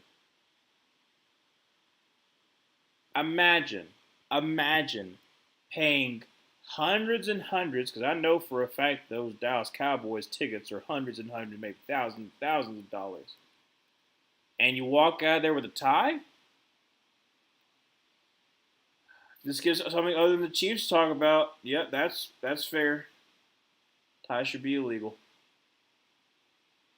At least, hopefully this will have a lot of talking and the NFL will make a change. And they'll be like, hey, we're gonna actually change this to be all the time. I just I don't get it.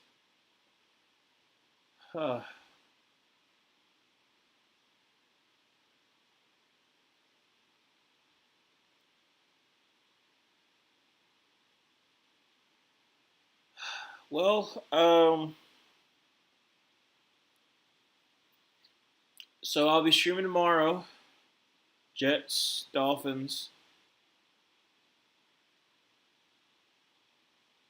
both. Uh, Both going.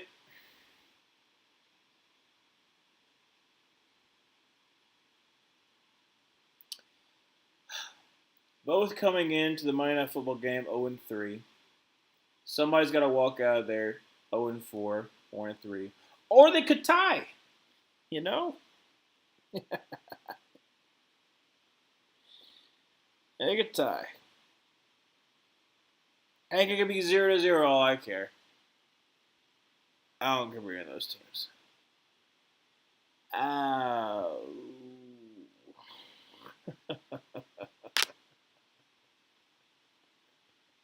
Ah. Ah. Mm.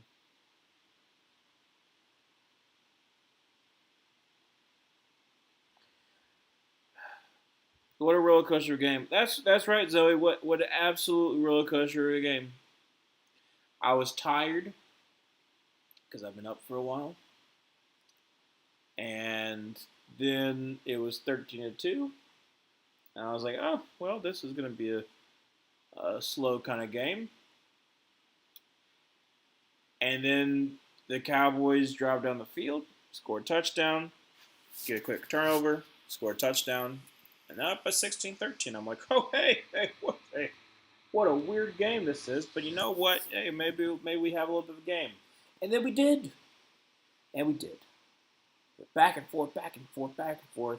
And that last basically 3 minutes where the Packers scored, and the Cowboys scored, and the Packers scored, make it go into overtime, and you're like, oh my gosh, it's crazy.